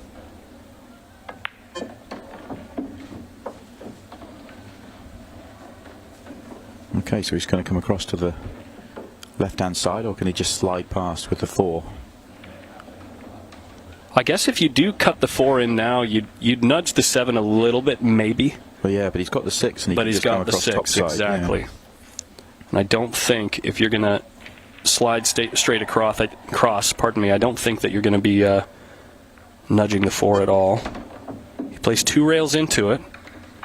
Yeah, it's not perfect, unless that goes long, and I don't think it does.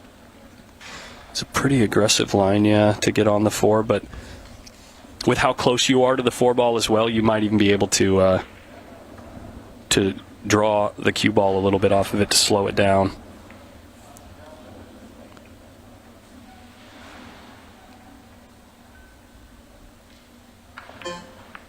He uses the 14 instead. Well, just nudges the 8. Shouldn't really cause him any issues, but just needs to make sure he gets nice. I'll tell you what, I hate shooting the 8-ball when it's sitting right there. Yeah, it looks awkward, doesn't it? Yeah.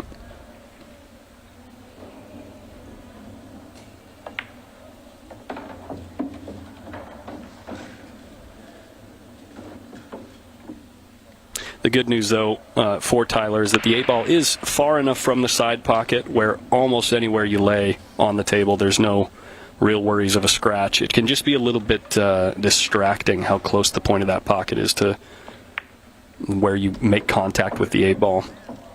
Yeah, he's a touch on the straight side here, but just has to force it out.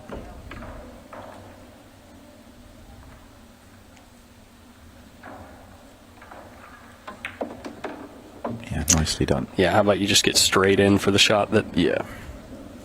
Yeah.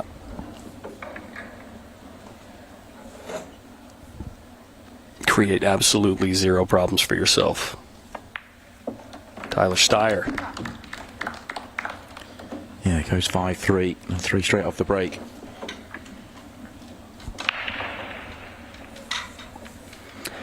Tony doing some good work to chalk his cue up there. Getting ready for the break shot here. Tony plays with a wood shaft. Always, I've known that Tony very much prefers the feel of a wood shaft in general, but now here playing some 8-ball and obviously opting for a bigger break. He is breaking with a carbon fiber shaft. Let's feel that he gets a little bit more power off the break with that, since that's the style of break that he is going with for this tournament, it looks like. So much pressure on this next shot from Tony, though, isn't it? That the way that Tyler's just played the last few racks, you feel like if he doesn't come up with something good here, that might be his tournament done. Yeah, you can see the bit of the eye roll right there, maybe to acknowledge it, or maybe even relieve some pressure for yourself, a little bit of that mental stress. Just a few deep breaths and just get out there and get her done.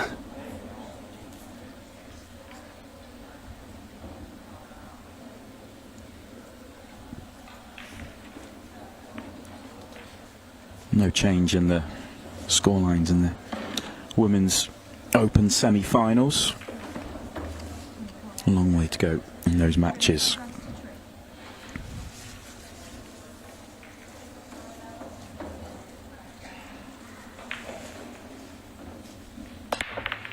here's the break 2 again, straight in the corner. 14 ball hangs up. Cue ball kissed in between these stripes, but finds its way out. And a nice open table.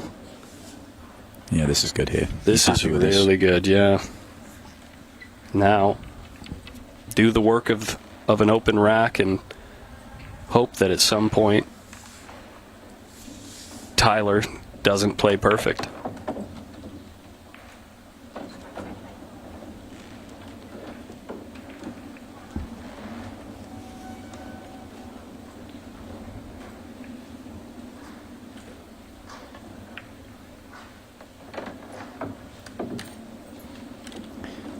He's got such a lovely laid-back, like nature around the table. It's not just on the table; it's off the table too, man.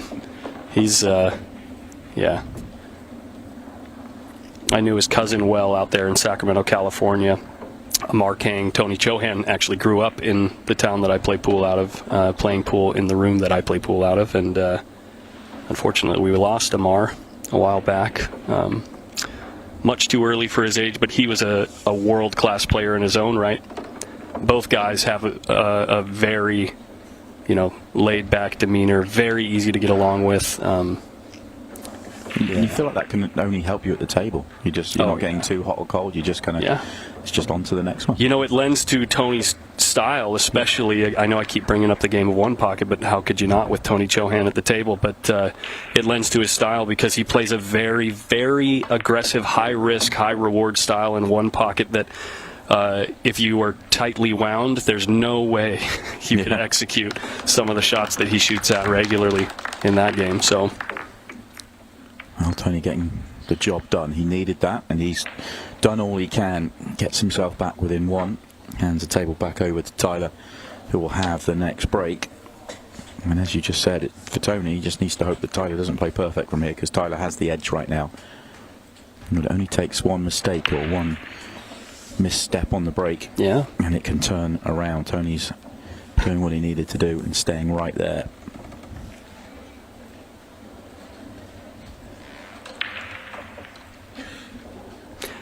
Now, I noticed that we rack the balls the same every time for every break. Yes, but it is worth pointing out that the numbers don't matter. Correct. So as long as you have you're solid at the apex and you follow the pattern, doesn't matter whether it's the 1 ball or the 7 ball that's at the top. They can be in any order. So now, if you're in any other discipline of American pool, they would actually call that pattern racking. I'm sure you're familiar with the term. Yeah. What was the decision that led to the decision for the same break or the same rack every time? Well, it's the same for both players at all times. There's no manipulation. You've got the same rack every single time you break. Yeah. It just seems to make sense to me. Feels like leveling the playing field the other way. Yeah. So I guess the flip side of the coin would be more randomness for both players, where this is leveling the playing field for the same results or similar results for both players if they're able to break that way.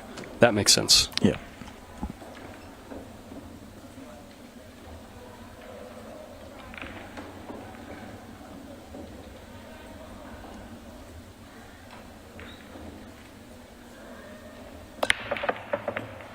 Ooh, the 12 ball gets kissed by about 3 balls to find the side pocket. And yet, Tyler again finds himself with a pretty ideal spot to be in. Does he need to be stripes here, and does he have an opener? I think he has an opener with the 14 ball, as it's so close to the corner. Oh, yeah, if he needs to go stripes, which obviously that would be preferred with the situation there with the 11 and 1. But he is slightly hindered by the 4 ball for bridging, so it might tempt him to take solids here and try to go after that traffic right now. Well, he has the perfect ball to attack the problem straight away if he wanted to go solids. You could take the 4 ball and fire into it, but stripes seem to be the way. Shot clock running short. That's not good. Not good contact on the 6 ball. Not really a look at any directly open shot on the table here. Can you see the 13 enough to play 13 into the cushion. Make the 11. Where does the 13 go? And where do you play your cue ball? Maybe for the 15 in the other pocket, but you're going to see a lot of movement here if that's what you shoot at. Yeah, he gets it all wrong. And just what Tony was looking for. Some type of opening. First error from Tyler since the opening rack of the match.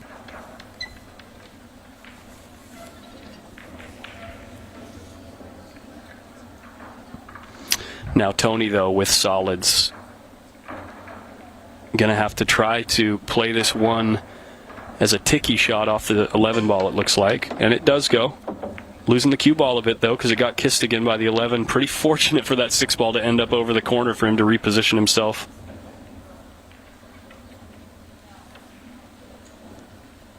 Looking at 2 rail position into the good zone.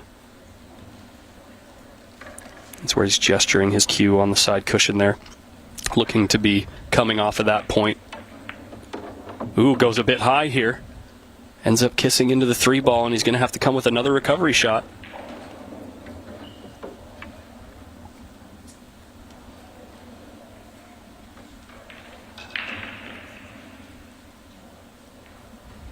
Yeah, this is going to take... He's definitely going to take a moment to address this one. Maybe even call for an extension if he hasn't already. I think he's playing it off the 13 into the side. Thought he could clip it back. Maybe he can. No, he could try and clip it back. Just the way he was lining up. And then the kiss on the 13 causes a little drama. We've got some excitement here. This is the rack, isn't it? Yeah. It's all square or Tyler on the hill. Able to squeeze the cue ball in there to make the 4 ball, and I believe the 2 ball does pass up into the other corner.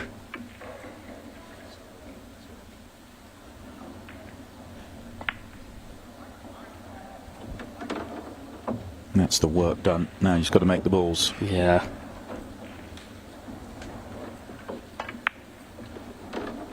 Hit that one nice and thick to slow the cue ball down. And get straight in on the 5 ball.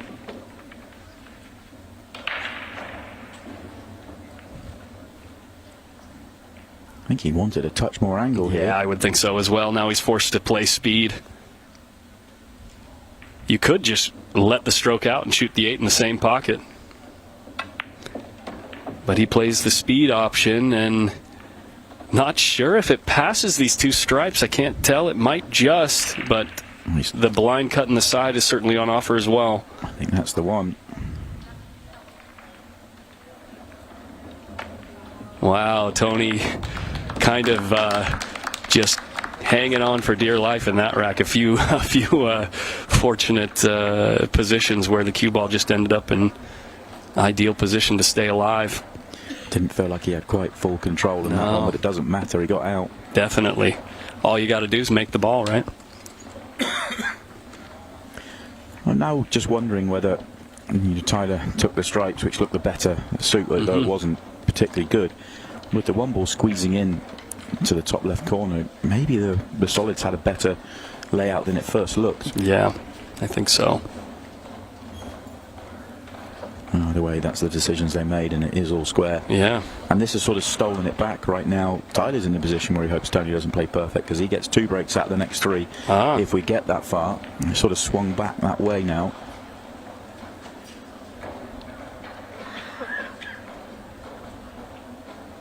Tony breaks and runs twice. He wins. He's in the semi-finals. Yeah, certainly a doable proposition for anybody at this stage in the tournament.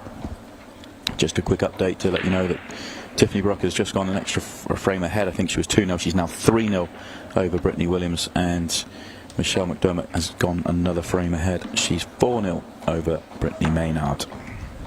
Right now, it looks like Tiffany Brock and Michelle McDermott are going to be our finalists, but turnarounds are possible. Look at how long his stroke is. The tip of his cue coming back into the closed loop of his closed bridge on every stroke. And he is able to pot a ball on the break, but the first rack where we're seeing an actual truly congested cluster that has no options on it, that being the 7, 6, and 9. And it looks like he's taking stripes here to use the 12 ball at some point to maybe develop that cluster.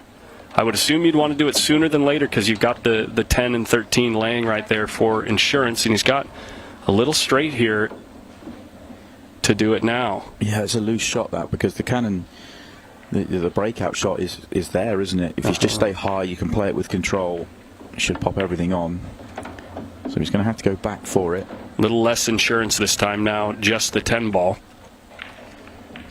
And want to hit this at a speed where the 9 ball lays up over the pocket and doesn't tie up with the 15. Wow. Only just. I mean, it's still doable from here, but not ideal for sure. This is very straight on the 10 ball. He has to get back to the 15 with an angle to bump the 3. That's not ideal. And Tony just showing us he's got the stroke to do it, but is he going to get the cue ball there? I don't think so. Not quite. There's no gap between the 9 and the cue ball here. There's the tiniest gap. Sure, a big enough gap for it to not be a foul to shoot into the 9 or to clip the 9 here. But you can't do anything with it, so just going to have to control it and turn the table over to Tyler. Try to keep these solids tied up. Very nice shot there by Tony. Yeah, that is very good. The one pocket brain of the kick into the 9 and then get the cue ball to the rail. Yeah, you've got to get that cue ball to the rail. That's the key. Tyler's got to play one good safety shot here, and he should be able to take control of this frame.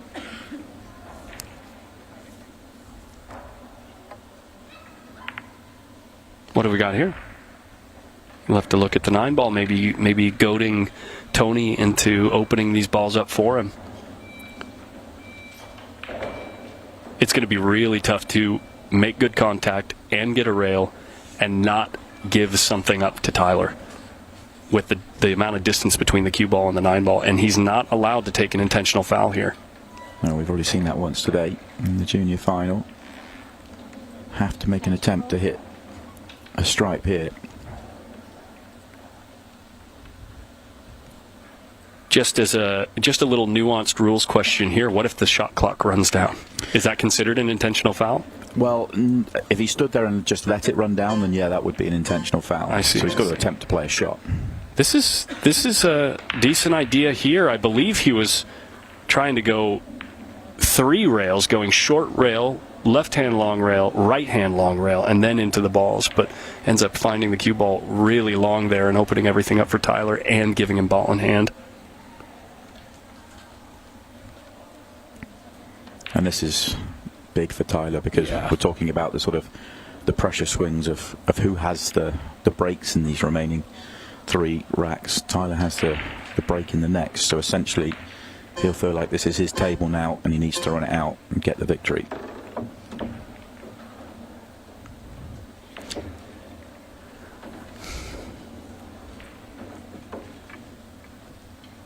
Looks like he's choosing to pot the 6 now to get into the optimal zone to deal with the 4, 7, and 5.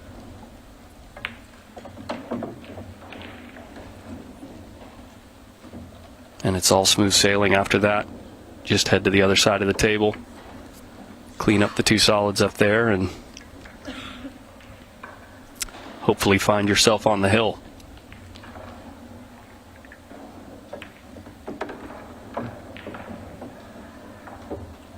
That shot right there is so versatile. When you're close to the ball and the ball is fairly close to the pocket there, you can almost achieve any position on the table. It's one of those subtle things about pool that when the pros are doing what they're doing, it looks like the game is just easy. It looks like, oh, this is just a game where you just got to make balls. But when you realize that they're placing the cue ball intentionally and you find for yourself that shooting a simple shot like that, you can go anywhere on the table, and you start to do it for yourself, the game all of a sudden becomes really exciting.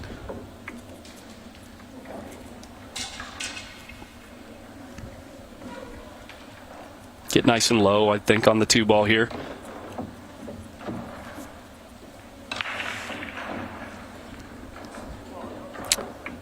And it doesn't really matter which pocket he decides to shoot the 8 in here. Even if you overrun the ball, you've got rebate options, as I call them, if you overrun the ball, and you can shoot it in the side. But he does come up a little thin here for the corner pocket. Yeah, he'll be a little bit frustrated with that, but no mistakes if the 8 ball goes in, no worries if the 8 ball goes in, and of course it does. So that's the first job done for Tyler. Said it was his table. He now has to get the break cue out and dig deep, find another ball, and run one more rack, and he will be into the semi-finals. Have we covered, as we're getting down into the nitty-gritty now, have we covered the payouts for this? Yeah, well, we haven't talked about it on air, but we absolutely can. I'll just I'm curious for myself. Notes. I'm sure the payouts, once you get to the semifinals, they start to ramp up fairly significantly usually. Yeah, the winner will walk away with 10,000, runner-up 5,000, in the semi-finals 2.5. Yeah. So right now, the guys out there are on 1,750. Pretty solid pay for being in the final 8. Yeah, it's a good pay structure. I think it doesn't drop off too dramatically. Sure. They're not looking for the 1,750 though. They're looking for the 10K in the title. Oh yeah.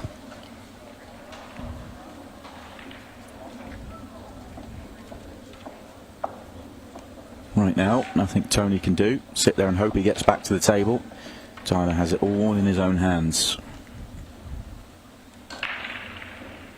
And we have seen a different player winning a frame in the women's semi-finals. Brittany Maynard has just got on the board. Still trails though 4-1 over Michelle McDermott. No change in the other semi-final. Brittany Williams still trailing 3-0 over Tiffany Brock. That must be a pretty uncommon occurrence to have both semi-finals be so one-sided. Yeah. Here we go, the moment that Tyler was hoping to have. Let's see if he can deliver. Huge break, cue ball way off the table. Ends up landing and finding rest near the short rail. I believe he did make a ball. No, frustration for Tyler. Now he has to sit and hope he gets back to the table. The mental swings out there. Wow. Isn't it crazy how many times you come up dry when you get to the hill? And we are about to go to the 15 seconds a shot as well. We're 45 seconds away from the last 10 minutes, which will have a bit of a factor. I don't see the match clock running down, but the 15 seconds a shot will make this a little bit dicier out there. Yeah, just for reference, Tony would have 2 seconds left at this point with a 15-second shot clock. But taking plenty of time to make sure he comes up with the right decision here, as he's found an opening.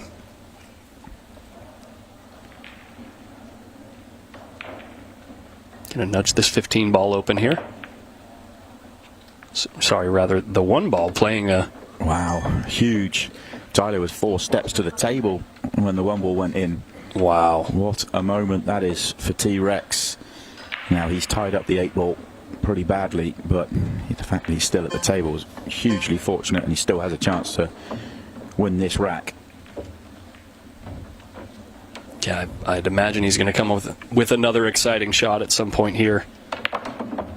Probably right now. Oh no, absolute disaster. He had a good roll previously, not this time. He can see the 4 ball, but I don't think you can do a lot with it.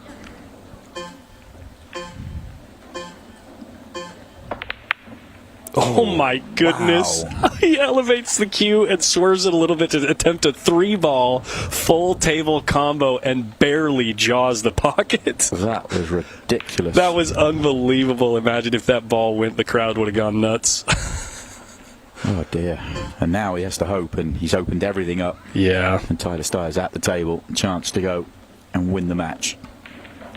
You'd say just the 13 ball. Bit of attention on that one. The rest is all there. Yeah, just the immediate get down and fire by Tony Chohan there on that 3-ball combo. It perfectly illustrates what I was talking about that high risk, high reward mentality with no fear. Also, that get down and fire, you kind of have to at 15 seconds. Of course, yeah. He almost got there. Oh, doesn't get his breakout.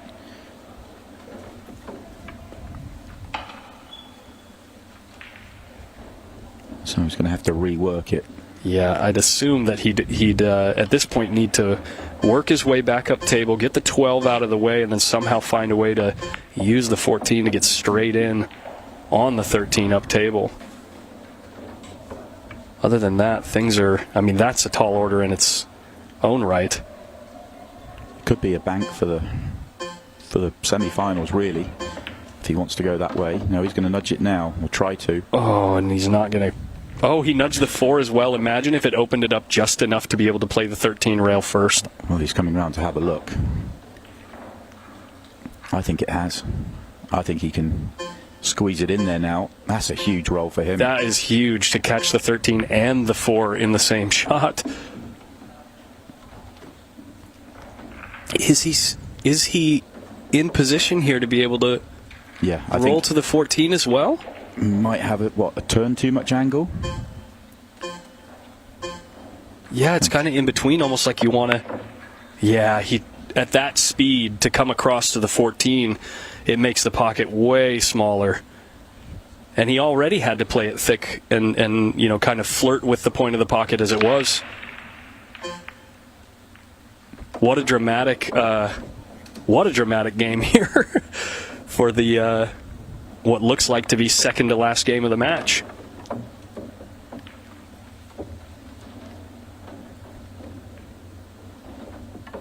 And Tony's just running around the table here, ready to get on with it. Just about gets there as well. That was a bit dicey. Yeah, second time we've seen him shoot a similar shot into this pocket, but he gets there. And we're looking at a hill-hill match with a 15-second shot clock. 7:57 left, so you feel like the match clock isn't really in play. Yeah. Unless we get a drawn-out frame. Well, yeah, if we get just ridiculous amounts of clusters on the table, but I think that the odds of that, the way that both of these guys have been breaking, is almost non-existent. But you can't say that the 15 seconds a shot hasn't had a factor on this match. Both players getting chances there, and you felt a little bit rushed. We've seen Tyler play some brilliant pool in the match and had some tough layouts and find a way. This time you just haven't got the time to think about that layout. He's had one ball to try and work out. Right. Fired at it twice, couldn't break it out. And Tony, now you can see him chuckling, probably with the crowd. I'm not sure if he caught Tyler's eye or not, but just at the situation, it is a little wild out there, a little exciting. Just mention that Brittany Maynard has won another frame, so she's back within 2. Still trails 4-2, but hanging tough in the semi-finals. Tiffany Brock has won another frame. She's 4-0 up on Brittany Williams. Now, I'd normally say that everything is on this one shot, and as much as this one shot makes a huge difference in the rack, that shot clock could make things interesting here. Great spread, did make a ball, has an opening shot on the stripes, and I believe every stripe has a pocket, if I'm reading the table correctly. Maybe the 10 just needs a bit of attention. But he's got the 11 right next to it. And he's going to be moving fairly quickly here. Yes, can you figure it out at 15 seconds a shot? But this is for a place in the semi-finals. Moving forward here, you gotta avoid the 4-ball here, so probably going to cue low. Yeah, nice punch up table. Needs a shot on this 14. Or he's going to have to take another long shot now on the 9-ball, try to hold position for the 10. The 2-ball comes into play here, if not absolutely, but in your mind as well. You're not able to kind of roll the ball through the shot. You've got to cinch the cue ball around the 2. Yeah, this needs to be struck well. He uses the 2. And ends up straight in on the 11 and moves the 2 out of the way so the 10 ball's playable up table. Yeah, how good's that? That turned out quite nice.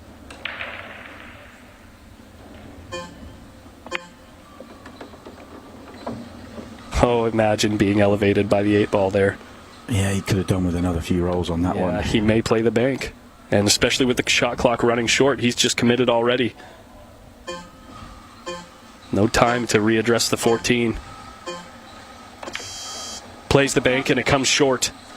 And it's going to be checked for a time foul as well. That was awfully close. It will be double checked. I don't think it really matters, but it obviously has to be checked and it has to be right. And the reason I say it doesn't matter is that Tyler Steyer has got what he wants, which is an opportunity in this deciding frame, and he'll happily play it from where he is. So it shouldn't be too much of a difference in terms of that sort of thing, but it has to be checked and it has to be right.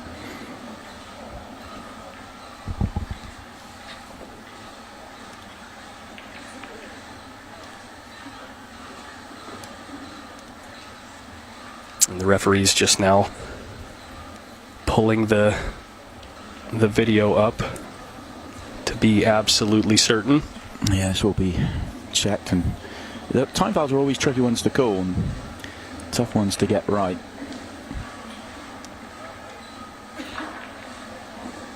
Yeah, a little purse to the lips there from Tony and a very, very subtle head shake.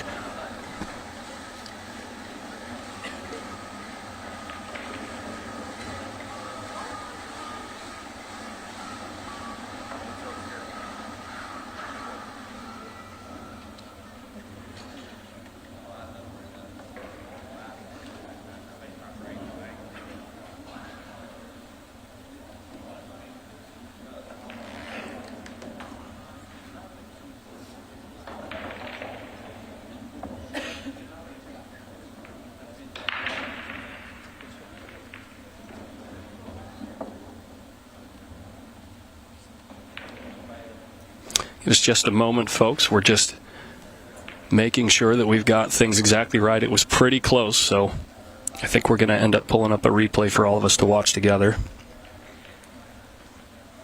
Or at least that's what we're trying to do. Here we go. Yeah, it's all, I guess what we've got is an overhead, so give us a moment here, folks. We'll get things sorted out.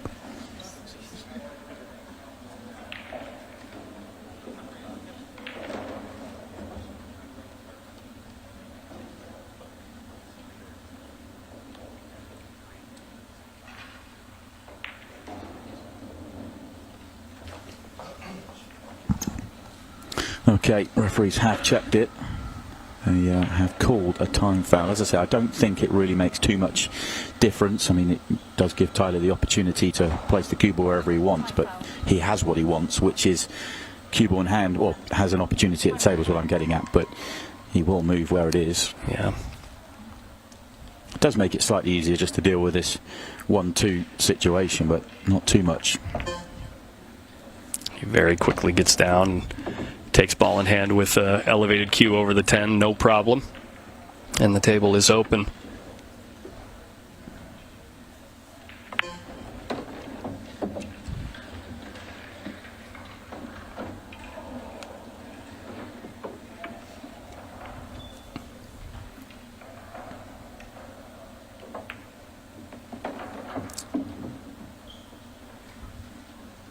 Tyler just playing the cue ball into the optimal zone on the table there, with options to play either the 5 or the 6, whatever he ends up best on. He's chosen the 5 ball, and it looks like a stop shot here will leave him with an ideal angle to get back across the table to the 6.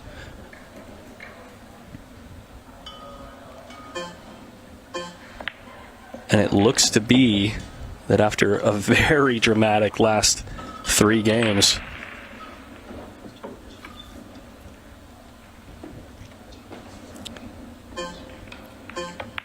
Tyler's looking to be the final inductee into the semifinals. One more good positional shot required.